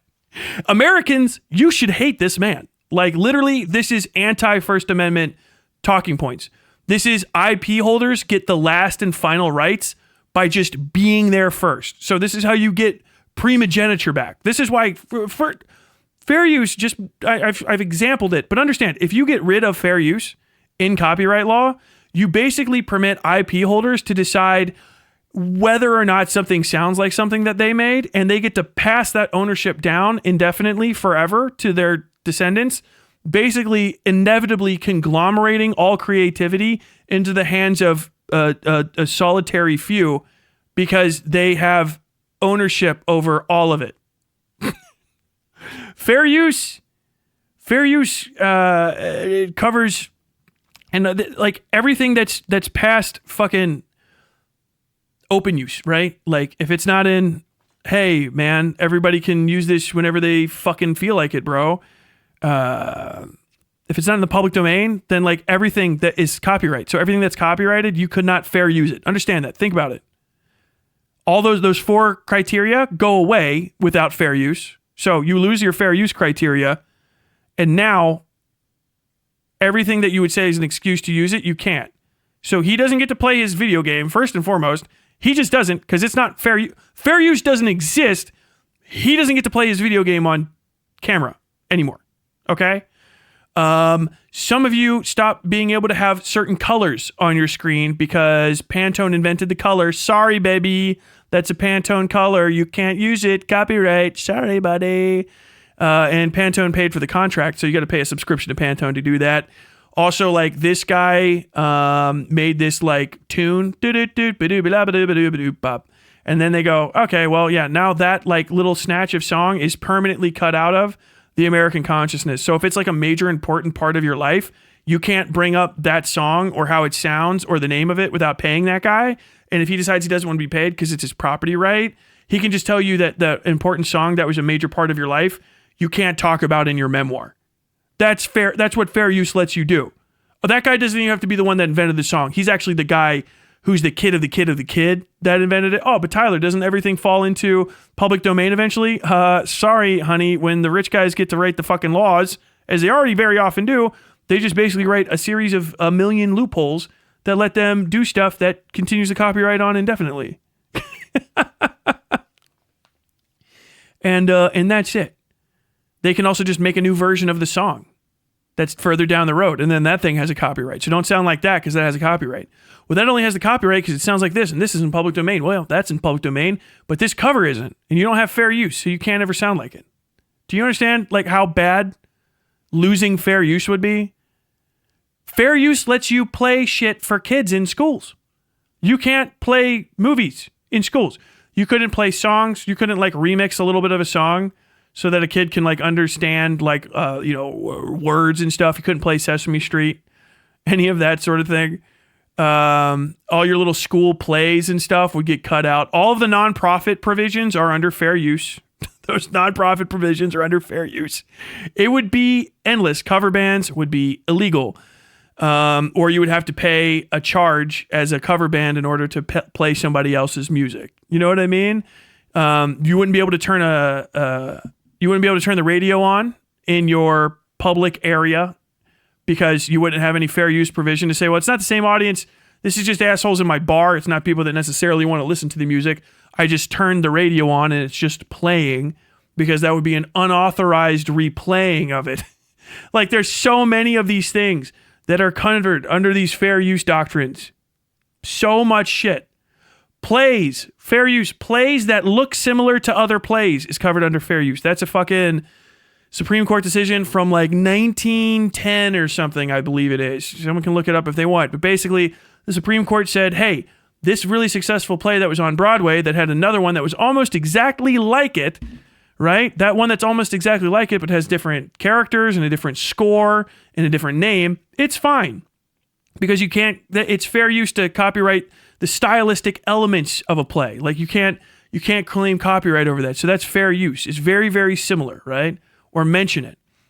This shit goes bonkers. Fair use is so fucking important.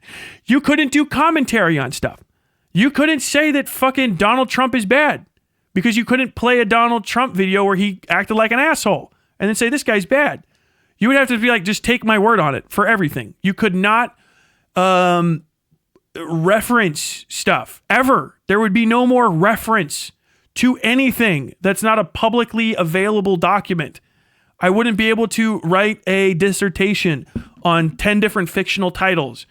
I would not be able to review movies.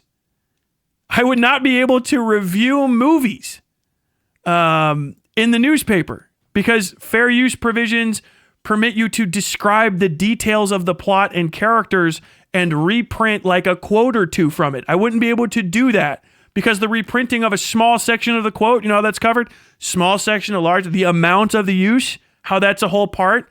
They could say without the fair use provision that lets you do it, that little tiny part isn't established. So any tiny use of it is fair use, is no longer fair use. It's use. Without fair use, you only have use. So it's just use. All the way fucking down. This guy is a fucking moron. Literally. He just wants this amended so that he can get rid of React content. Already falls underneath the fucking law. It just does. If you think it is, take him to court, man. Oh, dude, some guy came up and I had a fucking bunch of dollar bills in my guitar case because I was playing music. And that guy came up and took $4 from me. Okay, either call the cops, beat his ass, or shut the fuck up. Do you know what I mean? as to what is an appropriate use of another person's content, and thus what ultimately should be considered fair use. Because obviously we all agree that there should be some allowance to use other people's work to create original things. Where that line is differs from person to person. And if you've ever read any case... That's why you don't allow moral consideration, especially, to be the judgmental factor in the validity of a law, because it's that some people want to be the stab you in the asshole with a fucking knife party. The Jaguars ate your face party thing is still true. That's why we have established things that most people can agree on. Many cases on fair use in America, judges also disagree where this line should be, and further where the line on... And that's fine, because the judges aren't the final authority. The Supreme Court is. Here's how the judicial system works in America. Dark Viper, you fucking moron. Judges actually can't really disagree, right? They can only interpret. They can disagree with an interpretation of the law. And then someone else can disagree with that guy. It goes up. The appeals is not like, I'm going to reweigh the entirety of the case start to finish. Appeals are, did the judge in the case weigh the facts presented by the jury or the defendant and the plaintiff? The defendant and the plaintiff come together. Those are the two parties, the aggrieved and the aggriever. They come to a judge. They present their case.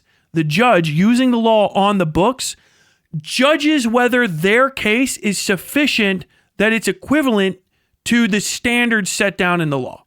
Do you rise to the occasion of all of these things happened? This didn't happen. That did. Did you prove that via the fucking methods that we have laid down for you to prove these facts? None of which are going to be your vibe. Literally. Next to none of them. Next to none of them are going to be just your vibe on this situation. Like, oh man, well, I think you're pretty cool, plaintiff. How about you, defendant? You're a little gay. I think I'm going to rule with this cool guy right here.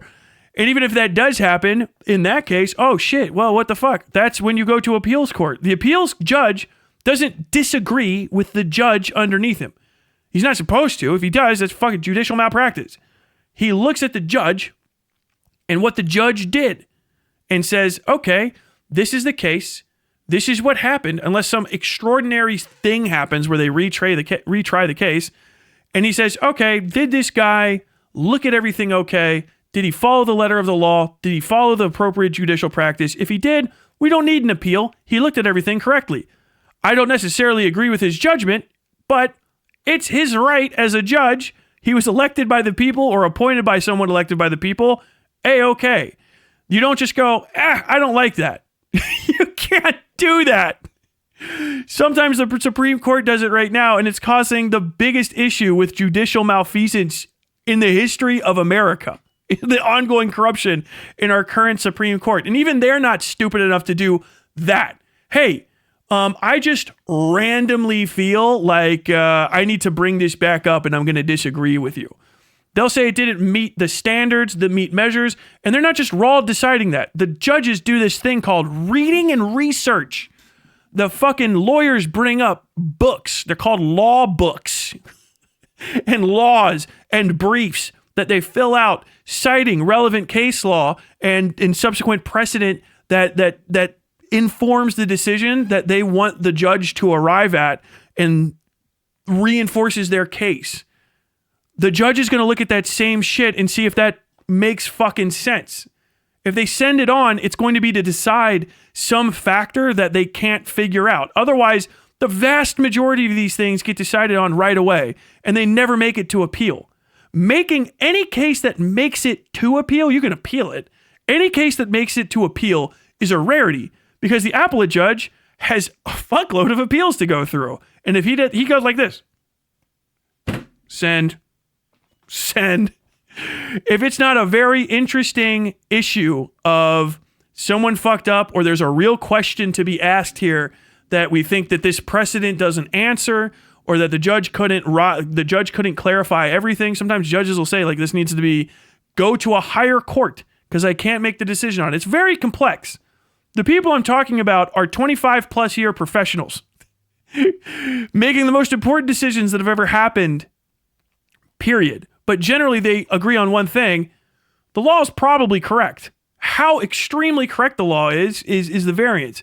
But they're not going, well, fuck the entirety of fuck, dude, this whole fucking USC fucking 102, this is stupid.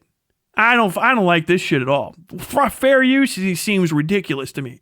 Maybe there's some judge, but that guy's a fucking like advocate at that point. Like, that's bad. That's a bad judge to have on the deck. Do you know what I mean? And that's why you have other judges. It goes all the way up. It's fucking rare as shit for them to disagree on whether or not the appropriate conclusion was made. Rare as fuck. Rare. It has to be.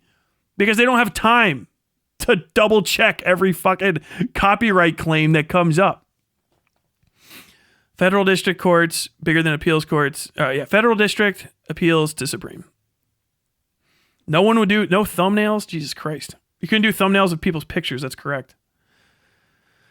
Parody is covered too. Bro wants to make Weird Al a crime. Understandable, but still crazy.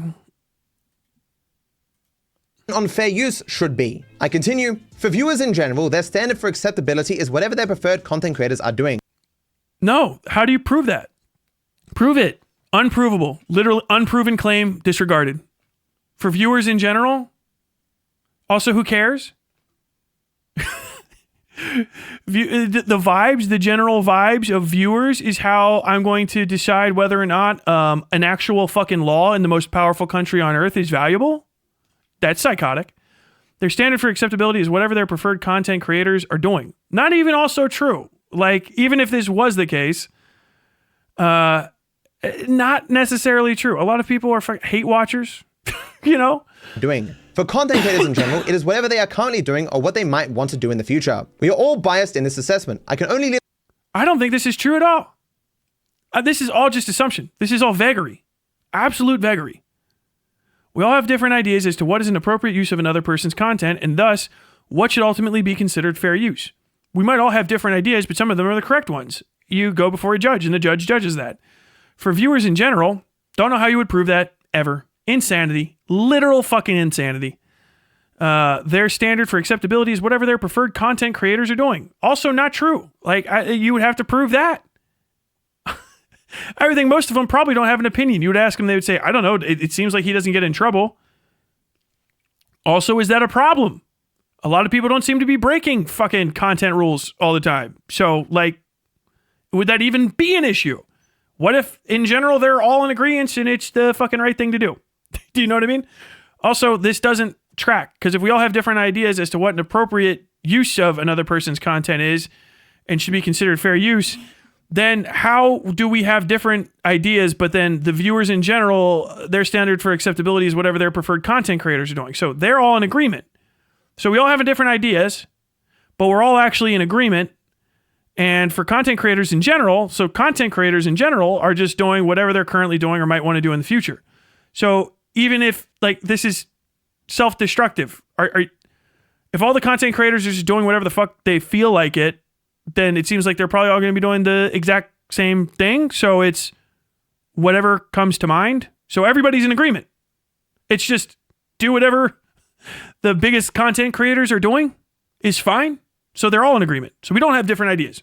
Or we do have different ideas and all the rest of it's wrong. Do you know what I mean? Like, this is the issue with this guy. He's throwing out these large assumptive statements that are also not grounded in reality, that half the time contradict each other sentences down the line. It's and you can't latch on to any of it. We are all biased in this assessment. I don't think that's the case. I don't even think you can, if people don't understand copyright law, they can't be biased about it. Because they can't have an opinion on something they don't know about or understand. If I had to give any generality, I would say most people haven't looked too deeply into Chapter 17 of the United States Code, because it's fucking dry-ass legal stuff. And most people on YouTube don't seem to be engaging in legal conversations at that level, so they might not have bias whatsoever. Do you know what I mean? Also, like what value or devalue does the bias have? Like, I have a bias towards pepperoni pizza, but it doesn't really affect my ideas of other things. You know what I mean? It's not a particularly dangerous bias. Because I'm like, hey, do you guys want to get pepperoni pizza? Everyone else at a party, there's like one guy that wants like pepperoni or like fucking, you know, pineapple and ham and all that kind of crazy shit. But I want the most generic pizza type. Most people can go like, fuck it. That's fine. You know what I mean? That's compromise. Most people can compromise despite their bias. That's how we arrived at the copyright code in general. It was passed by the United States Congress. It's elected officials in a republic. Passed by the Senate. Our Senate in America, our Congress in America in the 70s. Fucking president signed off on it. We all generally in America at least seem pretty in agreement. Fair use is good. It's not really biased. We like it. It's a law. It's kind of like saying, like, what direction do you like to travel in a car? Well, I'm biased to going forward and not up in the air at 500 miles an hour randomly. Like, okay, well, that's crazy. You seem pretty biased. Are you sure you're not wrong? Like, no. It's just how it works. You like it. You like the status quo. That's fucking normal as shit. This guy's like, wow, really? I think a lot of people disagree, can't agree on this. Okay, no one agrees with you because you're fucking wrong. That's the problem. You're fucking wrong. And then everybody else seems to agree, is really the vibe I'm getting from this statement. We're all biased in this assessment. I don't think so. I think you're biased because you fucked up and got emotional and did a piss pants and fucking cracked chud logic. I can only leave the question to you as to whether you think making millions of dollars reposting other people's content for 1/100th of the effort is a social good, fair to all involved, or actually makes the content landscape better. That is not the issue at hand. That's a made-up issue. You're inventing an issue that's highly specific. That's one singular aspect of a conversation, and you're trying to throw out the entirety of fair use as established by the 1976 Copyright Act in America.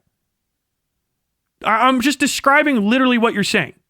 You're trying to throw out all the entirety of fair use because you don't understand it, you haven't looked it up, and you think that it's not really fair to IP holders, i.e. you, in your mind, and you're trying to justify throwing it away by saying these fat cats are getting large via fair use.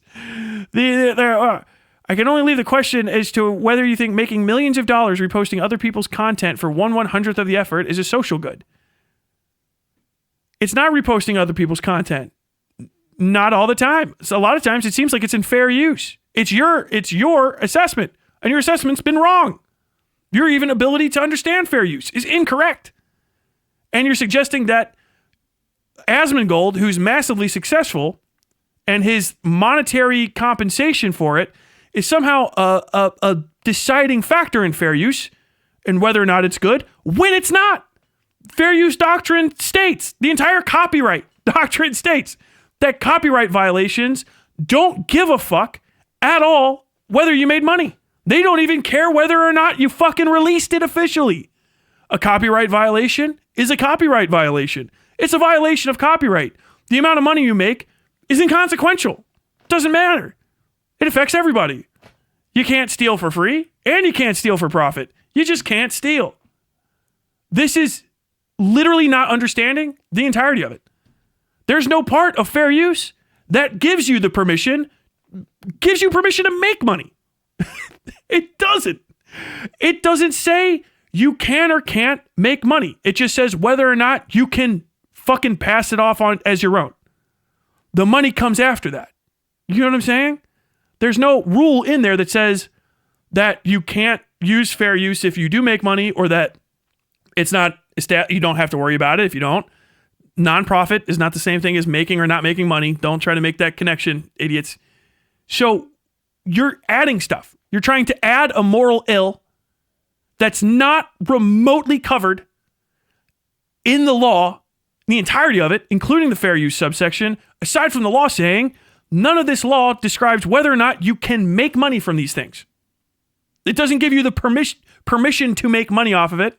And it doesn't say that money is a deciding factor in whether or not a copyright violation has happened or not. That's for recuperation, because you can make no money and still have to pay fucking compensation damages. You can make a shitload of money and not have to pay fucking anything, because it doesn't say whether or not you can. It just says whether or not you can claim You have the right to the copy. What you do with the right when you're owning that property that now is yours, this new different thing because you transformed it, whether or not that's yours.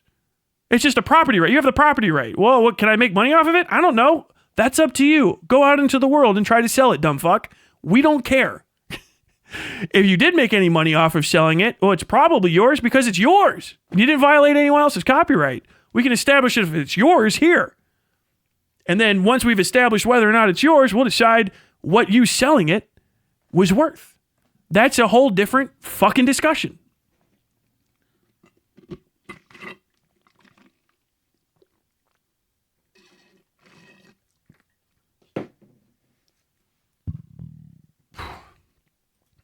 Only leave the question to you as to whether you think making millions of dollars reposting other people's content for 1/100th of the effort is a social good, fair to all involved, or actually makes the content landscape better. Again, highlight my interest on the market for content as a whole, as opposed to the impact on any individual. With that now all being said... The reason that's stupid too, by the way, is if you take the money away, is it okay? Because his complaints aren't for people that are making millions of dollars, right? I guess that is an Asmongold's thing, but if he's standing behind that statement, then... like, and Chud Logic's not making $1 million, then is Chud Logic violating his copyright okay? You know what I'm saying? Like, being said, let's see what Willie took away from those paragraphs. The reason why he wants to discuss the morality of React content is because we don't know the legality of it. No, you moron! Those paragraphs, and again... No, that Willie Mac is right. That was 100% correct. That is literally what the easiest and most obvious fucking takeaway from those paragraphs are. Is that you want the law to go away or to be devalued in the eyes of people who see it, which is why you constantly talk about how old it is and how you shouldn't have to follow it and how it's not necessarily moral and like you shouldn't just follow a law because it's a law. You're trying to devalue the law, specifically not even all of copyright law. You want copyright law there. You're trying to devalue the fair use exception. And then you're trying to justify the devaluation of it on moral grounds because you have no legal standing because no one broke the fucking law. So you're trying to worm your way into people's decisions that you're trying to be a worm. You're ratting.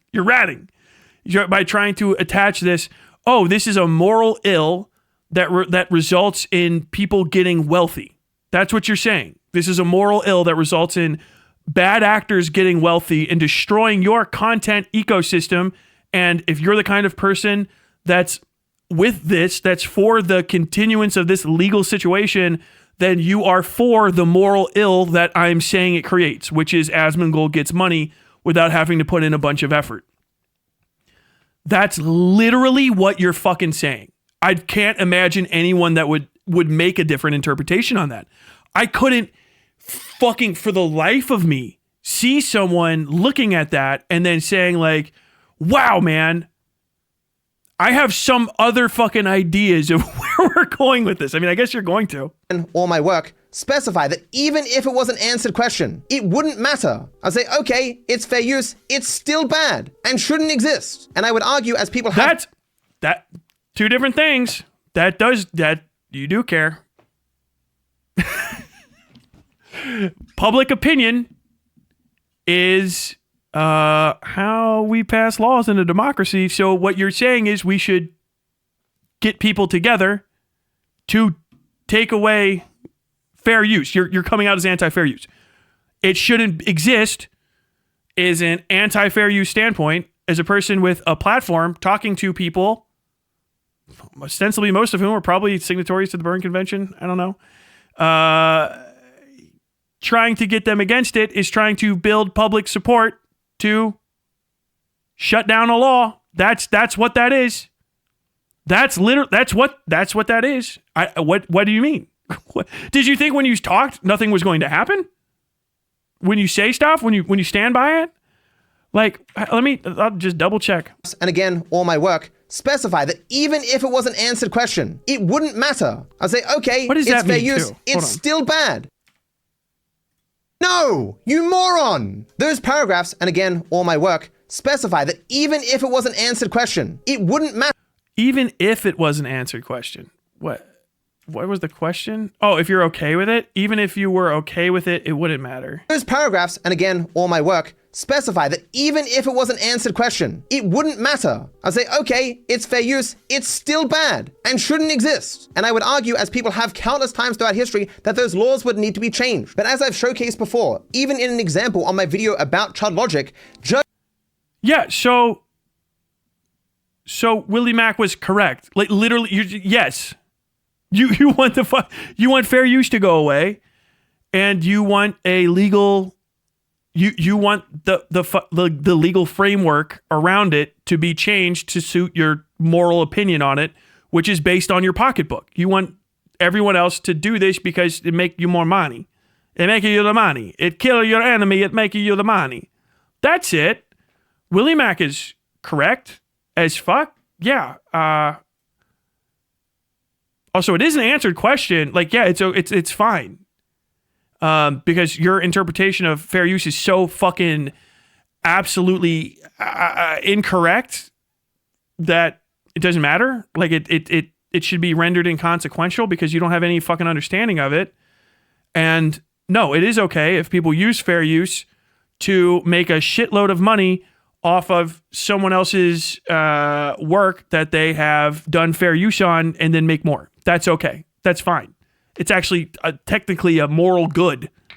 Because the opposite, if you understand, the opposite of it is the person that didn't make a lot of money was not going to make a lot of money. Because it's not it's not theft. If it's not copyright theft. You know what I'm saying? And there's certain other issues, but like if you didn't steal and you're not actually eating the fucking audience, provably eating the audience, all of the things that the fair use doctrine accounts for, then the person was always going to make the same amount of money or indiscernibly different amounts of money, like anyway, and now someone else also gets to make money. And the thing is it's like, okay, yeah, it allows for the guy to make way more, but it also makes, in the case where someone makes way more money, for someone to make way less because the money's not a part of it, right? Because it's just about being able to springboard off of someone else's work, which has to happen because though we die, our ideas remain. And you cannot create a perpetual system in an ever growing population on this planet of someone gets to say something first and then do what we call copyright troll people out of having new and interesting ideas because of the meager closeness of the ideas. Getting rid of fair use provides that future. It makes copyright trolling literally more lucrative than making new stuff anyway. Because anyone that makes new stuff is going to have to pay you tax if you can speculate on what someone might try to make. What the fuck?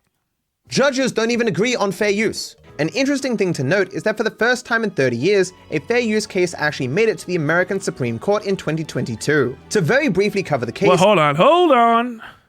The issue case actually agree on fair use. An interesting thing to note is that for the first time in 30 years, a fair use case actually made it to the American Supreme Court in 2022. To very briefly cover the case, the issue is whether this photograph being altered to look like this resulted in a new artwork with a different character and purpose, thereby constituting fair use, or whether it remains substantially similar to the original work, merely serving as a derivative work that infringed on copyrights. The district court judge said this was fair use, but when it was appealed, the Second Circuit judge came and said no, this was not fair use. It then went to the Supreme Court, where 2 of the justices said it was fair use, while 7 of them said it was not fair use. So you could say in the totality, 3 of the 11 judges called it fair use, while 8 of the... No, you can't say in the totality. No, you don't do that. I'm sorry. I know you're a fucking moron, but you do not... I hate some of the members of the Supreme Court, but you do not elevate a fucking appellate judge or district judge to the Supreme Court to try to figure out, well, what happened, buddy? What the fuck are you talking about? So when you really think about it, no, that's not how it works. I would say this is not fair use. I would have edged in that direction. But yeah, that really just goes to show this is the airplane. You know, it's funny that he's flying an airplane because this is the World War II airplane picture. It's the same thing. The reason it's been 30 years is because everyone agrees. Everyone likes fair use. Fair use is such a constant in America that the difference between copyright violation and fair use is almost always observable. Almost always. More than likely, the biggest issue between these two are not the relative appearance, but probably, if I had to guess, without looking up the case, probably the time between them they were made. Because the fair use was probably not like, oh, it's a different color and stuff. It was more than likely this was taken and made forever the fuck ago, and this wasn't, because Prince has been dead for a minute, right? And this is new. So the audiences don't overlap. It was probably a question of if 10% of the population's in the ground now and most everybody's moved on, is this new or is it not? If I had to guess, raw, it was probably establishing a timeline for audience. I'm just going to guess. Someone can tell me if I'm right or not. If I'm completely wrong, that's fine too, because it doesn't change anything. But it's the airplane thing, right? Like, oh, yeah. Wow. These guys are like, yeah, it's fair use. What do you think you're interpreting from it? Do you know what I mean? Like, you're not reading. You got to read. You got to read the fuck. Is he okay? If he does, I'll say I'll personally apologize. If he does the thing that you have to do after this, which is immediately read the justices' opinions. If you don't know this, in the Supreme Court, you don't have to guess why the justices did something generally, except for the one fucking guy. You all know. Because they'll just say it. They write opinions. It's their opinion. They write an opinion. And then they share it. They publish it. Supreme Court opinions, right? Justice Alito's very, very funny once upon a time. Am I thinking of that right guy? They write opinions, and then you can read the opinion on what their reasoning was to say what's going on. That's it.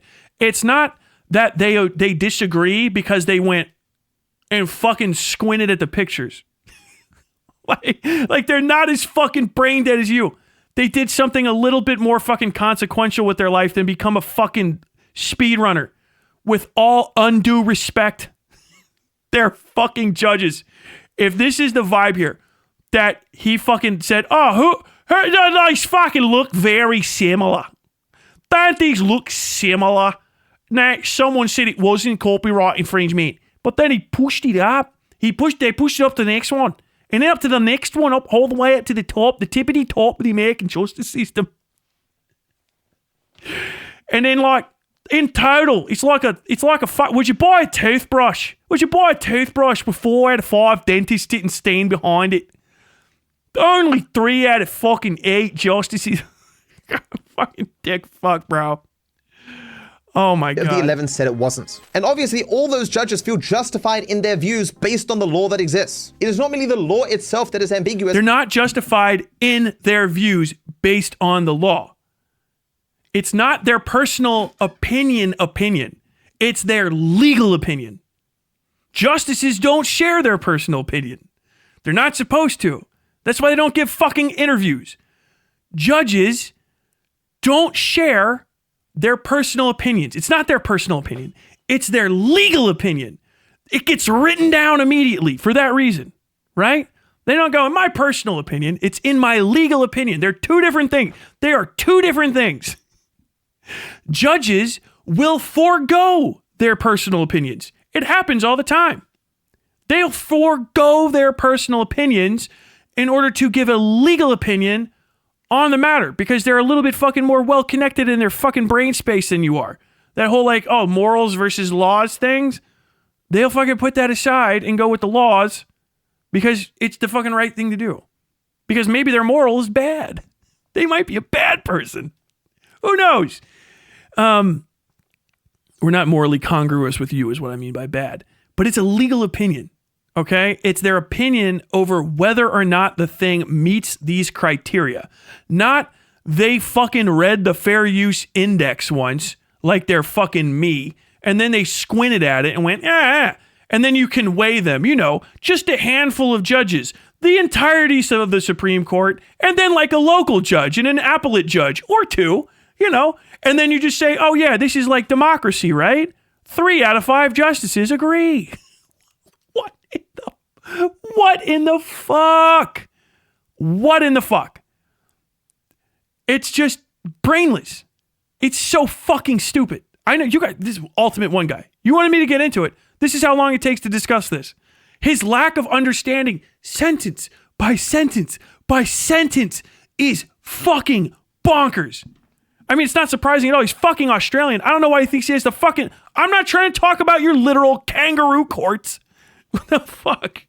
But how the law should be applied. Although that Supreme Court case did actually give some clarity on that issue, but that's kind of outside the scope of this video. It's 4.5 hours long and you fucking talked about... You played fucking clips from a fucking Let's Play. What do you mean it's outside? It's about fair use. Do you know what's more valuable than anybody's opinions that's connected to this? Willie Max or yours? The opinions of the sitting United States Supreme Court judges who weighed on the thing that you're talking about. What? Why did you invoke an opinion of the United States Supreme Court and then say, fucking, I don't know. It's outside the scope of the video. What is the video scope at this point? Oh, you fucking... Yeah, dude, anybody that responds to somebody criticizing this, I don't give a fuck how bad faith the criticism is. If they say you only watched 5 minutes of a fucking 4.5 video, blah, blah, blah, blah, blah, blah. If someone says that, the immediate response is, this asshole fuck brought up a Supreme Court case, tried to make some weird math, arithmetic with the total number of judges that were involved from the lowest courts to the top. And then when offered in his own mind while writing the script, the chance to read the opinions on the case, just said it wasn't in the scope of the video. He has been giving statements saying the morality of fair use is not equivalent to the judicial practice of fair use, which is his fucking literal uneducated opinion. And when given a moment to share the opinions of people who are at the top of the American legal system and set semi-permanent precedents that last for fucking... well past 1976, actually. A little further than 1976. Some of the Supreme Court precedents go back. Some of them go back pretty fucking far, as a matter of fact, if you're talking about old things. Just doesn't do it. Beyond the scope of the video? Are you crazy? What? Okay, 2020, let's do it. Let's do a legendary fucking Stunlock. I'm doing it. I don't care. We're not talking, okay, Game Awards is over. Give me one. Motherfucker. Copyright Act. Supreme Court cases should be down here somewhere, right?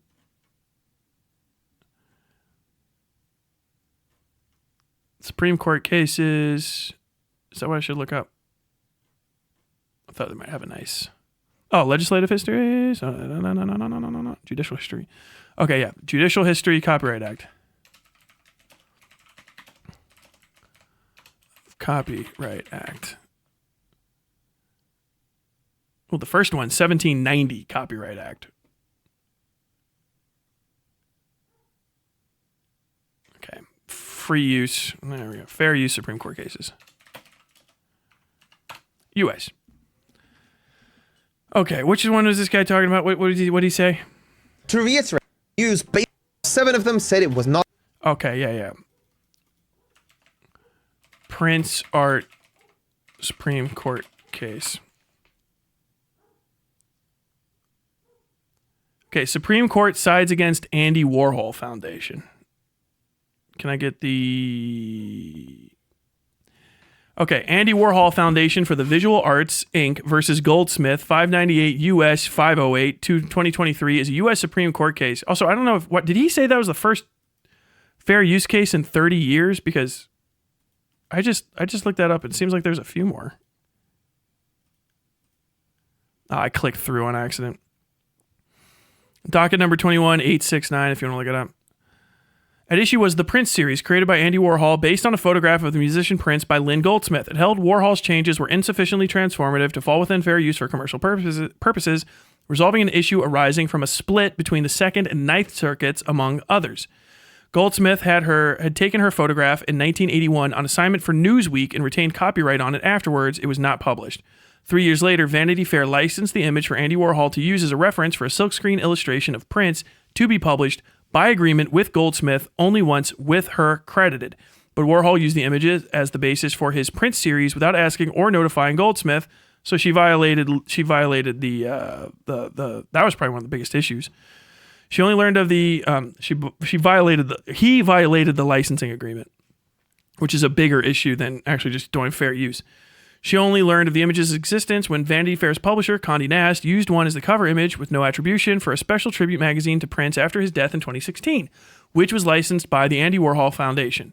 Litigation ensued in federal court between Goldsmith and the Warhol Foundation, which has administered the artist's work since his death, over whether Warhol's reuse of the image had infringed her copyright. The Southern District of New York sided with the foundation in 2019, but was reversed by the Second Circuit 2 years later. The Second Circuit's reversal relied in part on a clarification of its 2013 holding in the very similar case of Carew versus Prince. The photographer Patrick Carew versus the painter Richard Prince, to the effect that a secondary work was not necessarily transformative of the original just because it was aesthetically different. It must also serve a distinguishedly different artistic purpose, which Warhol's work, when used on a magazine cover to depict Prince, did not. Legal commentators, including Nimmer on Copyright and another appellate circuit, had criticized Carew in particular, and the Second Circuit had in general as giving too great a weight to transformative use in determining fair use. In May 2023, the courts ruled 7-2 that AWF's use of the Goldsmith's photographs was not protected by fair use. Justice Sonia Sotomayor wrote for the majority that the works shared a similar purpose in the depiction of Prince in magazine articles, emphasizing the commercial nature of the product. Her opinion contained many footnotes disparaging Justice Elena Kagan's combative dissent, which was equally harsh on the majority as she defended the value of transformation in art. Commentators in the art world feared for the future of appropriation art, popular with artists inspired by Warhol, like Richard Prince and Jeff Koons, if artists were to be deterred from creating works by fears of litigation or prohibitive license fees. We'll go all the way back. The precedents for this case go back to 1841, Folsom v. March, holding that the republication of some George Washington's letters by his second writer was infringing. That's the one that we came up. Remember I talked about that before 3 hours ago? The George Washington letters thing? That's the precedent that this drew on.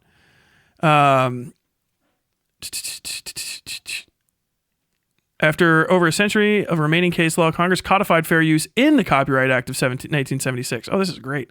Story's 3 factors became 4 with the second split into the nature of the original work. So the original 3 in America from 1841 going forward were the nature and objects of the selections made, the quantity and value of the material used, and the degree in which the use may prejudice the sale, diminish the profits, or supersede the objects of the original work. And, which means all 3. The next one was all 4. Changed it up. Materials changed because materials are less valuable now. 1985, the Supreme Court gave courts guidance on how to apply them in Harper and Row versus Nation Enterprises, case stemming from the unauthorized publication of the leaked memoirs of former President Gerald R. Ford. The court held that fair use did not apply to this use of copyrighted material, maintaining the public's right to know about matters of considerable historical import, such as Ford's decision to pardon his predecessor, was in this case insufficient to supersede the copyright, which is an act of commentary, by the way. So, reproduced visual art that does the same thing is the issue here. So Warhol took a licensed photograph, which he knew was going to be a copyright issue because he licensed it in the first place, and then doodled on it, and then put it out, right? To serve the exact same purpose that photograph would have served, which is, in this case, in the original case, the publication of it was a magazine cover for Condé Nast, right? So, hey, I'll take this and then I'm going to make it into a thing. It's going to become a magazine cover. Using it again as a magazine cover later, another one that was a derivative work from the same picture, I guess, makes it so that it's very clear that you are violating this licensing that happened before, okay? Because it happened. and it's for the same thing. You know what I'm saying? So like you copied your own front page and then made another one to do the exact same thing.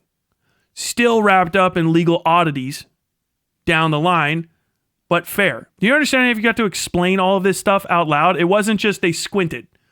That's what he wants you to gather from this. That's why he's not talking about the fucking background of the case. He wants you to think that the fucking judges squinted and they can't. I don't know, man. Like the fucking issue was not all judges can see the difference between these two clearly different pictures that have some similarities. That's why this guy's a piece of shit. I actually am starting to fucking hate him deeply. Like, this is crazy. Transformative use, author and copyright, Hario versus Prince, underlying dispute. Yeah. So in 1981, took a series of photos of Prince following the release of Purple Rain, 1984, magazine Vanity Fair, a Condé Nast publication, licensed one of those photos, a single black and white, full-length portrait photograph for a planned feature. It was agreed the photograph would be used as an artistic reference for an illustration that would be used only once. So we have an establishment of licensing on top of this. So this is completely different also. Completely different. Literally, this is why the subtleties. Completely different just on if they look same. If it would have been like somebody did this like redrawing of him from this picture, it would have had a different legal lead up to it than we started off with this being literally licensed for use as artistic inspiration or as an artistic reference by the Warhol Company or whatever the fuck it was at the time for Condé Nast for the purpose of making cover art. That is a substantially different setup than just, oh, they look the fucking... Did you know that these two things look similar? Not every judge can tell how similar they look. Oh my God. Warhol created 16 variants. He didn't tell her about all of them. Collectively known as the Prince series, including the notable 1984 Orange Prince variant, which is this right here. After his death in 2016, Condé Nast published a commemorative magazine looking back on his life with one of the Prince series variants as the cover image, crediting the Warhol Foundation but not mentioning Goldsmith. He made additional derivative works outside the spectrum of what was established by the license, which said only one. A second one was created, well, multiple were, and then it did the exact same thing as the original. Me talking about this dipshit, this picture that's right here, right? First off, this is a violation. If he gets rid of fair use, he can't do this. Talking about your video is not remotely similar. It's crazy that he would have brought this up because this is really goes into licensing. And like I said, with everything in American copyright, it's almost perfectly cut and dry. It is startling when it goes up past an appellate court. Like it really is like established legal precedent. Even if it gets knocked down, people are like, wow, really? That went all the way to the Supreme Court? What the fuck? Because it's crazy. It's supposed to give you the impression, I can't tell the difference. Oh, is it the same or is it different? Not the case at all. The fucking background, the legal background is crushingly fucking important because this was a picture taken by somebody used by Warhol to make a series of other pictures he wasn't supposed to use other than the one he was allowed, which was used as a magazine cover. And then years later, the same company acquired the rest of those photos and then used another one of those pictures derived from this photograph as a magazine cover without paying or crediting the original artist. Licensing violation, obviously, as well as copyright infringement. Additionally established as particularly egregious because she literally already established that that photo is valuable for that thing and it was used for that reason. That's why she was licensed for a thing. So you got paid one time for the other one, didn't get paid again for another one. They actually might have been able to just use the same photo from the original fucking cover as that photo again, and it would have been completely different because it's the same one that was licensed. So it's not infringing on an audience. Do you know what I'm saying? Or on her ability to make money in this case, because she already made that money and it's the same thing again, right? Unless the license said only one cover. because they used a different one that they weren't supposed to make. That's what I'm talking about, subtlety in law. That's like crazy deep. Crazy deep. I didn't predict it at all. I'm sorry, Bug, come here. I'm not going to go through the entirety of the rest of this. You can double check it yourself, but just the background alone, I think is sufficient to say, what are you talking about? Majority, I'll say the majority ruling. Sotomayor's ruling profusely illustrated not just with the images at issue, but also other pictures of prints by Goldsmith and others, as well as by some of Warhol's work, largely reiterated the facts of the case and the underlying case law. She quoted Lynch's opinion frequently. That was a bit old. At one point, she put a smaller version of Warhol's image on Goldsmith's, rotated it so it matched the angle on the original image immediately adjacent to demonstrate the essential similarity of the two. Justice Sotomayor concluded that the purpose and character of use weighed against the foundation. Analyzing market substitution as inversely related to transformativeness, she found that similarity of use, both the foundation and Goldsmith competed to license images to magazines, cut against a finding of fair use. Addressing the role of new meaning, she observed, what role meaning or message played in the Second Circuit's analysis here is not entirely clear. She agreed, nonetheless, that with its conclusions that aesthetic or expressive changes do not by themselves make a work transformative, and that meaning or message can be considered in judging a work's purpose, but are similarly not dispositive by themselves in that inquiry. Lynch's warning that judges should not be art critics in this department was partially right, Sotomayor wrote. Right there. Oh, a little biased. Anybody could see the issues at hand. Fucking dick.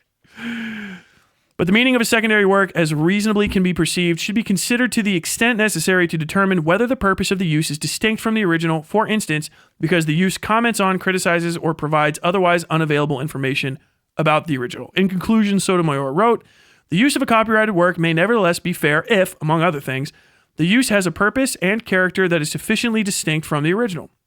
In this case, however, Goldsmith's original photograph of Prince and AWF's copying use of that photograph in an image licensed to a special edition magazine devoted to Prince shared substantially the same purpose, and the use is of a commercial nature. AWF has offered no other persuasive justification for its unauthorized use of the photograph. Do you guys understand the difference between how complicated fair use judgments are and how important all of the factors are, as opposed to, piss pants McFucking Gold Coast over here just trying to fucking talk out of his head. Oh, look, fucking similar, that I.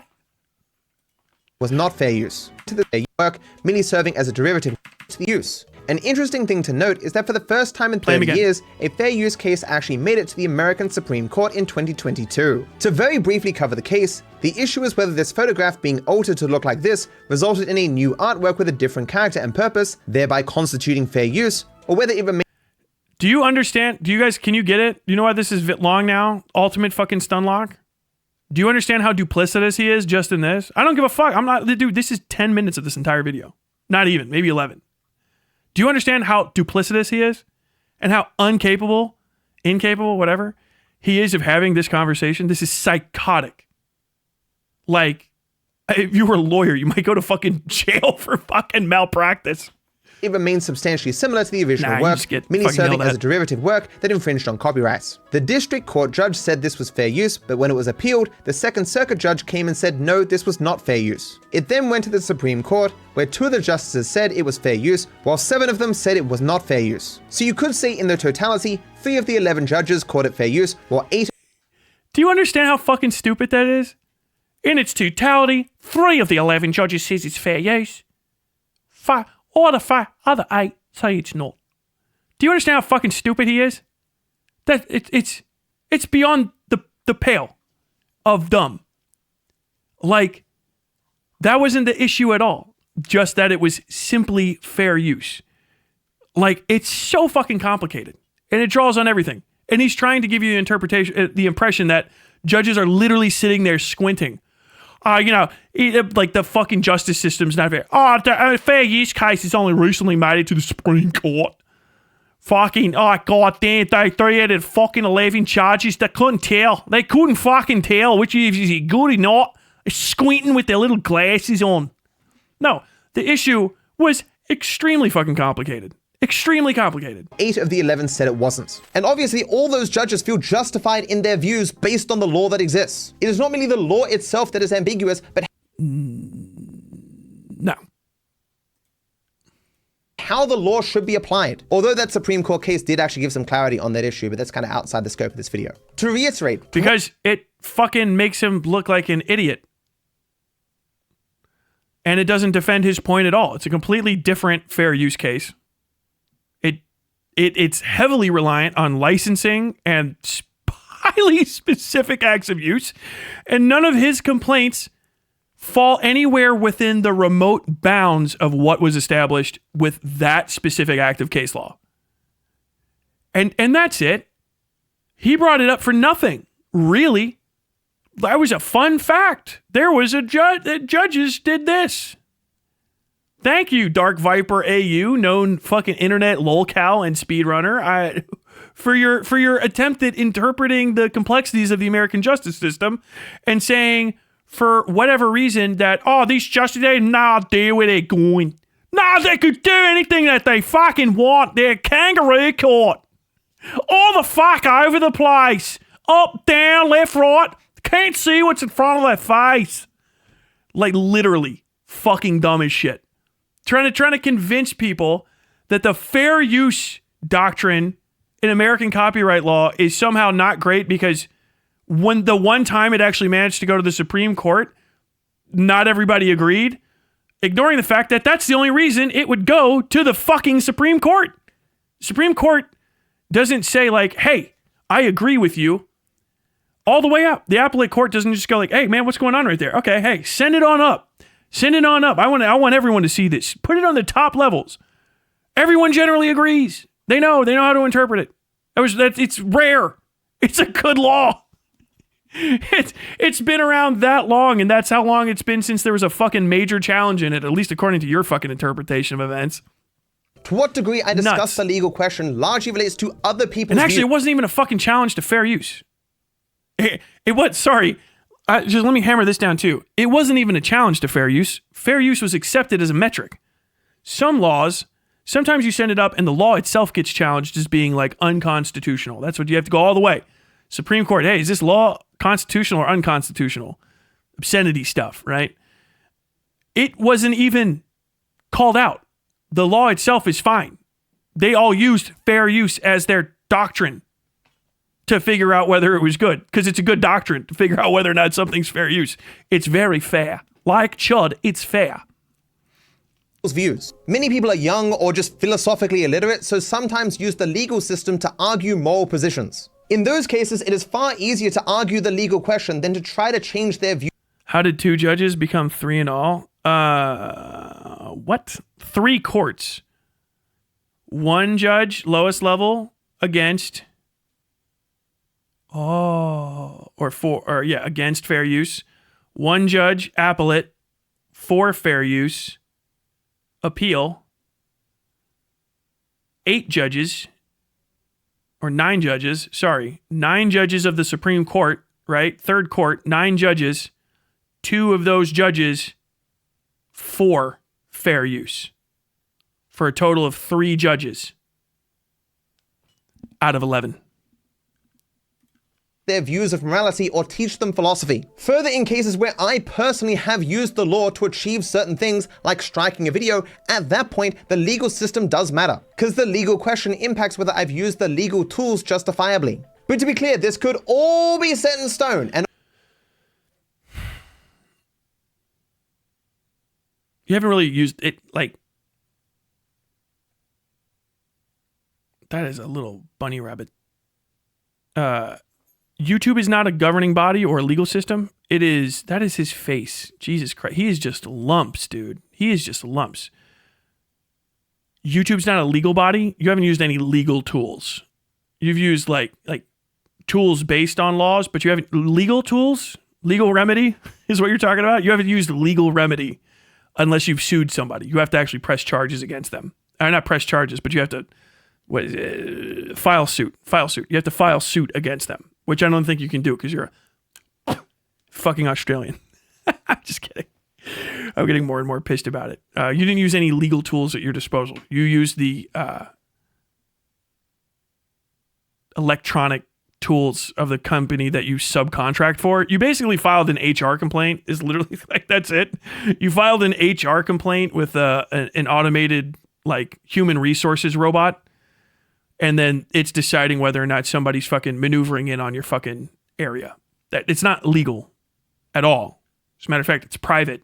It's a non-public concern because you're not getting represent. You're not, if you don't see the inside of a courtroom or pay someone to go look inside of it, right? If you're not going down to a courthouse and then signing something, $200 filing fee. Thank you. That's a $50 filing fee. Okay, cool. But jump. If you're not doing that, then you're not using any legal tools. It's your fucking remedy in a civil matter. A single copyright. argument that I make against reaction content would change one fucking iota. It wouldn't change my views at all. Why would I think what should be permissible for society or what is good for other people be impacted by what people wrote down in 1976 America? I'm beating a dead horse here, but all of this because first off, there's a series of rules. I'll answer it again because it seems to keep coming up. First and foremost, because the company that you subcontract for as a paid contractor, YouTube, part of Alphabet, I guess it is, Industries now, is a company set up and in good standing with the United States of America. The United States of America's laws govern the day-to-day operations of YouTube because it's part of Google, part of Alphabet. So their rules that they put in place follow those rules. I'm not going to fucking get all the way into the Berne Convention because I'm not familiar enough with it because fucking international law. But fuck it. No, let's do it. Berne Convention. Let's do it. Let's do it. All the way in. Berne Convention. Berne Convention, adopted in 1886, deals with the protection of works and the rights of their authors. It provides creators such as authors, musicians, poets, painters, etc. with the means to control how their works are used, by whom, and on what terms. It is based on 3 basic principles and contains a series of provisions determining the minimum protection to be granted, as well as special provisions available to developing countries that want to make use of them. Adopted in Berne, 1886. Amended, crazy. September 28th, 1979, just 3 years after. Treaty Act, Berne Convention, where's my signatories? Signatories. This is the World Intellectual Property Organization. So this is like a treaty, right? A convention, which means a bunch of us are all part of it. Map of the parties of the convention. Guess what? You're part of the Berne Convention. Get dunked on, Australia, which means we have some sort of legal reciprocity with you in terms of our copyright law so that we can't all just steal from you. So that's why the fair use protections come along with the copyright protections. Give some, you get some. It's called compromise. You're a fucking idiot. So there you go. First off, Berne Convention for the protection of literary and artistic works, usually known as the Berne Convention. A bunch of people are signatories. More than likely, you guys signed in 1979 or something. Who knows? Let's go ahead. Australia. All right. Country of origin. The convention relies on the concept of country of origin. Often determining the country of origin is straightforward. When a work is published in a party country and nowhere else, this is the country of origin. However, under Article 5.4, when a work is published simultaneously within 30 days in several party countries, the country with the shortest term of protection is defined as the country of origin. For works simultaneously published in a party country and one or more non-party countries, the party country is the country of origin. For unpublished works or first published in a non-party country without publication within 30 days in a party country, the author's nationality usually provides the country of origin if a national of a party country. There are exceptions for cinematic and architectural work. In the internet age, unrestricted publication online may be considered publication in every sufficiently internet-connected jurisdiction in the world. It is not clear what this may mean for determining country of origin. In Colonel v. Mosley, 2011, a U.S. court concluded that a work created outside of the United States, uploaded in Australia, and owned by a parent company registered in Finland was nonetheless a U.S. work by virtue of it being published online. However, other U.S. courts in similar situations have reached different conclusions. Hacken-Moberg versus 33T LLC. The matter of determining the country of origin for digital publication remains a topic of controversy among law academics as well. Minimum standards. As to works, protection must include every production in the literary, scientific, and artistic domain, whatever the mode or form of its expression. Article 2.1 of the Convention. Subject to certain allowed reservations, limitations, or exceptions, the following are among the rights that must be recognized as exclusive rights of authorization. The right to translate, the right to make adaptations and arrangements of the work. Fair use. The right to perform in public, dramatico, musical, and musical works. The right to recite literary works in public. The right to communicate to the public the performance of such works. The right to broadcast, with the possibility that a contracting state may provide for a mere right to equitable remuneration instead of a right to authorization. The right to make reproductions in any manner or form, with the possibility that a contracting state may permit, in certain special cases, reproduction without authorization, provided that the reproduction does not conflict with the normal exploitation of the work and does not unreasonably prejudice the legitimate interests of the author, and that the possibility that a contracting state may provide, in the case of sound recordings of musical works, for a right to equitable remuneration, the right to use the work as a basis for an audiovisual work, and the right to reproduce, distribute, perform in public, or communicate to the public that audiovisual work. Let's see. How about fair use? Let's type that in real quick. I think that's pretty much kind of covered it. Fair use. The Berne Convention does not expressly reference doctrines such as fair use or fair dealing, leading some critics of fair use to argue that fair use violates the Berne Convention. However, the United States, the only voice that fucking matters, and other fair use nations argue that flexible standards such as fair use include the factors of the three-step test and are therefore compliant. The WTO panel has ruled that the standards are not incompatible. Three-step test. Test is vague, but spelled out in the formulations of Huggentolz and Okediji. The three steps are: limitations and exceptions cannot be overly broad. Limitations and exceptions cannot rob right holders of a real or potential source of income that is substantive, conflicting with normal exploitation of the work. Limitations and exceptions cannot do disproportional harm to the rights holders. So let me explain what this means. First off, everything that would not agree with the Berne Conventions get fucking dunked on because we're a signatory. So everyone that's in America follows the American rule of fair use. So we can do whatever the fuck we want, including and up to using your content according to fair use. You don't have a right to interfere with our fair use of your product because we're not Australian. I was born with as a twinkle in God's eye in the greatest country ever made, the United States of America, the state of Ohio, city of Cincinnati, which means unlike whatever fucking shithole you're from, I have the First Amendment right, which includes the inevitable protection for fair use of intellectual property. So because I am a country of origin, according to the Berne Convention, and the most substantial and powerful one of all of them, the one that gets to do whatever the fuck it wants, because flex it out, baby, I get fair use protections. Because everything that I make is here. Right? And also the company is here. If you make something over there and it's not fair use, then well, fuck you, I guess. If you don't have fair use, you don't want it. Suck a cock. All the way with your nose. I don't give a fuck. Berne Convention, baby. Country of origin. Okay? If they're trying to say that it's within the 30 days, I guarantee you $5. America's going to say that I get to still have fair use.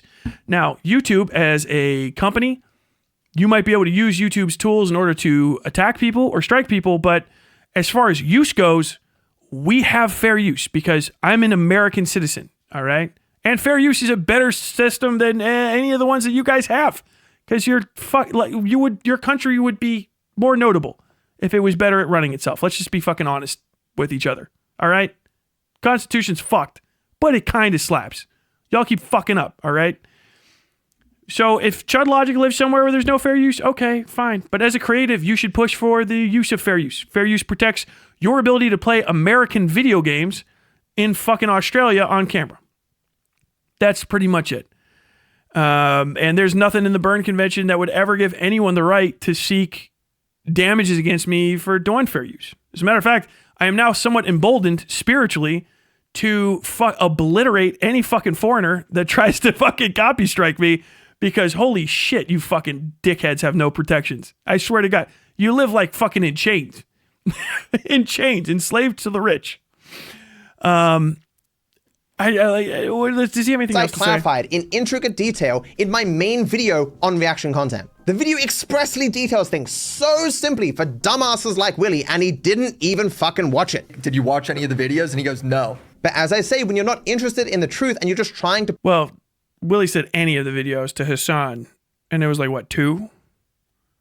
From what I understand, you upload like a new video not understanding how any of this works or having done any research, like what, like fucking once every 3 months and they're 4.5 hours long? A particular narrative, research doesn't matter at that point. I get it.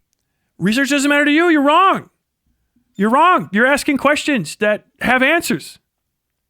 The Berne Convention. Why do you have to abide by fair use? Because you're using an American product. And anyone that's in America gets fair use, dumb fuck.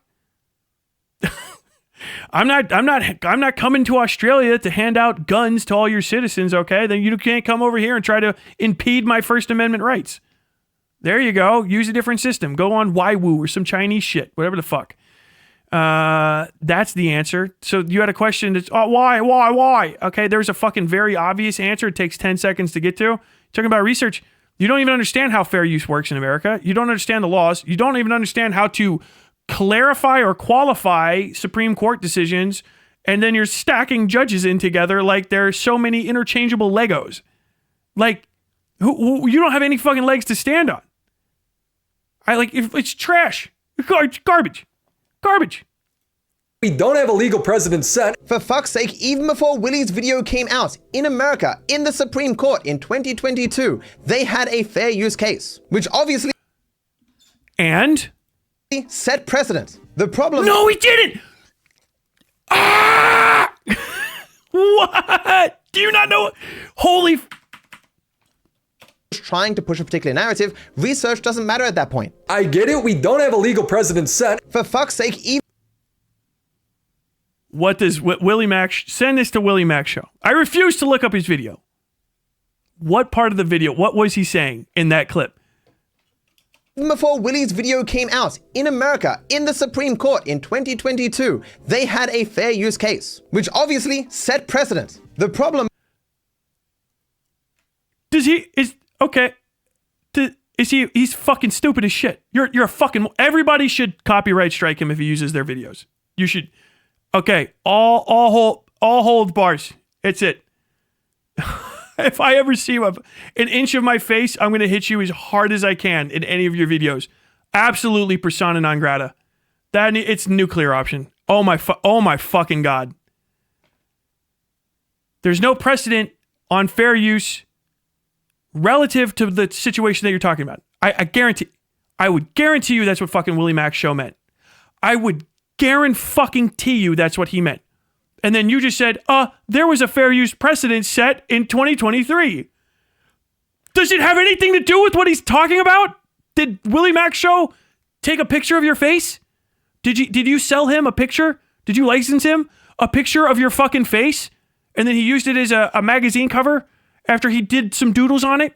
And then 20 fucking years later, 30 years later, however the fuck long it was, you did a copy of it and made another magazine cover? Because the precedent that was set involves all of the facts of the case.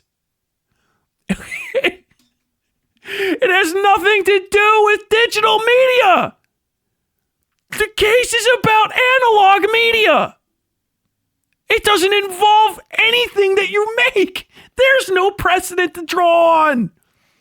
What in the fuck? Like, is he that has to be, it has to be duplicitous. This dude's caught up. This dude has to be one of the stupidest people I've ever seen talk, or he is just gangbusters lying to his audience. Guys, this is the 3-hour Stunlock. It's fucking an hour 29 to maybe 138 minutes. Is the same one that the judge in the H3H3 case said eons ago. To loosely quote him, what people call reaction content differs in every conceivable way possible. The term... He just lied right there. Am I crazy? The problem is the same one. Why is he reading a fucking footnote? You can just go to the original. It's a Supreme Court case. It's official document. You can just access it. The judge in the H3H3 case said eons ago. To loosely quote him, what people call reaction content differs in every conceivable way possible. That's not... Are you gonna... You didn't highlight that. Did he actually say that? He said they could differ in every conceivable way possible is what fucking Dark Viper just said. And then he just showed a clip that's a footnote somewhere, some picture, I guess at the bottom of the case document. You don't have to do that. That just says, accordingly, the court is not ruling here that all reaction videos constitute fair use. This is not even if this is an explanatory footnote, it's there for idiots. It's not, this isn't judicial. This isn't a judicial opinion. This isn't a legal opinion. It's just them reminding you that it doesn't make every single reaction content fair use because they're all, you have to still use the same copyright criteria again and again and again and again. The problem is the same one that the judge in the H3H3 case said eons ago. To loosely quote him, what people call reaction content differs in every conceivable way possible. The term reaction content, as it's used colloquially, does... You didn't quote him at all. As far as I know, loosely quote, you said something completely different. Did you not? Did you edit this and you didn't see that the picture on the screen had different words than the thing you're saying? What the fuck? The fucking Ethan Klein case was pro fair use. And for most all commentary, it held that it was inherently transformative. Like, that guy, I'm not gonna fucking read another entire fucking precedent-setting court case. That wasn't even Supreme Court. That was just, I think, local. But that was precedent-setting. And that's actually relative to your stuff. And that very much agrees with the fucking Willie Max show side of things. My side of it, and most YouTubers' side of things. You're the one that's spreading the React content out very far and saying that you feel like fair use is bad and you shouldn't have to follow it. Again and again and again and again. And then saying, I'm not saying that. And then just saying it. What the fuck? Doesn't specify a particular type of content with very specific characteristics. It doesn't need to, because that wouldn't, it wouldn't. It literally wouldn't. If you read more highly complicated case law from a country you don't live in, I think, you would find that there has been rulings before that the content itself and the type of the content is not weighed anywhere near as much as the four things that are actually the index for fair use, because those are consequential. That's data, right? So you can't say the different types of data have different levels of weight. You can't you're not the fucking Supreme Court. No court is going to establish in legal precedent the definition of a React video. I don't know how to explain that better. But that's never happening. It's not the court's purview, first off, to establish new facts. That's a legislative order. The legislature can say, that's why we needed the 1976 fucking act, right? They probably wrote things. When we did digital, that's why it's acts and not precedents, because it's the authority of the legislative body of the government. This is like 10th grade shit. It's the authority of the legislative body of the government to define. If you look at laws and not precedents, you'll notice the laws have a section usually called definitions. Those are written by the fucking legislators and then adhered to by the fucking judiciary. The judiciary can't write definitions. They can't. They shouldn't. They're not supposed to. If they have, it's always going to be softer than if the fucking legislature goes and writes a definition. If a judge decides something is defined as something, it literally takes a sneeze from the legislature to change it, and the judge has to sit on it and spin unless someone specifically brings it to him, and then all of the judges up the fucking pole agree. Because the legislative authority is vested in establishment of definitions, laws, lines, specificities of language, and it is on the judiciary to interpret after fucking work through the executive branch to enact and execute.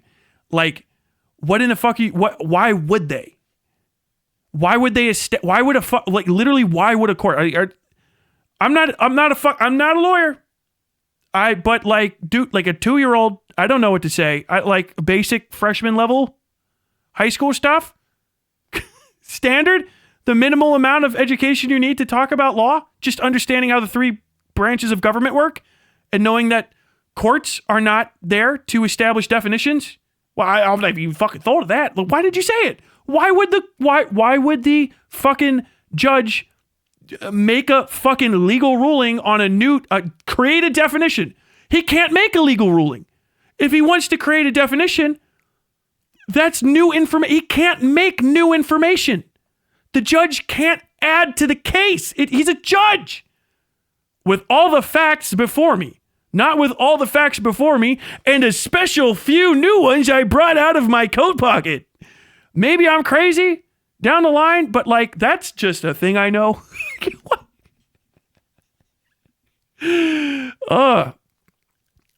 If there's already a definition there, they can clarify it.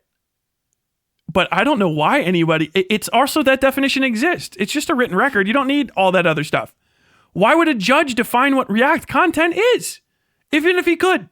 Why would the legislature define what React content is? What legislative body has that as their purview and is the necessity of the day to define one specific aspect of digital communication that's literally just a bit of jargon on one website of many, many, many websites that are out there and not even a massive part of that website? Like, what the fuck? Why did you make that point? Like, what do you think you're saying? This is why we're slowed down. We're talking about law. It's the law, man. Are you a fucking liberal? I guess I am at this point. You can have two reaction videos that differ in literally every way possible. So even if we finally got a court case where a person... Because all those internal aspects don't fucking matter. The four standards in fair use are all that matters. I just want to hammer that home. It doesn't... Nothing he's saying matters. It's not materially relevant whatsoever. It's not materially relevant that React videos can be different. Because there's already a law that covers more than React videos. And it's the United States Chapter 17 Copyright Code. Specifically, in this case, fair use doctrine over whether or not it's an impingement. It just doesn't matter. Person got up one day and said, "Oh, that video looks pretty popular. Hey guys, I see this popular video. It's got a lot of views, and I want to give my thoughts on it as I watch it. Play. I held it too long in front of my nose. This reminds me of the time when Becky kissed me, in 3rd grade. It's pretty sweet, eh? What do you guys think of this? Is good? Yeah, okay. Hey guys, so yeah, that was a great video made by that. That was inherently transformative, first and foremost. Quality, and this says it, the best part. This might be why you didn't worry. Do you guys remember what the Lynch decision was? That Sonia Sotomayor, she's a Supreme Court justice, the United States Supreme Court. It was, to paraphrase, without the quote directly in front of me right now, that judges are not art critics. Judges are not meant to be art critics. Thus, the quality of the art or the value of it, the monetary remuneration that might be gathered from it, are inconsequential to the judge's decision on whether or not fair use is present, because it has nothing to fucking do with anything. The fact that that is established by the judiciary and he's hyper-focusing on something that not only have they said is not valuable, but in precedent have warned against, and that Sonia Sotomayor, when delivering the fucking majority opinion that he cited a second ago without actually reading any of it, she ended her major fucking summary with, "Hey, we're not art critics and we don't need to do that. We just need to follow the facts of the law," is crazy to me. Does he not understand? He can't. I don't think he can understand how fucking wrong he is. Literally every decision he is making and how to judge this situation is fucking wrong. On a fundamental level. And it's because the judiciary and legal bodies, the smartest people that actually put shit together that last, were like, man, we got to make sure ass-mad fuckwits don't have the reins to this thing in a way that we can't stop them. And this is an ass-mad fuckwit from a foreign country talking shit above his belt. Bro, you're it's real lil bro hours, Australia. Real lil bro hours. You guys fucking know. It's us or fucking China.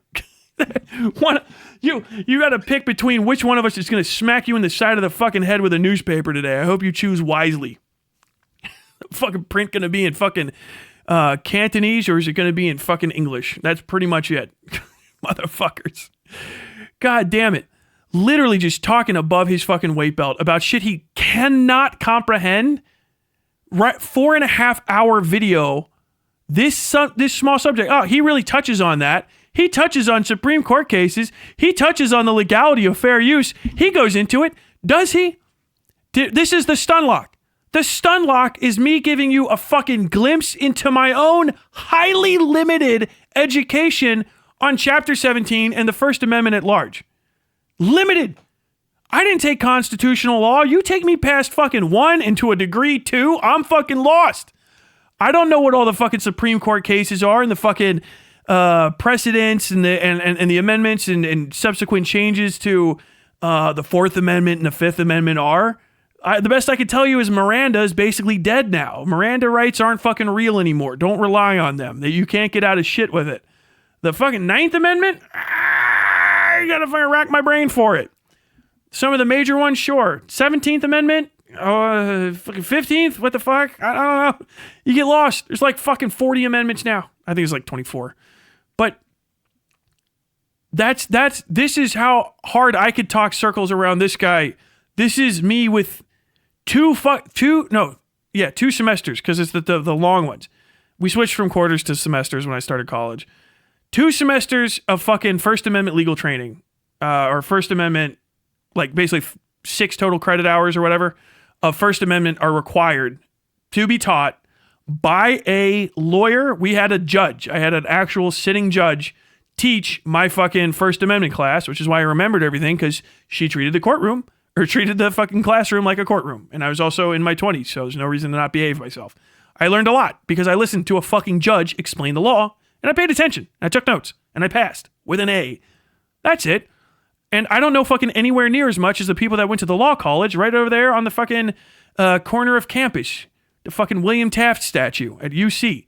Okay? They do constitutional law all fucking day for the entire first year. They learn the whole thing. The little pocket constitution. Walk around. Quote it. You know what I mean? Processes, procedures, the standard operations of the legislative, executive branch, and judicial branch, and how they're going to fucking all interact with you as a lawyer, because that's what you do. You deal with all 3 of those fucks. Intermingling and intermixing and fucking with each other. Constant, common, always happening. This guy doesn't know any of that. And it's the crux of why he's in a fucking drama. Is because he's coming out against fair use. He can pretend that it's because fucking Willie Mack shows a meanie pants and Chud Logic is fucking, a little grumpy Gus, a little chunky Charlie, right? Tom fucking Turkey Tom, boring guy. But dude, you inherently don't understand any of the basic concepts of this stuff, and you're ass mad because people are probably very rightfully telling you do not randomly copyright strike people just because they put your content in here. You'll get fucking retributive strikes from fucking YouTube. You'll get fucked up. People will come after you. I would say, without reservation, I wouldn't raise a hand, a feather, a fucking blink against anyone that wanted to try to fucking copyright strike this guy's channel. You're going to have to live with the fucking rules that you put down. Because I don't trust this motherfucker to not try to erroneously copyright strike people. That's an accusation that goes around all the time, right? Because people do not understand fair use and this and that. But most of the people that don't understand fair use, a good half of them, I would say, in my opinion, especially given this, don't understand that there's things that are fair use and that people can do. A lot of people do understand fair use and they just ignore it. Okay? And then they get cracked. And then the world goes on. But I think this guy would legitimately, he just wants to copy strike people for having his content on their page at all and is drumming up excuses. If I had any earlier indication to the opposite, I fucking denounce that 100%. Disavow. This was one of the most psychotic stun locks I've ever had in my life. I'm glad I brought up all the fucking copyright stuff. If you don't believe me or anything I'm saying, I don't care. Just literally talk to a lawyer. Weigh this case out in front of a jury or your peers. He would be fucked. You bring in something this week to any lawyer in my country is going to tell you, dude, you got to suck a whole dick. Get the fuck out. Unless you got $1 million for me to lose a case with, you're out of here immediately. I don't know what the hell's going on in fucking Australia. You Aussies can tell me. I don't know. You guys living in the fucking third world over there? No rights? What's it like in fucking the People's Republic of Australia? You got no fucking First Amendment protections, you goobers. God damn. Tyler's going over his normal schedule time for the greater good and explaining law. Good shit. I can't because I've been challenged. I think I'm almost to the end of this segment. That guy, right? Yeah, I'm going to put it on my YouTube channel. The rise and fall of blah, blah, blah, reacted to by DarkViperAu, and put my face in their thumbnail. And yeah, it's probably going to get like 1 million views. But I've worked really hard for it. I did press the pause button twice there, so, you know. And even if then the issue of me doing that goes to court, it wouldn't necessarily mean anything. I could get a favorable judge or a not favorable one. But because reaction content differs so much, we wouldn't know if particular characters... The criminal justice system is highly politicized in America. And I understand that our culture is actually all y'all's culture because you can't make up stuff on your own. I don't know why he's complaining. Your entire government's a cheap derivative of ours. You know what I mean? The criminal justice system is highly politicized. And so you can have really favorable and unfavorable judges that are actually legitimately biased. They are still insanely fair compared to your average day-to-day person. The notable exceptions are psychotic. They're people that are legitimately on the take and stuff. And usually everybody knows about this. The judges that are going to be covering dry constitutional rights, copyright cases are in the corporate world. They're going to be corporate lawyers. They're going to be constitutional judges, corporate judges, this kind of vibe. It's in a circuit, right? But circuits and districts and stuff, the judges get sent specific things on the docket. They have specialties. Sometimes they select this, sometimes they don't. But they have a specialty. Very often, people go to see them. Your lawyers can ask for certain judges. They can literally try to get seen by this or that judge. I would be shocked to find that there was a judge that would give you some erroneously one-sided ruling on a copyright case. My precedent stands behind me considering there's not a lot of room for appeal. You might not agree with the judgment, but I guarantee you your fucking defense attorney will. Or your plaintiff's attorney will definitely fucking stand behind the judgment because he's got to go back on Tuesday. He's got to see the judge again sometime soon. I could be completely off on that, you know. Judges are all over the place, but they tend to be, even if they're the most Republican, most liberal, like the hardlinest fucking right-left judges tend to be sober and old, right? And more likely you're going to get one that's more set in their ways, and they're going to be more likely to rule on the behalf of, you know, business and precedent. So if you just know what the precedent is and the rules are, you will win or lose. And that's it. There's not a lot of progressivism to be had in things that are ancient as fuck in our country, like constitutional law, like copyright. It's every day. Somebody's going to be like, hey, I think this, hey, I think that, blah, blah, blah, blah, blah. Back and forth. And those probably run over the fucking judges' desks like water, those cases. You know what I mean? And they see them, they hear them, and they side pretty quick. A lot of those things are instantaneous. It's not a contentious criminal trial with fucking like cops and stuff and some crying witness. It's you looking like an asshole in a suit, your fucking lawyer, and then the defense attorney, and then the other asshole in a suit, and then a judge who's going to know both of the attorneys, and he's going to tell you not to talk when you're not supposed to. He's probably going to tell the other person, you need to stand up when I address you. Do you understand that? Yes, sir. It's not sir, it's your honor. Say your honor. Just say it for me real quick. Yes, your honor. There you go. Do you feel that? Yes, your honor. Yeah, you did it again. There you go. See? You've already learned. You're on course. Defense, I like this one. Okay, go ahead. You're going to present your case over there. Plaintiff, please go ahead. Opening remarks and stuff. Thank you, your honor. This is docket. You're going to see a whole lot of, hold on. We got to wait for stenographer to be in here. You know, Karen, are you ready down there? Yes, your honor. I'm ready. Okay. That sort of shit. It's boring as fuck. It's not going to be some fucking knockdown, drag out, fascinating moment. I guarantee you the fucking one that went to the Supreme Court was exciting for one person, and it's the guy that fucking got to take it all the way through Appellate to go talk to the Supreme Court. Supreme Court didn't care. defense was pissed because they're still fucking there for some reason. You know what I mean? And the plaintiff's attorney got to fucking, it's a win-win. It's a win-win. I got to argue in front of the Supreme Court and I won. That guy was the only excited person. Everyone else is out money, bored, or upset because they lost. That's it. It's not that fucking exciting. It's not going to be some fucking guy that likes you or doesn't like you. And if it is, that's like gross judicial malfeasance in a boring as fuck, dry as fuck, ancient case law, ancient precedent, ancient legal situation case. Who's going to look at stuff and go like, okay, yeah, this is pretty much basic. Because it's not the quality of the content. It's not you. They don't care who you are outside of the relevant facts of the case. You ever seen fucking Law and Order? All right, keep it to the relevant facts, counsel. That's real. They say that. They say that. Relevant facts. Relevant. Literally. Doesn't matter. You talking about how much Asmongold makes? Relevant, Your Honor. Okay, yeah, irrelevant. Please keep anything that's not relevant to the judicial matters at hand out of here. But he made so much money, sir. Counsel, do you want to try this case or do you want to let him go? It's gonna be one of those. They're gonna tell you it's irrelevant. Shut up. It's not relevant. Irrelevant. If you want to go fucking change the law, you got to talk to the fucking legislature. You know what I mean? But it's dry. You can avoid it. If somebody's actually breaking the fucking rules, go get them. Understand the rules. UK is a signatory to the Burden Convention. Maybe you can fuck up Chud Logic because they'll have the reciprocity there. Chud Logic publishes in his country. Go fuck with him based on his country's rules. If they don't have any First Amendment rights, they don't have fair use or something equivalent, go fuck them up. Who cares? If you stand by it, go fuck them up and live with the consequences of people hating you more than they probably somehow already do. Just go do it.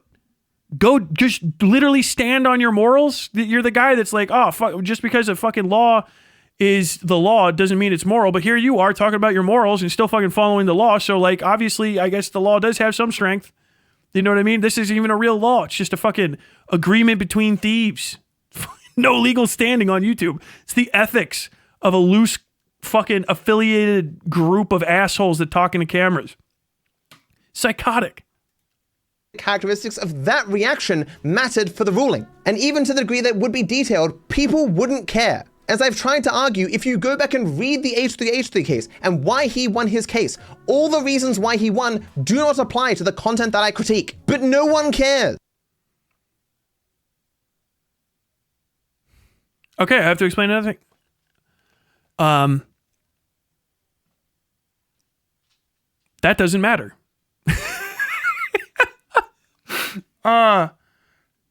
Precedent does not mean law. Precedent is also not the last word to ever be had in the interpretation of a law. Okay? So H3H3's thing might not have anything to do with you. I doubt that. I highly doubt it. As a matter of fact, I could look it up. Might even do that here in a second if I feel crazy.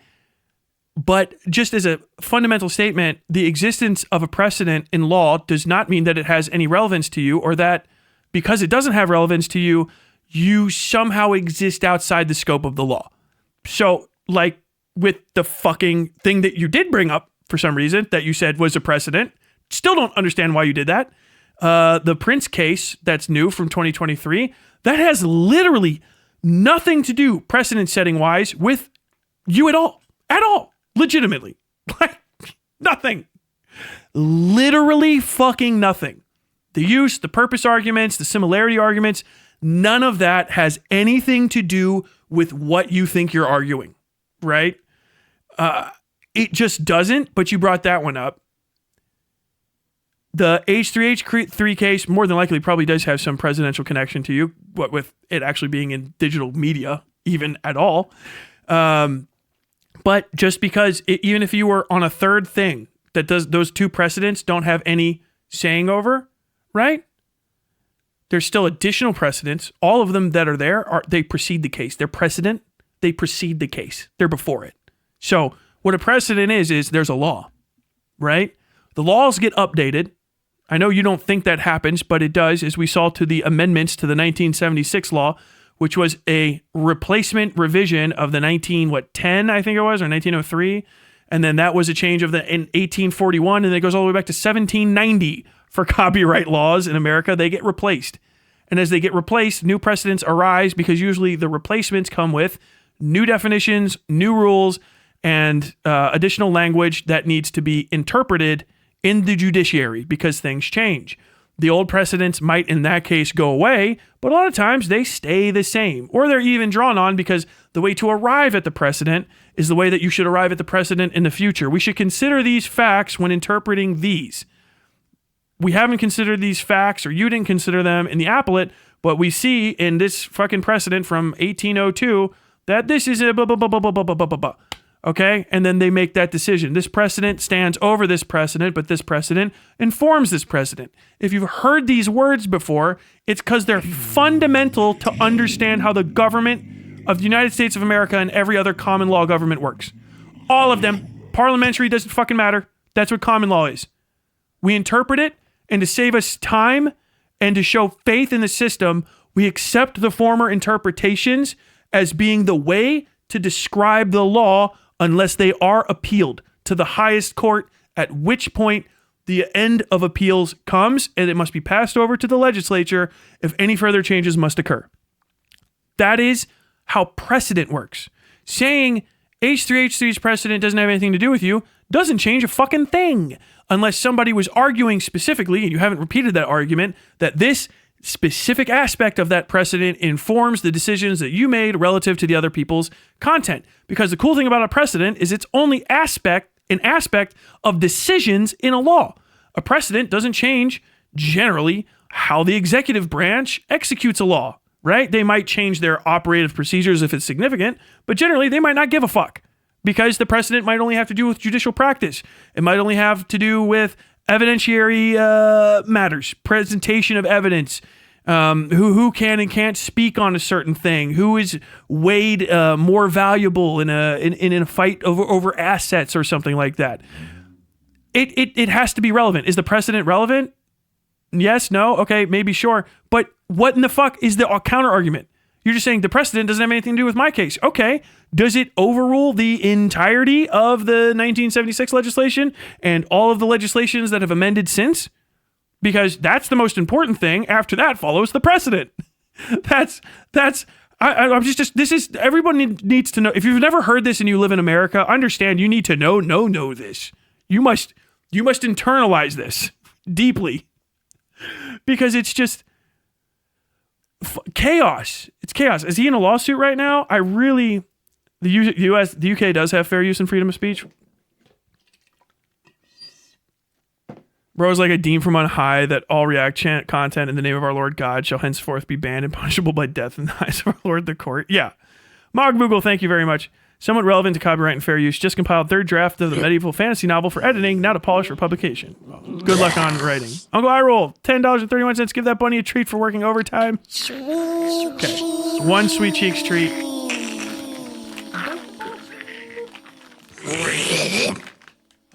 Oh, my lights went out. Did you pull the lights out?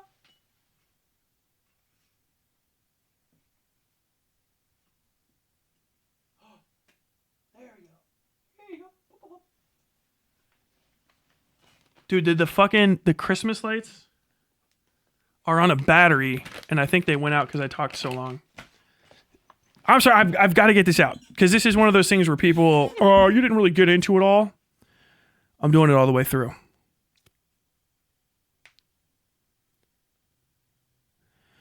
I think they found out most court cases do not establish a precedent. To the point where a precedent-setting court case is probably like, there's probably someone that's done the math, but just to put it in perspective, all of those books that you see behind lawyers, those are all usually full of court precedent and the deciding factors in them. That's what those are for. Those go back sometimes 1,000 years to the heart of English common law. That bookshelf full of the big leather-bound bindings wouldn't cover a month's worth of court docket in an average city-sized court. That's how many court cases happen. And almost none of those ever are going to set anything remotely like a precedent. Well, none of the local courts are. actually, because they can't really generally set precedent. You got to go a little bit higher, got to go up. Or if they do set a precedent, it's not a particularly powerful one. They can be overruled. But sometimes they do. Sometimes you'll find like a little teeny tiny baby court that has a reciprocity law with someone else, and they'll be like, hey, this fucking 500 person horse town, they really know how to set a precedent for water conservation law. Yes, I barely care. In summary, the nature of the content and the law themselves means that there can never be a true definitive answer that will apply to all forms of reaction content ever. And even why would there?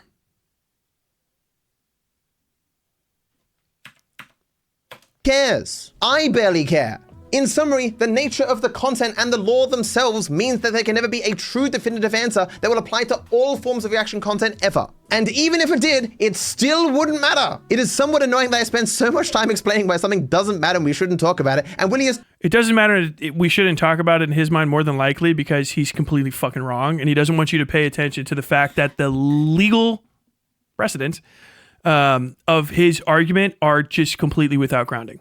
He's just so fucking wrong about fair use. He's in a different fucking universe completely. That's the issue. There is an overall answer to judge every reaction content. It's the fucking 1976 Fair Use Conventions. The 1976 copyright laws. It's chapter fucking 17, section 103 that we keep going back to again and again and again and again and again and again. It's there. It covers not just those. It covers everything. It's the way to judge all of them. But you either want all reaction content to basically receive the same summary judgment, like a fucking military tribunal, and be shot against the fucking wall, or you don't want to have to discuss the fucking nuances between the types of content, because the second you stop describing like Chud Logic having fucking meanie pants, lazy fuck react content to you one time, and his audience all calling you fucking horrible slurs and shit or whatever the fuck he did, or Asmongold's fucking Nurgle worshipping ass stinking and making $1 million, when I step outside of the immediate worst examples and I can't judge every type of react content by the immediate worst examples, then the value of your moral disdain for fair use becomes worthless because it's not grounded in case law or law or anything. It's not even grounded in the moral convictions of my country at all. We're very First Amendment. And from what I'm starting to see in the comments, I'm not going to go into fucking everybody else, every other Anglosphere country's judicial system. They all agree too, because the fair use provisions in the copyright law are for the benefit of everyone. Otherwise, they wouldn't be in there. They do not exist just for Asmongold to make money. They exist for everybody to be able to interact with intellectual property in a way that's not inherently damaging to progress and sharing, really, like, and making new stuff. Because, yeah, sure, the most egregious examples, the things that actually go to precedent or are just insanely fucking wrong, or that actually just get cracked because they're violations of copyright, yeah, those are fucking egregious. But it's the many, many hundreds of thousands, millions of moments of fair use conduct that happen every day that would be halted permanently by conversations like this that they would destroy us.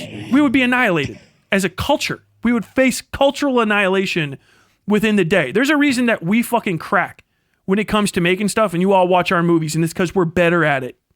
We're set up for it. Americans are set up for creativity and making new shit. But you keep making a lot of the same old shit. Know your place cultures that made fucking EastEnders fucking 50 years ago and you're still watching. There's a reason you people are still making Doctor Who, okay? And it's not because it's the best thing since sliced bread. All the rest of y'all, you go to China, they're on their 7,000th fucking retelling of fucking Journey to the West and War of the Three Kingdoms. And if that's all you want, okay, that's fine. But we make new, weird, crazy, goofy shit all the time. Sometimes we crib, sometimes we steal, sometimes motherfuckers just rob each other. But it's constant new shit. Because you take the brakes off of creativity by permitting fair use. when we take the brakes off creativity, you do come up with dog shit. Oh, fuck. This is React content. It's not fucking good. He's talking about his bollocks again. Oh, his girlfriend left him. I wanted to watch the original video. Stop talking over Flight Simulator. Whatever the fuck. Yeah, okay, there's bad stuff too. But without fucking transgressive, copyright violating, goofy shit, we don't have cover bands. We don't have cover bands that become great bands. Garage bands that fucking crack. Fucking, what's his name? Dave Grohl never steals the fucking drum intro from the fucking One Disco drummer. Ba-da-ba, ba-da-ba, ba-da-ba, ba-da-ba. He doesn't steal that guy's fucking like legitimate fucking run. Talks to him about it years later and creates a completely different type of music that no one can even connect to the other one, but they know where the fucking drive for that came from. It's a mutual respect between artists. You don't have any mutual respect for these people, so you can't ever see things eye to eye because you think you're better than people that do the exact same thing that you do. As a guy that makes shit, if I had a fucking video game or I make shit, okay? I'm the guy that you think you are. I write books. I'm doing slop content right now. Sure, I don't give a fuck. Pays the bills. I write books from whole cloth, raw, okay? You don't do that. You play video games. The video game has to exist for you to do that. If the video game gets taken offline, you can't anymore. You know what I mean? You didn't make the video game. You are a fucking end user. That is an elevated end user. And that's it. But because of the way that our society works, you are permitted to do that. Because ultimately down the line, it's beneficial. There are asshole children right now that are probably in fucking game development classes because they fucking really liked watching you play through your 10,000th playthrough of GTA 5. Okay, this is how this happens. They go and do work, okay? There's people that do shit that is absolutely an infringement on copyright. Going into fucking Grand Theft Auto and doing Grand Theft Auto roleplay is a massive infringement on copyright. You're using the gameplay mechanics and the pre-existing world, structures, the intellectual property of fucking Rockstar Entertainment to tell your own little personal fan fiction story. It's plagiarism. It's fucking copyright infringement. It's also really fun to watch. I'm not like they're fine with it. Is it fair use? Pretty much, as long as they don't care. They're like fair use, okay. But you can't do that with fucking Mario Brothers. Do you know why? Because they'll fucking kill you. Because it's really not that fair use. But because people allow that, there's these little drug dealer handshakes. When you don't take it to the next stage, when you don't take it to the third party, when you don't bring the law into it, you can operate off of buy your pants, buy your seat, day-to-day rules that allow you to do shit instead of talk about doing shit. That's the reason that people don't want to go in that direction. That's why the reason most of the creative people I know that are hyper fucking creative, they draw, they write, they script, they do all of this stuff are 1,000% on the side of guys they fucking hate. Like Chud Logic, like Nick Didgeridoo, like fucking, Tom, all these fucking comment channel guys that you're using on purpose to try to incense people against them because they have a fucking salty way of being.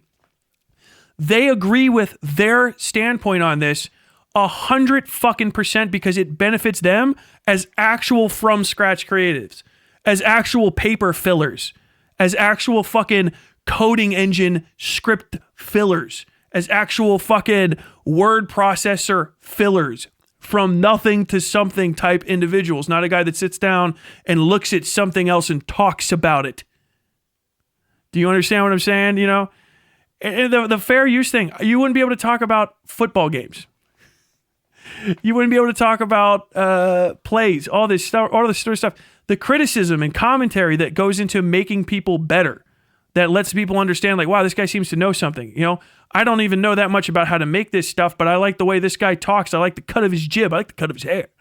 I want to start sounding like him. I want to make something that would make a guy like that impressed. That start off, that cut point, that is where creativity comes from, and you are inherently opposed to the forces of creativity by being this way. I'm actually against copyright infringement, 100%, when it's actually happening and it's causing harm, which you're not proving at all, whatsoever, again and again and again throughout this. If we go to any specific example, it's fine. If you want to come talk to me, I wouldn't advise it. Come correct. You better be fucking prepared. I'm not going to be watching 10,000 of your videos. You're going to have a conversation with me if we talk based on the relevant facts of fair use. I don't give a fuck about your history or your opinions on the rest of these fucking asshole fucks. I just want to have a conversation with you about fair use and your opinions of it. That's the only thing that would be valuable to me. But I got to say, this is disgraceful behavior. This guy should be shunned from creator circles. I'm not even kidding. Like, you should not be nice to Dark Viper if you are a creative, because he is literally creating an unnecessary controversy that could only end in bad things for creatives because of his own ego. It's not because like you should be mean to him because I don't like him. You should just stay away from him because his hubris will fucking kill you. This is a guy getting ready to go supernova, and the best possible result for him would be he succeeds and gets destroys the creative environment that he himself relies on to make money. It's going to be the same thing as the Gamergate gooners. I don't want fucking changes in my don't get your changes in my chocolate chips. Don't get your chocolate chips in my changes. You fucking take the trans women out of the video games. Next thing you know, what's up with these whores, these prostitutes? Why don't these women look like women? As a matter of fact, why am I even playing as a woman? Why am I playing a guy? The second you open up the door to a reduction in the rights of the individual on the ground, of the minor individual, the person, fair use is for everybody. The people that are going to be the most poised to take advantage of it, heads of CEOs of companies, people that congregate IP as a matter of business. They don't make it, they just purchase it. They are going to be the ones that are best poised to make money off of this. You think Asmongold's bad fucking doing cherry acts or whatever the fuck to One Piece? Wait until you can't talk about One Piece without giving fucking Toei Animation or whatever the fuck $150 per month. Wait until they put a subscription fee on commenting on Disney products at all. Just talking about them. You can afford it. It's better than when Asmongold did cherry acts. Oh, you remember Hassan cherry acting? The thing that all of the people that you're complaining about called him out for, rightfully. I think I want to wrap up with that. I don't know. I think I said I finished, right? Slavery and fair use. I'm still in the same chapter. Talking about it right now. Is he relevant to my views? I get it, we don't have a legal precedent set, and everyone's barometer for what they count as fair use is going to be a little bit different, which is why he says, who cares about fair use? No, wrong, 0 points on the board. As incorrect as you could be. I want to clarify this and say that people differ both in what they think the law currently protects and what they think the law should protect. For example, I clarified my position on fair use, which can be summarized as, who the f cares? Even lawyers aren't positive when it comes to what counts and what doesn't when it comes to fair use. This section is going to be a bit funny later because... Okay, I can't. There's no way. Absolutely not. I like that he says peoples very often.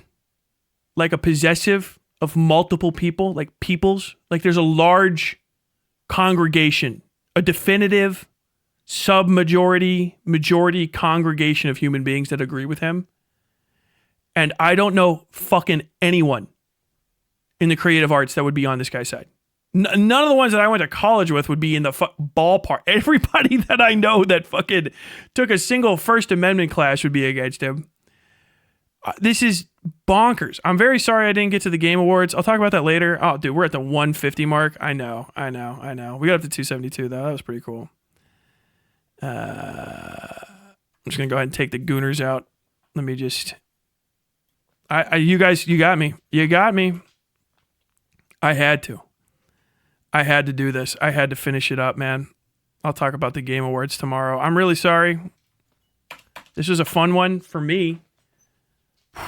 Very dry. Very unfunny. You guys notice the difference between like scholarly, I'm going to read everything Tyler, talk to you Tyler, and like, hey, what if that guy jerked off too much? Isn't he weird? Great Bar Super Chat. Did I miss that? I'm very sorry.